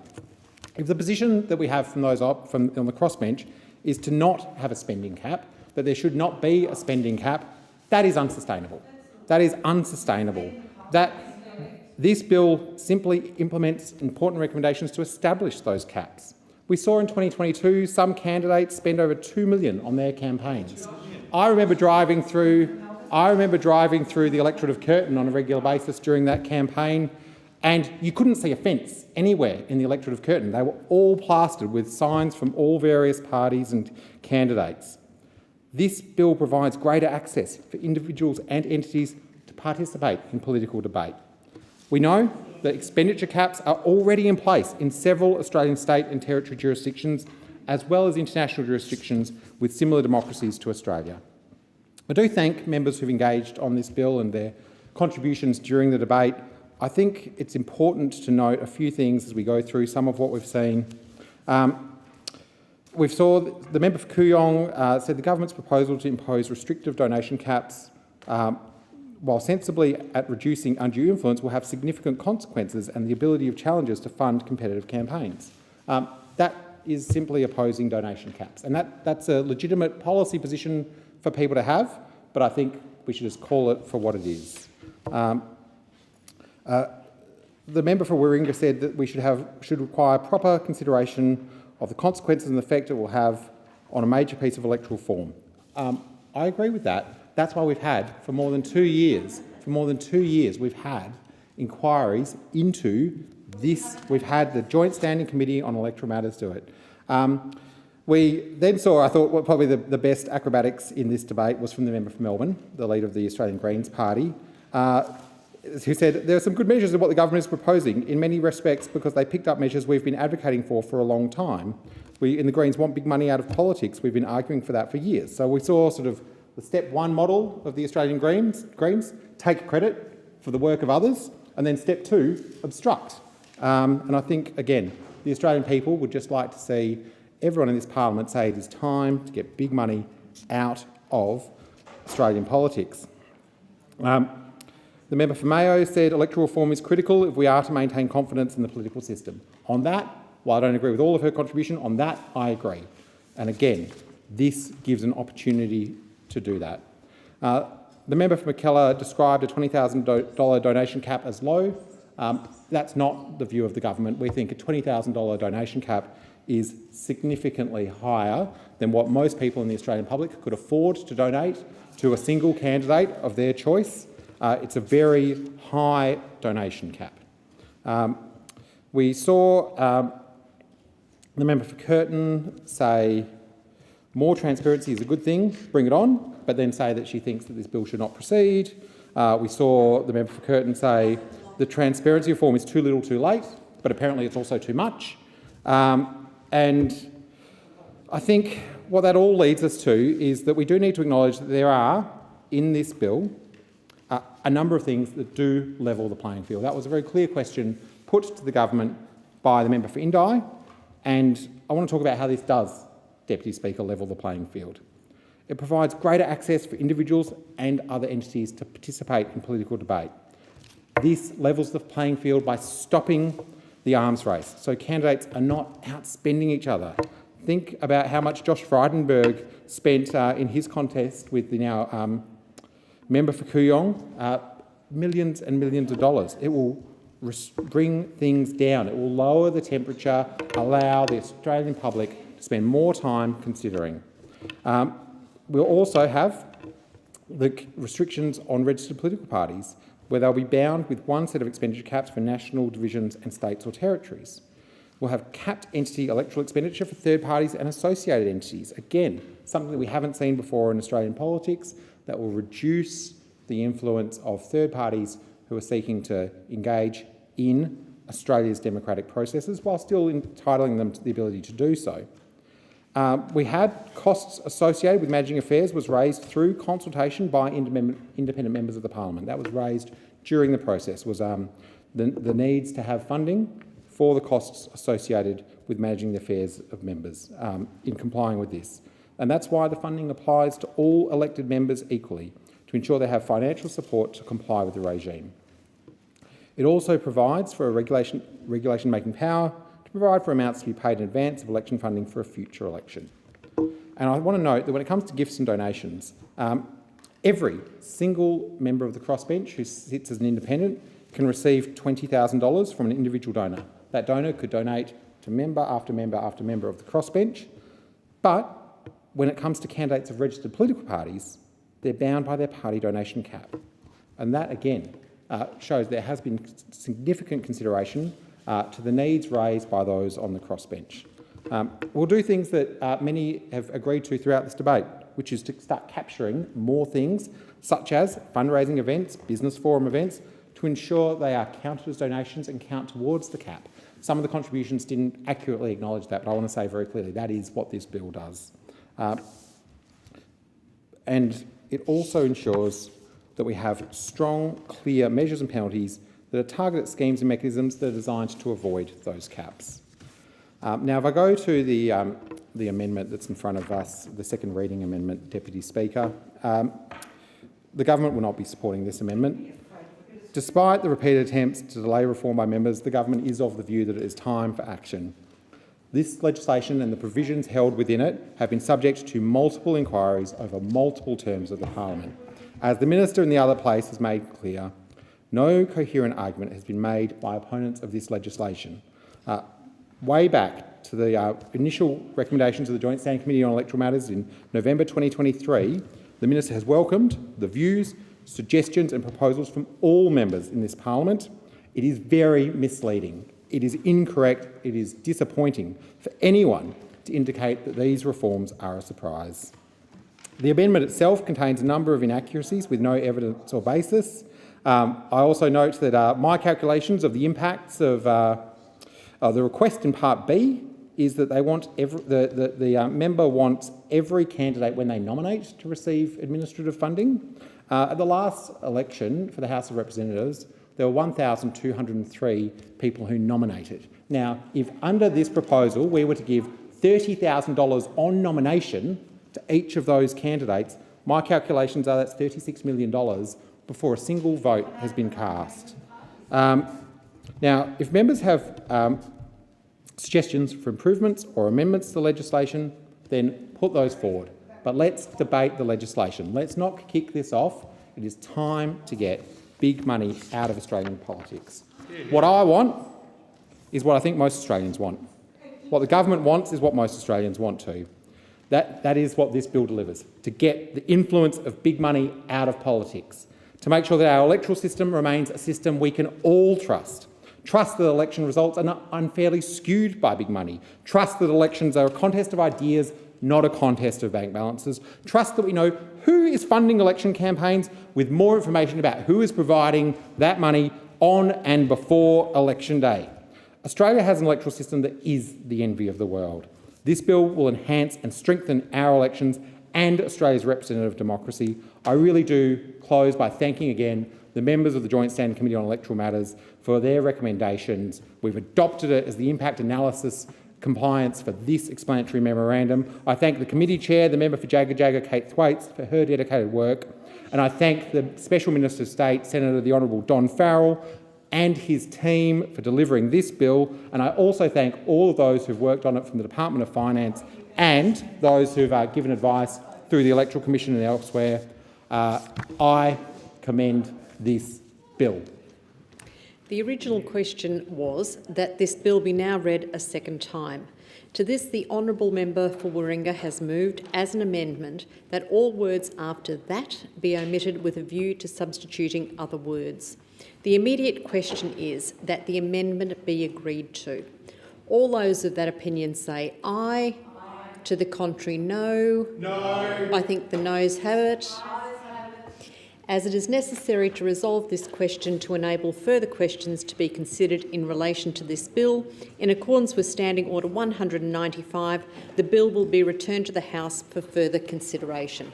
And I call the clerk. Government business, next order of the day, Cyber Security Bill 2024, resumption of debate on second reading.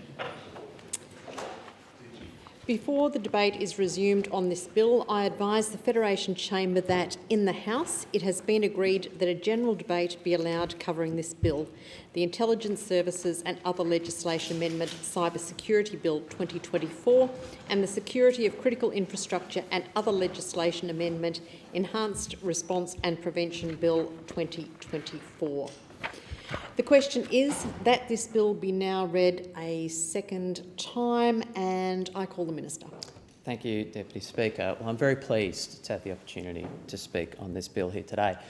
I first raised the issue of ransomware in this parliament more than 7 years ago, in 2017. It's long been an area of interest to me, an area of concern of mine, including during the last parliament when I was the Shadow Assistant Minister for Cybersecurity. I should also acknowledge it was an area of interest to others in this chamber here today.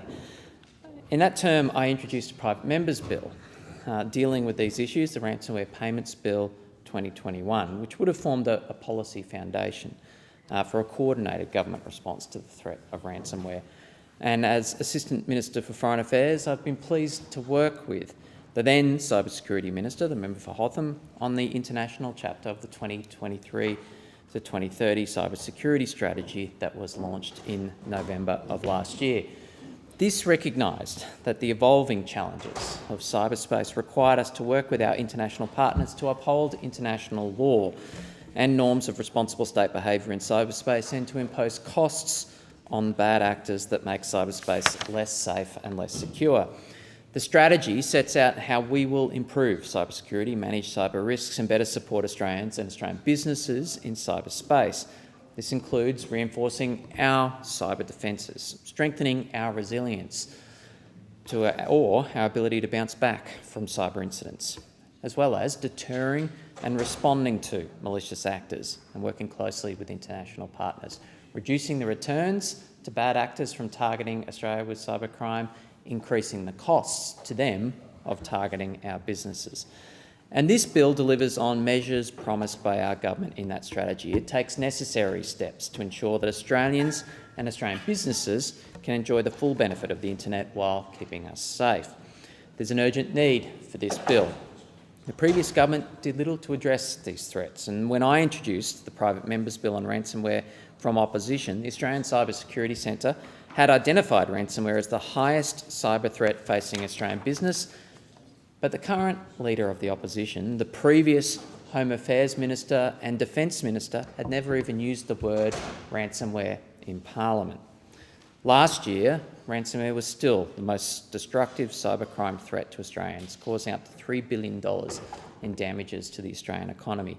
And ransomware attacks are only becoming more prevalent in our world. And this bill will lay the foundation for a coordinated strategy to fight ransomware. We'll introduce a mandatory reporting obligation for entities that are affected by a cyber incident, receive a ransomware demand, and elect to make a payment or give benefits in response to that demand. This is essential for us to be able to develop a fuller picture of ransomware attacks in Australia and the scale of the threat, enabling a more coordinated government response. Now, even prior to this bill, the Albanese Labor government has already been taking steps to tackle ransomware. Australia has led the International Counter-Ransomware Task Force since January of 2023, driving international cooperation on countering ransomware, including through information and intelligence sharing and facilitating collaboration between law enforcement. We provided an additional $75 million to the AFP to boost the Hack the Hackers program. This is an investment that will equip the police who are responsible for fighting cybercrime with the skills and capabilities needed to disrupt these actors and to protect the community. The Australian Federal Police and the Australian Signals Directorate established Operation Aquila in November of 2022 to investigate, target and disrupt cybercriminal syndicates. Ransomware threat groups were a priority, and under Operation Aquila, the AFP and ASD with other agencies and international partners were able to link Mr Alexander Ermakov to the breach of the Medibank private network. And following a very substantive efforts across these agencies, and in an Australian first, we used Australia's cyber sanctions powers on Mr Ermakov for his role in the cyber attack earlier this year. Our cyber sanctions framework was established to deter and frustrate cyber criminals, to impose costs on them for their activities. It enables us to sanction a person or entity in relation to a significant cyber incident with a targeted financial sanction and/or travel ban. This disrupts their ability to conduct their business by limiting their access to the financial system, including crypto exchanges, and their ability to travel overseas. It also reveals their identity and their tradecraft, exposing cyber criminals who trade in anonymity, and makes it more difficult for them to conduct their activities. Frankly, being sanctioned is bad for business. Cyber sanctions are now a key tool for us to consider when responding to significant cyber incidents. And I'm pleased that since sanctioning Alexander Ermakov, we've also sanctioned a further 4 Russian cyber criminals. We've imposed cyber sanctions on 3 people for their involvement in the Evil Corp cybercrime group: Maxim Viktorovich Yakubets, Igor Oleganovich Turasev, and Alexander Viktorovich Ryzakov, who had senior roles in Evil Corp. I called for Mr Yakubets to be sanctioned during debate on this place during the introduction of the Magnitsky legislation in 2021. I said at that time, Maxim Yakubets, the leader of Evil Corp ransomware group in Russia, has already been sanctioned by the US government. He drives a fluoro camouflage Lamborghini with a license plate Thief. That kind of impunity needs to end. So it was particularly satisfying to be able to see the Australian government sanction him last month. We have also sanctioned Dmitry Korasev for his senior leadership role in the Lockbit ransomware group. We have taken clear steps to deter cyber criminals from targeting Australians. The Australian Cyber Security Centre also provides ransomware guidance to help Australians and businesses protect themselves and respond to ransomware attacks, and are available to provide assistance 24/7. One key piece of advice from the ACSC, and something that I've said here in this place before, is that you should never pay a ransom, ever. Paying a ransom does not guarantee you that you will regain access to your information or prevent further disruption. It doesn't guarantee that your data won't be sold or linked, but it does provide criminal organisations with further resources and incentivises further cybercrime, putting even more Australians at risk. This is why we need a coordinated approach to tackling ransomware.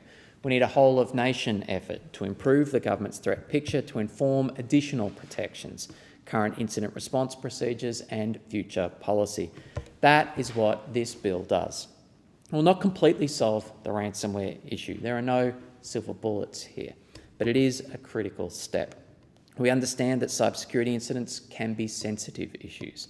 Targets of cyber attacks may be reluctant to report them, but we need to understand the cyber threat landscape so the government can more effectively assist organisations with their incident responses, as well as providing them with the information they need to protect themselves before these incidents occur. The reporting of cybersecurity incidents by members of the public and Australian businesses is crucial in this respect, and that is why this bill will establish a limited use obligation that will restrict how information provided to us during a cybersecurity incident will be used, to give Australians and Australian businesses confidence that the information you provide will be used appropriately. We are committing to protect the information that these businesses, these Australians, share with government by using and sharing it only with the government agencies and regulators when necessary, and only for the purpose of assisting with incident responses. Because the Albanese government wants to work with you to protect you. This bill will also establish the power to mandate security standards for smart devices that are internet or network connectable. These devices, like smart TVs, smart watches, baby monitors, home assistants, have become an integral part of our everyday lives, and our usage and reliance on them continues to grow. Indeed, there are estimates that there will be more than 21 billion IoT devices connected to the internet globally by 2030.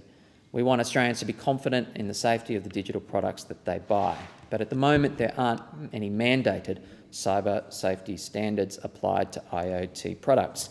We've seen the destructive capability of these IoT products during the Mirai botnet incident some years ago. So it is essential that the government makes sure that they are safe for Australians.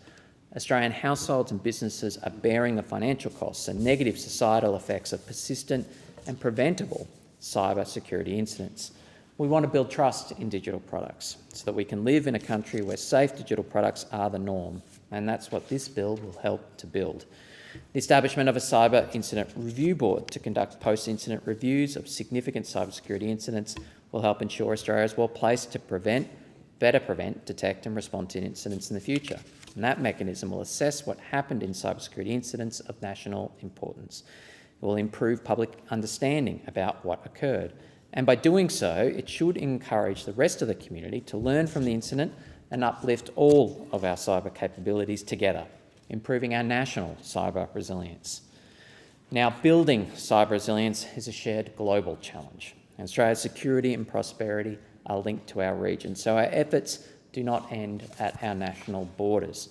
Our flagship Cyber and Critical Technology Capacity Building Program, the Cyber and Critical Tech Program, works across the Indo-Pacific to help countries maximise the opportunities and mitigate the risks related to cyberspace and critical technologies to enhance the resilience of the region. Last year, I announced the establishment of the Pacific Cyber Rapid Assistance for Pacific Incidents and Disasters, the RAPID teams, to help to respond to cyber crises in the Pacific when Pacific governments request the assistance of the Australian government. It's been a resounding success and warmly welcomed in the region. In many respects, Australia is already a leader in cybersecurity, but this bill will ensure that Australia has a world-leading, robust cybersecurity regime going forward. The time to act is now, and I commend this bill to the House. Thank you. The question is that this bill be now read a second time, and I call the member for Fisher. Thanks, Mr Deputy Speaker. I rise to speak on the cybersecurity legislative package, which I spoke about only yesterday in tabling the PJCIS report. After World War II began, Hitler's propaganda chief Joseph Goebbels said, The Allies let us alone and let us slip through the risky zone, and we were able to sail around all the dangerous reefs. And when we were done, and well armed, better than then they started the war.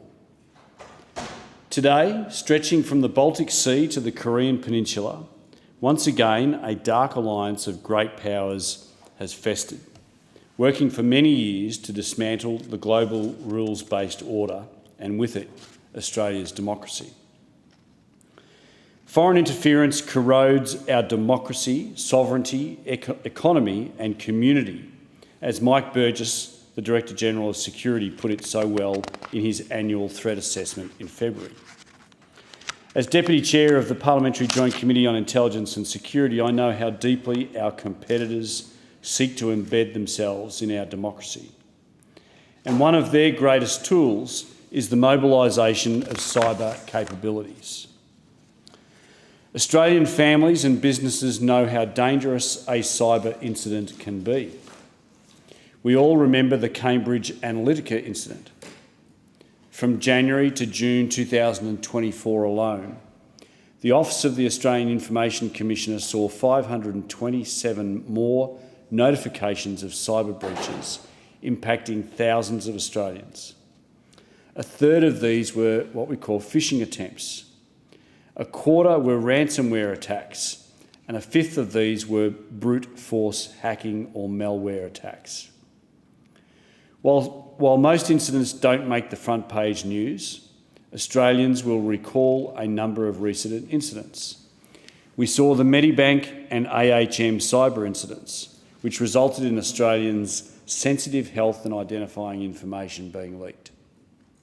This large-scale attack was one in a recent string of large-scale attacks hitting Optus and Latitude Finance. The Proctor U remote education service was hacked with 444,000 people's data leaked to the dark web.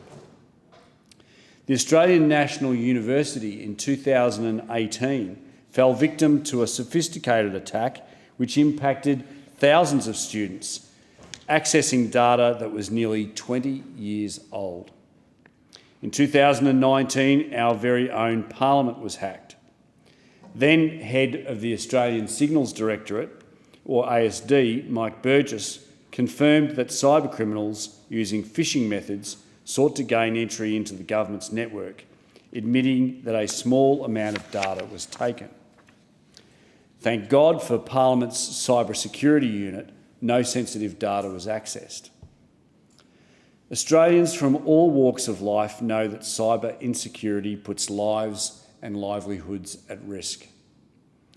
As Stephanie Napo from CISO said, it takes 20 years to build a reputation and a few minutes of a cyber incident to ruin it. The impact of cyber insecurity can be devastating, and Australian small and family businesses know this to be true as well.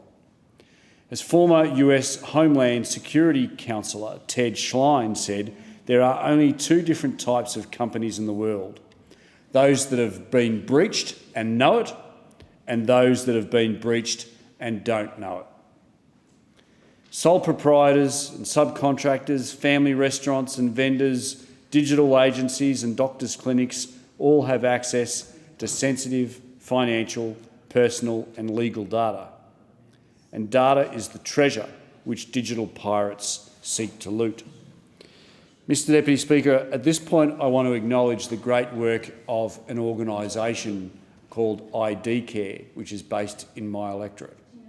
ID Care is a not-for-profit organisation that does tremendous work across the Australian country, across the land, that helps thousands, tens of thousands of people a year when they have had their digital identities stolen or corrupted.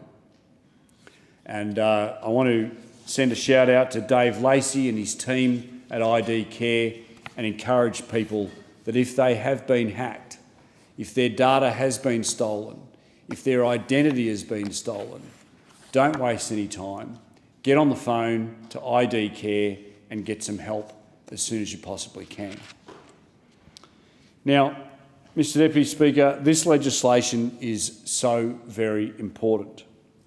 The three bills we're debating are designed to mandate minimum cyber security standards for smart devices, to introduce mandatory ransomware reporting for certain businesses to report ransom payments, to introduce limited use obligations for the National Cyber Security Coordinator and the Australian Signals Directorate, or AUSD, to establish a Cyber Incident Review Board and clarify, simplify, streamline and align existing obligations, regulations and government assistance measures. Now, Mr Deputy Speaker, once again, this important legislation to bolster Australia's national security comes on the back of the hard work of the advocacy of the Coalition. Yet again, we are leading the government from opposition when it comes to keeping Australians safe. We put legislation on the table for ransomware action on more than one occasion. Labor obfuscated, dithered and delayed before finally relenting, just like they did on social media reform. The issues in this bill are no different. The proposed mandatory standards for smart devices in the Cybersecurity Bill of 2024, they are welcome, but they are long overdue. This proposal was first canvassed by the former Coalition government in our 2021 Cyber Security Strategy discussion paper. The same can be said about limited use obligations. The Coalition first called for a legislated limited use obligation on the 22nd of March 2023. We called for the construction of a Cyber Incident Review Board, identifying that our country needed a mechanism to conduct objective investigations following significant cyber incidents. In line with the recommendation 5 of the PJCIS report, the Coalition is committed to seeing members of the Cyber Incident Review Board drawn from industry, academia and the public service. As the PJCIS outlined in our report, tabled just yesterday, and I quote, "While it is appropriate for senior public servants, including representatives of relevant statutory agencies such as ASD, to be included on the CIRB, and in the exercise of its powers, the committee has heard from some of a desire to also include representatives external to government."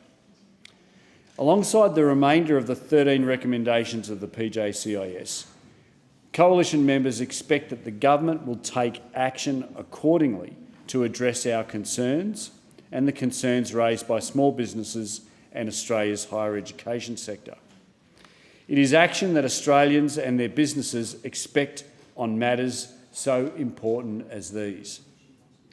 If this careless Labor government had moved more quickly with these reforms, it may have gone some way to boost the willingness of businesses to share information with ASD in a timely and meaningful way. Mr Deputy Speaker, the consultation process which preceded this legislation proves that the small business community and private sector are beginning to understand their role and responsibilities, as well as the threats and opportunities when it comes to Australia's national security. What this process shows is that industry is ready to engage with the government and this parliament in developing policy, building capacity and responding to Australia's security threats. It's clear to me that the Australian business community is well and truly ready to contribute to the development of a national security strategy. While I'm pleased to see the government getting on board with the Coalition's groundbreaking work to bolster Australia's cybersecurity, more must be done. We can't keep patching up our national security framework with quick fixes, bumper sticker announcements and piecemeal bills. Cybersecurity, foreign interference, bribery, money laundering, border security and immigration, military secrets, scam prevention, social media reform. These are all important areas of legislation which the Parliament has considered over the last few years, a number of them spearheaded by the Coalition. But it's time to look at the bigger picture and begin developing and implementing a comprehensive national security strategy which is responsive, forward-thinking and meaningful, not just a band-aid fix. Security should be built in, not a bolt-on, in response to some media coverage or public incident.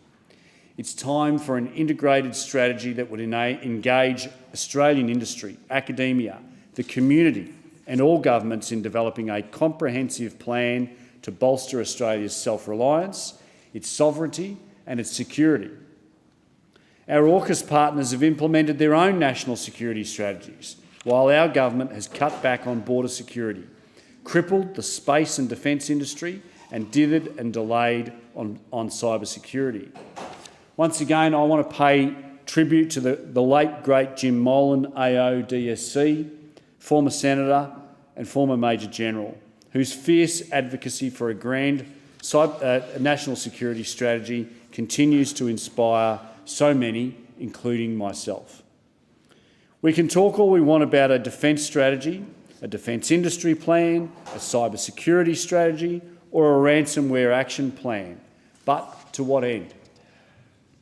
As Jim Molan said, how can there be a defence strategy without an overarching and comprehensive national security strategy? What good is it to have a brilliant defence strategy without national liquid fuel, industry, pharma, science and technology, manpower, diplomacy and stocking policies?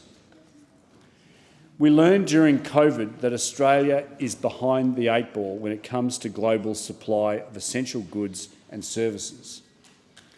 Medicines and medical equipment, veterinary medicine for livestock, fuel for transport, manufacturing, power, defence, food and primary produce, space defence, biosecurity, market stability, cyber security, land, sea, air defence.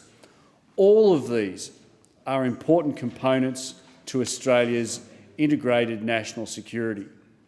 And it's time that we address them as a whole and not in part, not in a piecemeal fashion.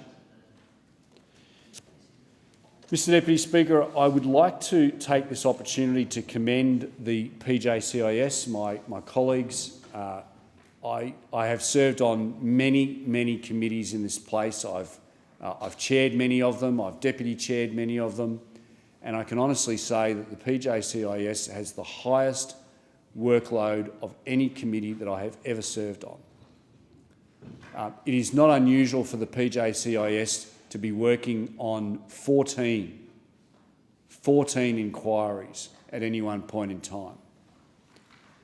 I want to send a shout out to the former chair, the member for Wills.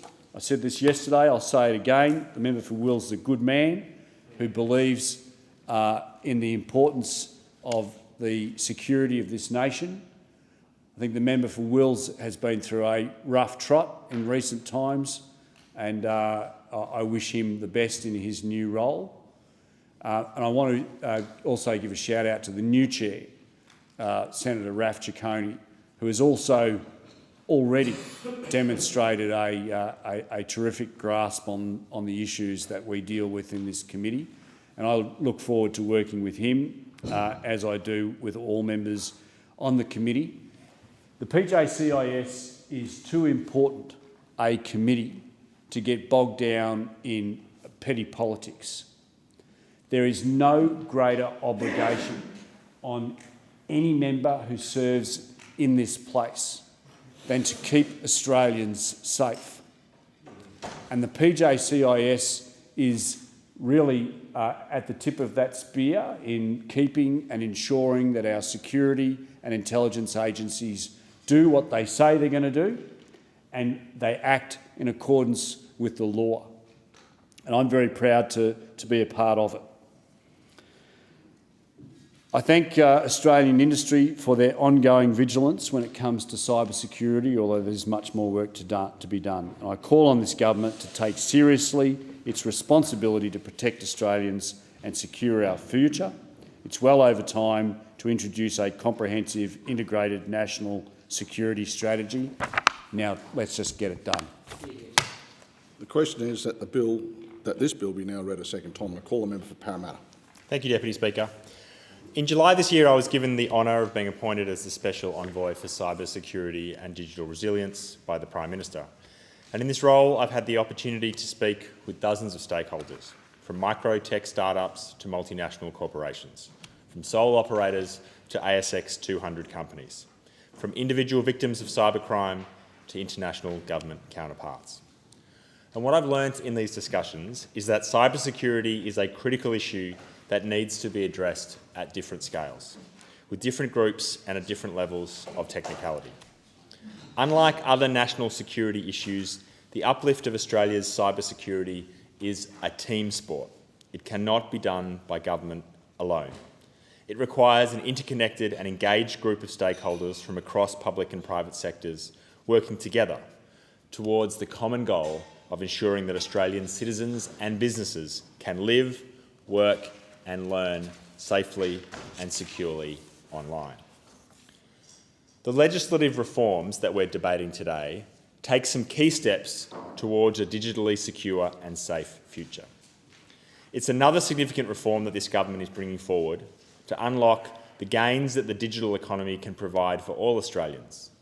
Following work across government, such as the Attorney-General's privacy reforms, the Treasury's anti-scams reforms and the Communication Portfolio's mis- and disinformation reforms. This package includes our nation's first Cybersecurity Act, which, together with reforms to the Intelligence Services Act, contain 4 critically important measures. Firstly, the bill will create a framework for setting mandatory security standards for smart devices. At the end of 2023, there were 109 million smart devices in Australia, with there being at least one device in 73% of Australian homes. By the end of 2027, there is likely to be 353 million devices in Australia, worth over $2.1 billion to the Australian economy. The Cybersecurity Bill will create a framework by which any smart device sold in Australia will meet 3 security requirements. First, each device will be sold with its own unique password, ensuring that a wide-scale cyber attack cannot be perpetrated on the owners of a particular piece of technology. Second, each device will have fault reporting capabilities so that manufacturers have the information needed to remedy and identify vulnerabilities. And third, each device will come with the information the purchaser needs to know about regularly updating the software in their device, so that any cyber vulnerabilities in software are removed as soon as possible. And these critical changes will create a baseline of cybersecurity standards across Australia's smart device market, making our everyday lives safer and more secure. Secondly, the Cybersecurity Bill creates a requirement for businesses above a prescribed level of annual turnover to report ransomware payments to government. Ransomware remains one of the most destructive types of cybercrime in Australia, with the capacity to cripple digital infrastructure through the encryption of devices, files and folders, rendering essential computer systems inaccessible or inoperable. This reform is not the government stepping back from its advice that a ransom should never be paid. That is still our advice. Ransoms fund further criminal activity, and there is no guarantee, if you pay a ransom, that your network or information will be handed back. In fact, for many businesses that pay a ransom, they're giving a signal to the market of their willingness to pay and putting them at risk of further and subsequent attacks. Instead, what the government is saying with this requirement is that we want to make sure that we have a full picture of the ransomware threat in Australia. Now, there has been some public commentary that this reporting obligation will create unnecessary stress for small businesses who may be captured under the $3 million annual threshold. But the 72-hour timeframe for making a report only starts from the time that that ransom is paid, which may be some time after the incident itself occurs, and it will only be enforced in cases of egregious non-compliance. The penalty for non-compliance is not a punitive measure for acts done in good faith, as the bill clearly outlines. Whilst those on the other side think that we should just be slapping an economy-wide ban on making any ransomware payment, the Albanese government wants to build an evidence base on which a decision can be made. Having a thorough understanding of ransomware payments in Australia allows the Australian Government to build a tailored package of assistance and guidance for victims, to assist in law enforcement and the disruption of threat activities, and in future to have the data to make an evidence-based decision on whether a ransomware ban is suitable for Australia. This is evidence-based policy, not shooting from the hip. The third measure in the Cybersecurity Bill and in the amendments to the Intelligence Services Act will create a limited use obligation whereby certain information provided by victims of a cyber attack to the National Cybersecurity Coordinator and her office or to officers from the Australian Signals Directorate will not be able to be used for other purposes. And this is incredibly important. The purpose of this limitation is to safeguard in the early stages of an incident where information is being generated in real time and is unable to be verified. The Cyber Coordinator is responsible for leading whole-of-government coordination in response to significant cybersecurity incidents. And Lieutenant General Michelle McGuinness is responsible for providing the advice to the Minister for Cybersecurity and other elected representatives that they need to direct government activities in response to a large-scale cyber incident. The Coordinator and staff from her office need to receive contemporaneous information about an incident in order to perform this vital role. In addition, ASD have the significant technical expertise to assist Australian businesses to respond to a cyber attack. They are the cyber firefighters who need to receive technical information in real time to address an attack. And that's why this piece of legislation is so important. Because recent experience is that victims of a cyber attack have been hesitant to provide this vital information because of the risk that that information may be lawfully provided by ASD to other Australian government regulators such as ASIC, OAIC and APRA. And it may be used against them. Because government receives highly passed incident reports from a company's general counsel when they really need to have a direct dialogue with the Chief Information Security Officer on technical details to best employ their assistance and expertise. And these limited use provisions will create a limitation on how information provided to the Cyber Coordinator or to ASD will be able to be shared. And by creating requirements for these officials not to share the information except in specific and prescribed circumstances. Now, it doesn't mean that regulators with cybersecurity requirements to enforce are excluded from ever receiving that information, but it does mean that the OAIC, ASIC, APRA and numerous other government regulators will only be able to receive information for their regulatory purposes from the entity under their existing powers. Limited use will enable the Cyber Coordinator to receive the real-time information necessary to provide government support in a time of crisis. It means that ASD, our cyber firefighters, can receive the information they need in a timely way to help put a cyber incident out. Now, the final measure in the Cybersecurity Bill is to legislate a Cyber Incident Review Board to conduct post-incident reviews of nationally significant cyber incidents. The board will conduct inquiries and make reports to industry and government on a no-fault basis to improve Australia's collective cybersecurity outcomes. The board will operate independent from government and have the capacity to conduct reviews on its own motion, on referral from the Minister or Cyber Coordinator, or at the request of the victim of a cyber attack. It will have suitable powers to require the production of information, but information provided to the board will not be admissible in civil or criminal proceedings against the entity. Whilst reviews of previous cyber incidents can and have been conducted under government executive powers, legislating this board will create clear duties and obligations about the conduct of reviews and the treatment of information provided or generated in the course of a review. It promotes transparency of this important function and will provide public advice about an incident with the aim of providing collective cybersecurity practices for all Australians. This package of legislative reforms also builds on Australia's world-leading critical infrastructure security regulatory system to make 3 critical improvements identified as part of the government's Australian cybersecurity strategy. This strategy's aim is to make Australia a world leader in cybersecurity by the end of 2030. The first measure expressly includes business critical data as part of a critical infrastructure asset under the Security of Critical Infrastructure Act, the SOCI Act.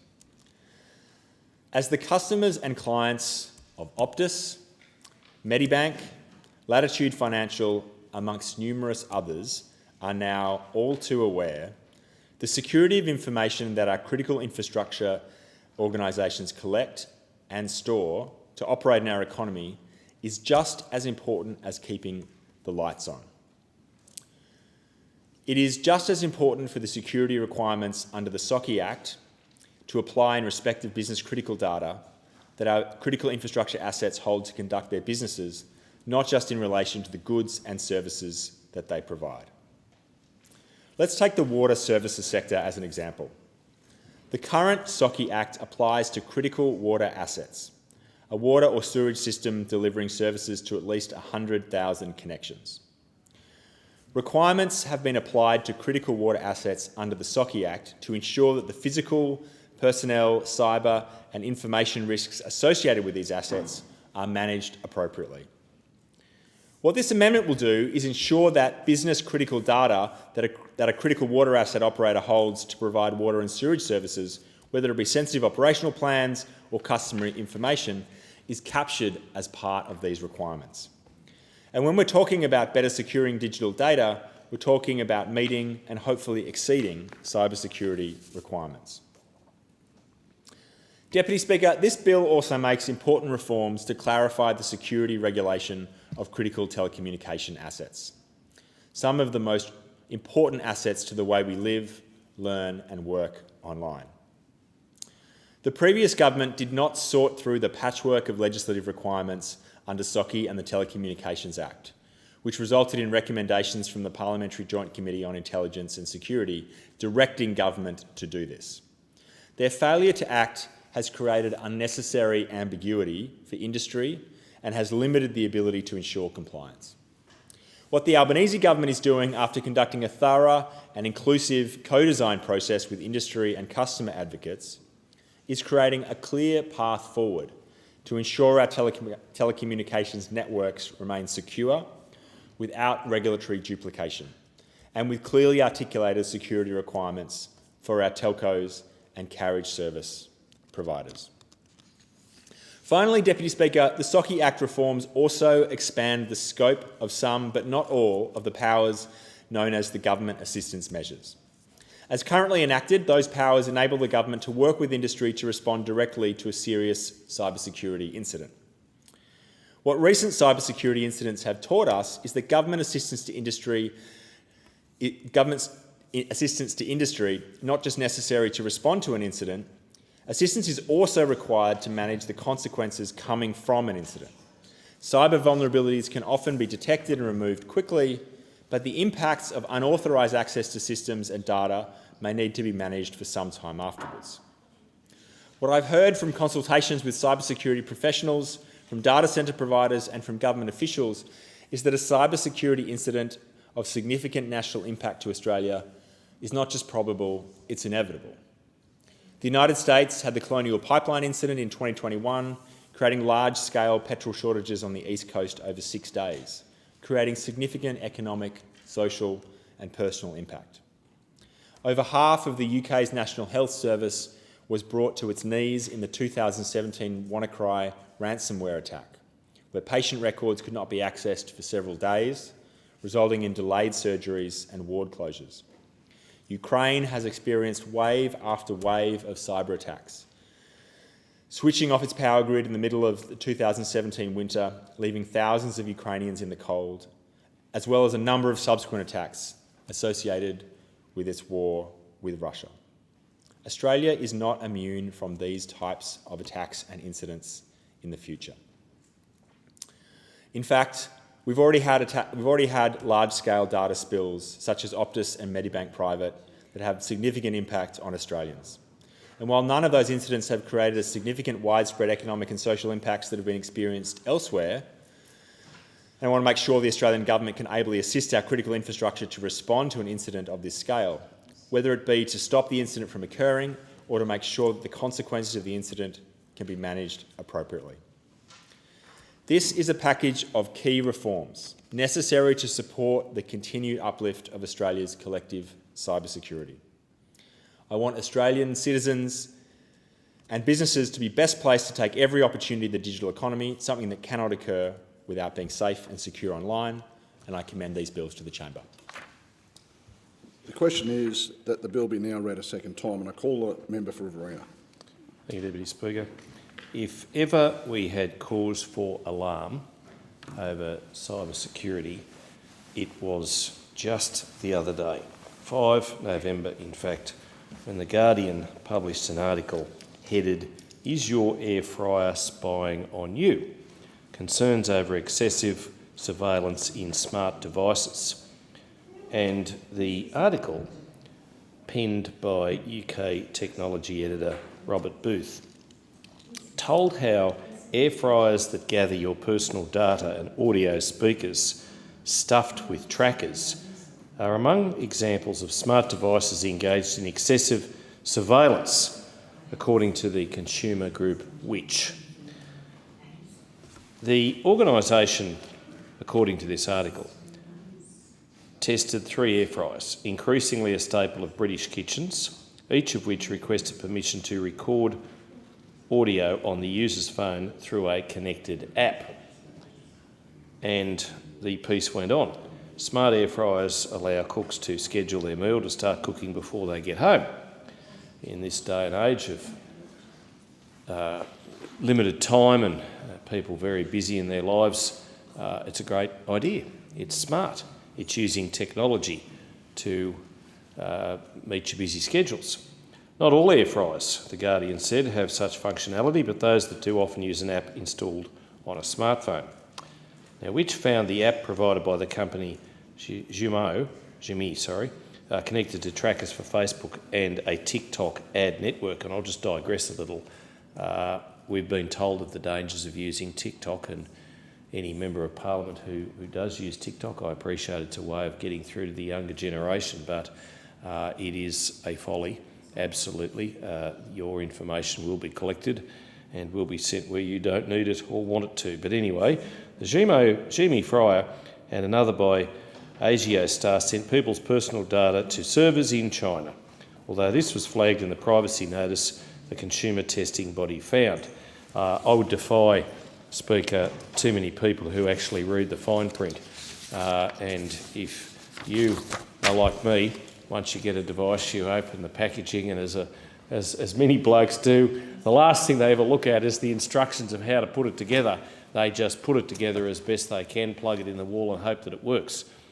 Its tests also examined smartwatches that said it required risky phone permissions, in other words, giving invasive access to the consumer's phone through location tracking, audio recording and accessing stored files. And we know that so much of our information is collected. We know that so much of that data is stored. What we don't know is who is doing it and why, and what they are going to use it for in the future.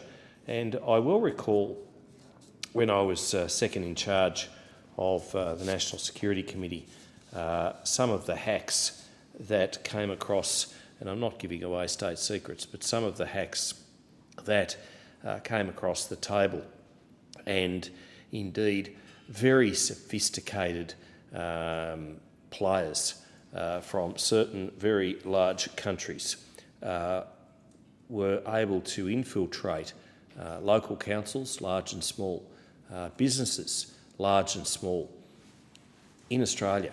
And this is of great concern, and we should be very worried, getting very prepared and making sure that we do everything we can to solidify our cyber security.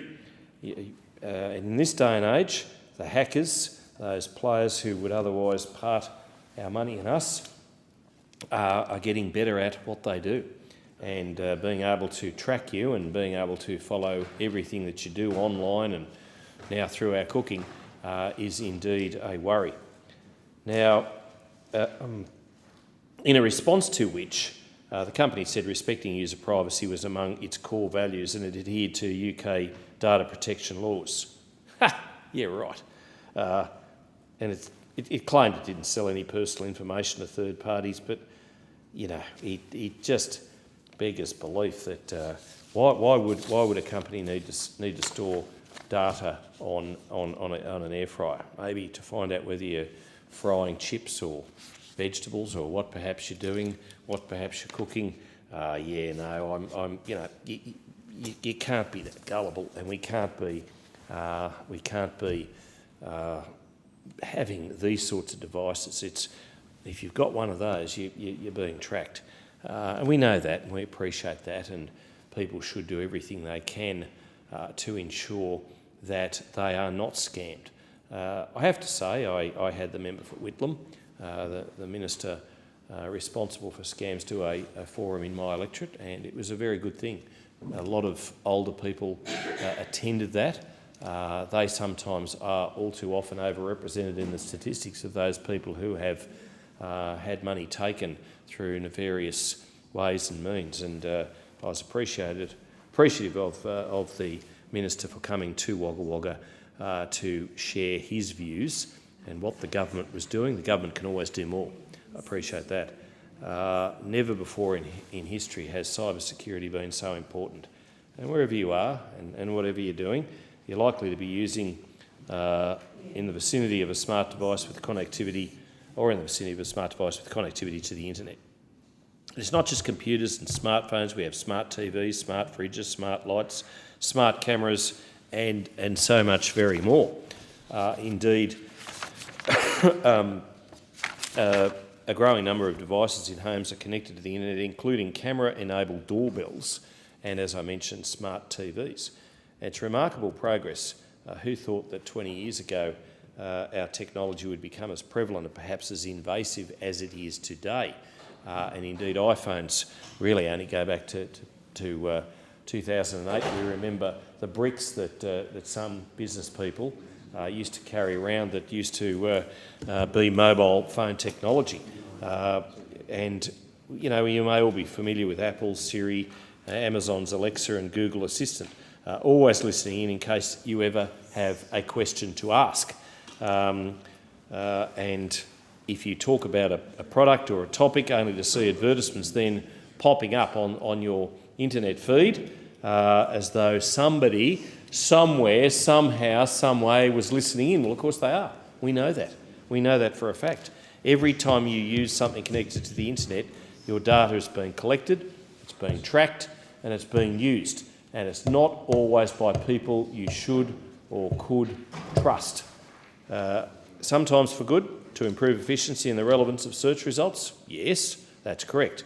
But every time this data is collected about you, it can be used for nefarious causes, particularly when data breaches occur and your data gets into the wrong hands. By 2025, cybercrime is estimated to cost the world $10.5 trillion.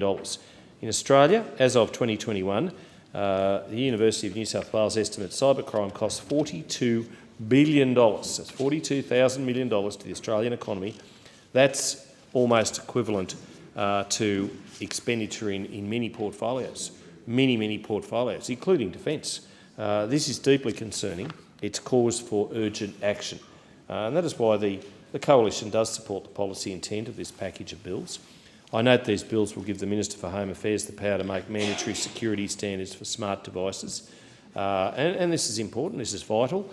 If our air fryers can be spying on us, who knows what else is? Who would know? This is something the government must have at the forefront of its operations. The people's security is number one priority for government. It's absolutely number one. How many cameras, drones and other devices do government departments use that are manufactured in China? How many? It would be a fascinating answer. Who knows how much confidential data is being collected by foreign actors, foreign players. The Cybersecurity Bill 2024 will also empower the Secretary of the Department of Home Affairs to issue compliance, stop and recall notices in order to enforce the mandatory security standards regime. Not such a bad thing. Well, this is a good start to improve the security of our devices. Even properly managed data can be breached by bad actors. That's why it's important that the government, via the Australian Signals Directorate, is informed of entities that have been subject to a cyber incident. This bill will ensure that entities with more than $3 million annual turnover report cyber incidents to the AST if they've made a ransomware payment or given any other benefit in connection to such an incident. The $3 million cap prevents excessive regulation on small businesses, but it does ensure that larger businesses are more likely to store your data and have the economic capacity to adhere to these regulations. And that's something that perhaps needs looking at. Naturally, some entities may be hesitant to report and provide data to the government for fear of adverse consequences. That's why this package establishes a limited use obligation which restricts how much information provided to the National Cyber Security Coordinator can be used or shared with other government entities. Further, this obligation will also be imposed on the AST, which will be prevented from communicating such data for the purposes of investigating or enforcing a contravention of a Commonwealth, state or territory law other than a criminal offence against the entity subject to the cyber incident. This enables reports and data supplied are full, are honest, accurate, transparent, enabling the AST to do its job properly, rather than struggle to obtain accurate data from entities fearful of ancillary consequences. And I have to say we are fortunate in this country to have people who are very qualified in the space of cybersecurity. I know when the 2016 census went a little awry, Alastair McGibbon did a very strong and powerful role. I know the role that the AST played, and I know just how important this is. And we are very lucky that we have in this nation people in the public service and elsewhere who do their utmost to ensure that the bad guys don't win. As we move into an ever more digitally connected future, it becomes ever more imperative to enact the regulations and frameworks necessary to combat the established and emerging threats of cybercrime. As of 2023, the Australian Trade and Investment Commission reported Australia's tech industry to be worth $167 billion. Now that's having grown by 80% in 5 years, and it's growing at an exponentially fast rate. It is huge. It's also estimated to constitute $250 billion of our gross domestic product by 2030. It's clear Australia must entrench its place on the world stage as a nation which is proactive and a world leader in cyber safety when it comes to digital technology. And I would like to think that whichever party or parties occupy the government benches in Australia, then the same priority, the same importance is placed on cyber security. And I know that the government comes to this place and space with good intent, and I encourage them and acknowledge them for that. It's very clear that Australia is targeted often, all too often, by people, by nations that would want to do us harm. But this bill and other measures will ensure business has the confidence to continue to invest and grow. I have to say I well remember when I was in government and was in cabinet and was on the National Security Committee. We made the rather controversial decision at the time to not allow Huawei to have the reach that it wanted in Australia, even though they were making big inroads. They were sponsoring the Canberra Raiders National Rugby League team. But why would we want to have a foreign entity with the ability and the capability to do what they could? We can't have our traffic lights, our hospital power systems operated by international players. And whilst I know it was a controversial decision at the time, it was the right course of action to take. It's not just the tech sector that these regulations are relevant to, it's almost every business sector. Like a great octopus, you know, players who want to and need to and feel the want to, they can reach in and take anyone's money, and no one is safe. Nearly every business has a website these days, nearly everybody shops online these days. More and more people are banking online as well. And it is our duty, it is the government's role to ensure ordinary Australians are protected to the best of Australia's ability, the best of government's ability, to protect also not just Australians but industry from cybercrime. That should be the ultimate goal, to keep Australians safe, and I appreciate that's what the government is endeavouring to do, and they have the coalition support in just that. I thank the member. The question is that this bill be now read a second time. I call the member for Bruce. Thanks. Checking which bill we're on. Sorry. What am I going to? We're going to put the question.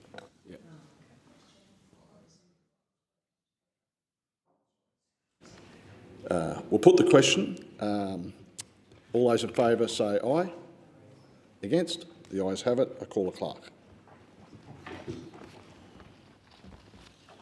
Second reading, a bill for an act relating to cyber security for Australians and for other purposes.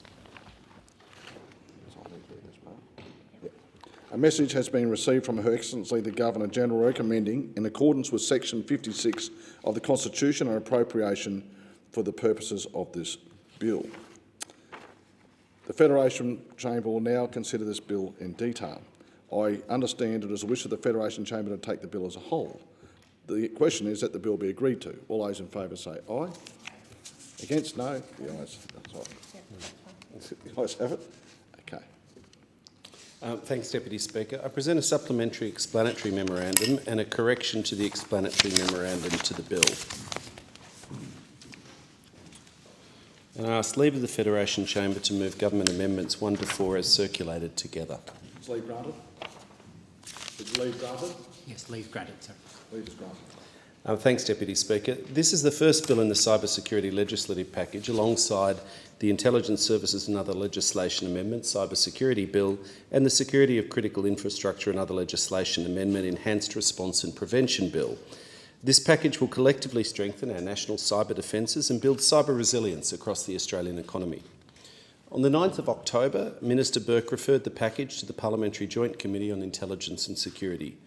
The committee recommended that, subject to implementation of the recommendations in its report, the package be passed by Parliament. These amendments will implement the changes and clarifications as recommended by the committee. To implement Recommendation 7 of the committee's report, the bill was amended to clarify that information obtained by the National Cyber Security Coordinator in relation to a cyber security incident, or acquired by a Commonwealth body or state body from a ransomware payment report, is not admissible against the impacted entity in certain criminal or civil proceedings. Further amendments will ensure that information obtained by the Cyber Incident Review Board in the performance of its functions is not admissible in evidence against the entity in certain criminal and civil proceedings. And, Deputy Speaker, to address Recommendation 10 of the committee's report, the bill now contains a provision that the committee may review the operation, effectiveness and implications of the Cyber Security Act as soon as practicable after the 1st of December 2027. The bill will provide clarity and confidence for Australians in the face of an ever-changing cyber security landscape. The legislative package will empower government and industry with awareness and resilience to better protect Australians from cyber security threats, and I commend the bill to the Chamber.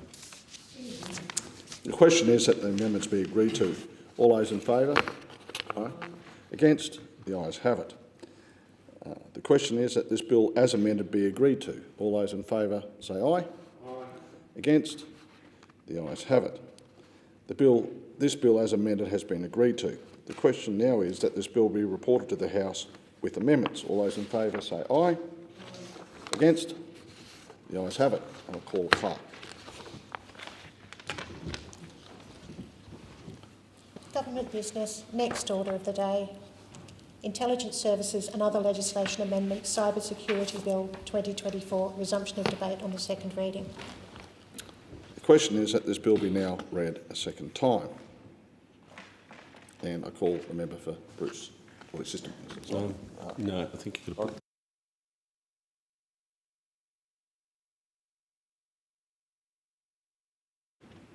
I'll put the question. Those in favour say aye. Against?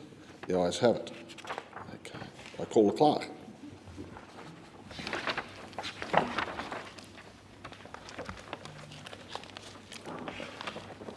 Second reading.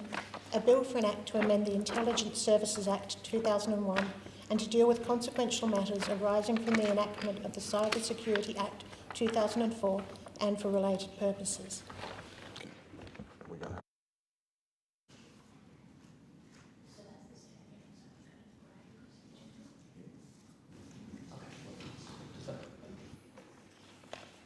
The Federation Chamber will now consider the bill in detail. It is understood it is the wish of the Federation Chamber to take the bill as a whole.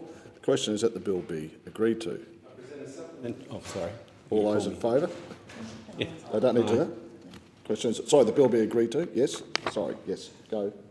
Thanks, Deputy Speaker. I present a supplementary explanatory memorandum to the bill.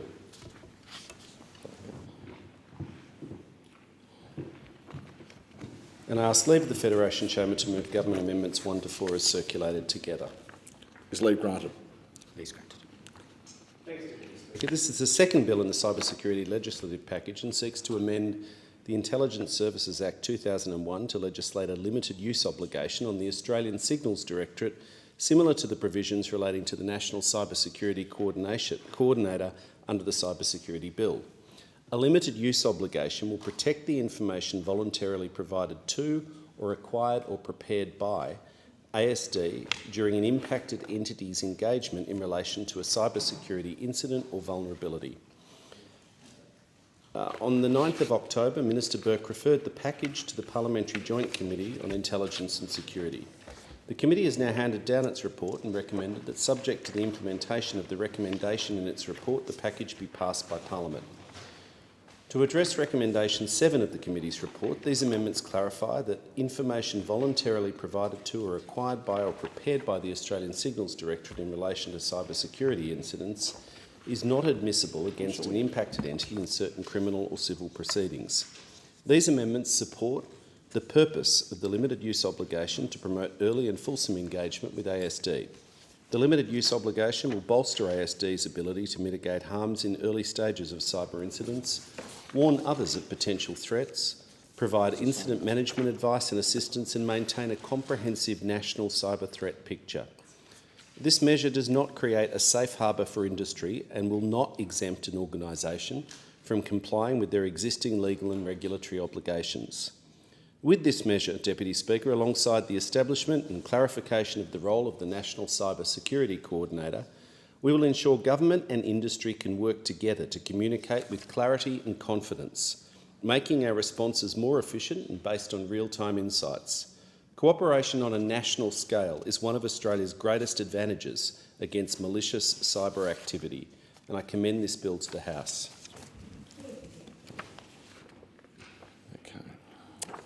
The question is that the amendments be agreed to. All those in favour say aye. Aye. Against? The ayes have it. The question is that this bill be, as amended, be agreed to. All those in favour say aye. Aye. Against? The ayes have it. This bill as amended has been agreed to. The question now is that this bill be reported to the House with amendments. All those in favour? Aye. Against? The ayes have it, and I call the clerk.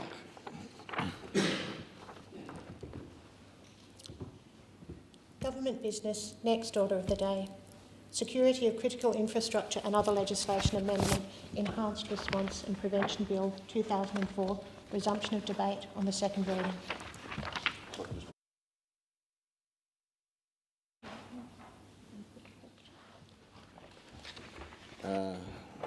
So I don't have to do that.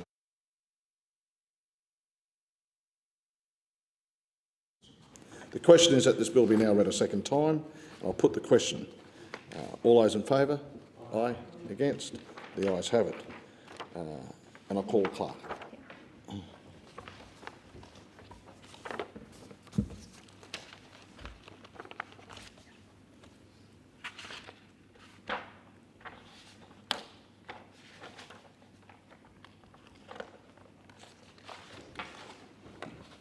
Second reading.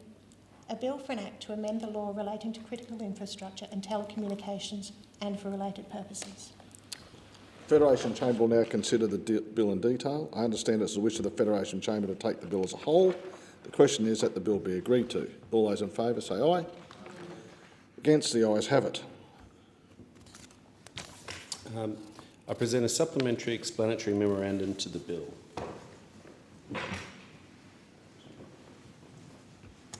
And I ask leave of the Federation Chamber to move Government Amendments 1 to 6 as circulated together.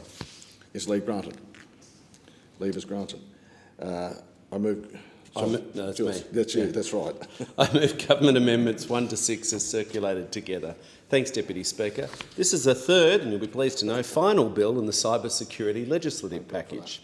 This bill seeks to amend the Security of Critical Infrastructure Act 2018, the SOCI Act, to strengthen existing security obligations on critical infrastructure sectors and address gaps identified following recent major incidents impacting critical infrastructure. I thank the Parliamentary Joint Committee on Intelligence and Security for its work on this bill through its inquiry and recommendations. That committee made two recommendations, recommendations 12 and 13, in its advisory report that require further amendments to the bill and to which the government agrees to implement. To implement recommendation 12, the government is introducing an amendment to this bill to amend section 60B of the SOCI Act to extend the committee's ability to initiate a review into the operation, effectiveness and implications of the SOCI Act from 3 years to 5 years from royal assent of the Security Legislation Amendment Critical Infrastructure Act 2021, the SLUCI Act.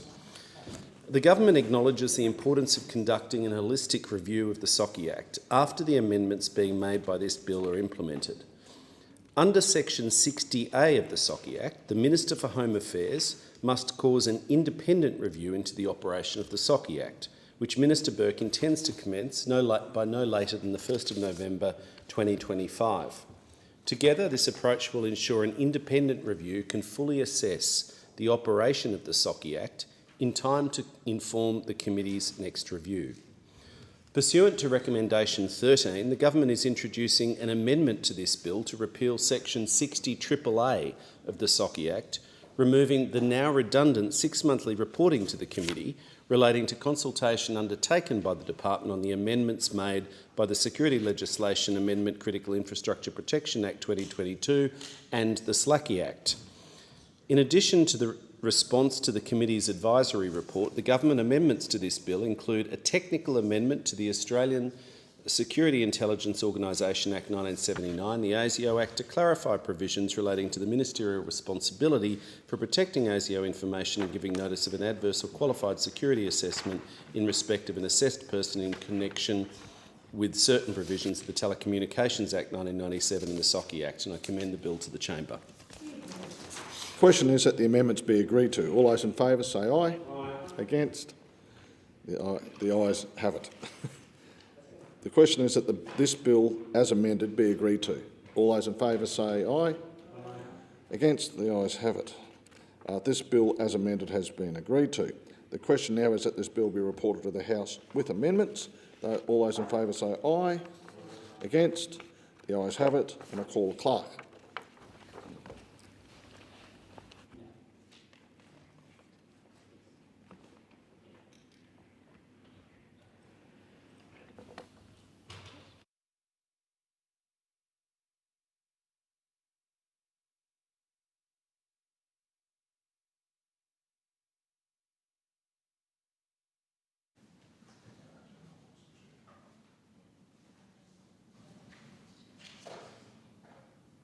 So we don't.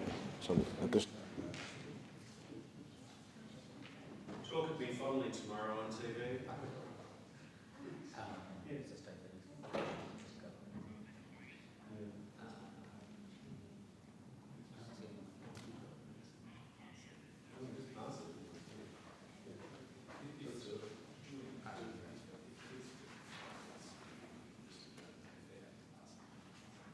Do you mind if we just wait for the customs tariff and then make sure that no one has spoken on? Okay, thanks. Let's do it. So 5 minutes tomorrow.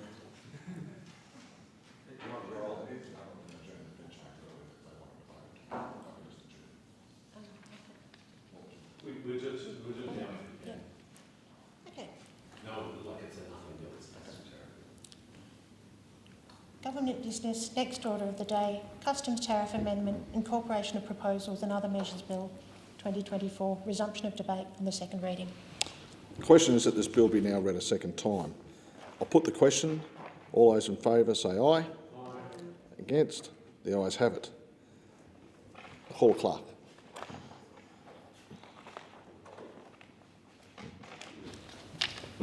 Second reading, a bill for an act to amend the Customs Tariff Act 1995 and for related purposes. If no member wishes to consider the bill in detail, I will put the report question immediately. The question is that this bill be reported to the House without amendment. All those in favour say aye. Aye. Against? The ayes have it. I call the clerk.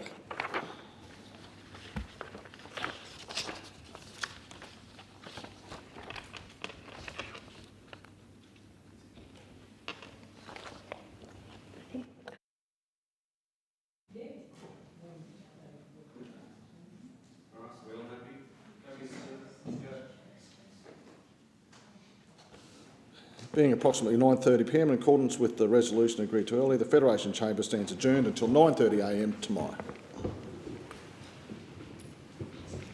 I did say approximately.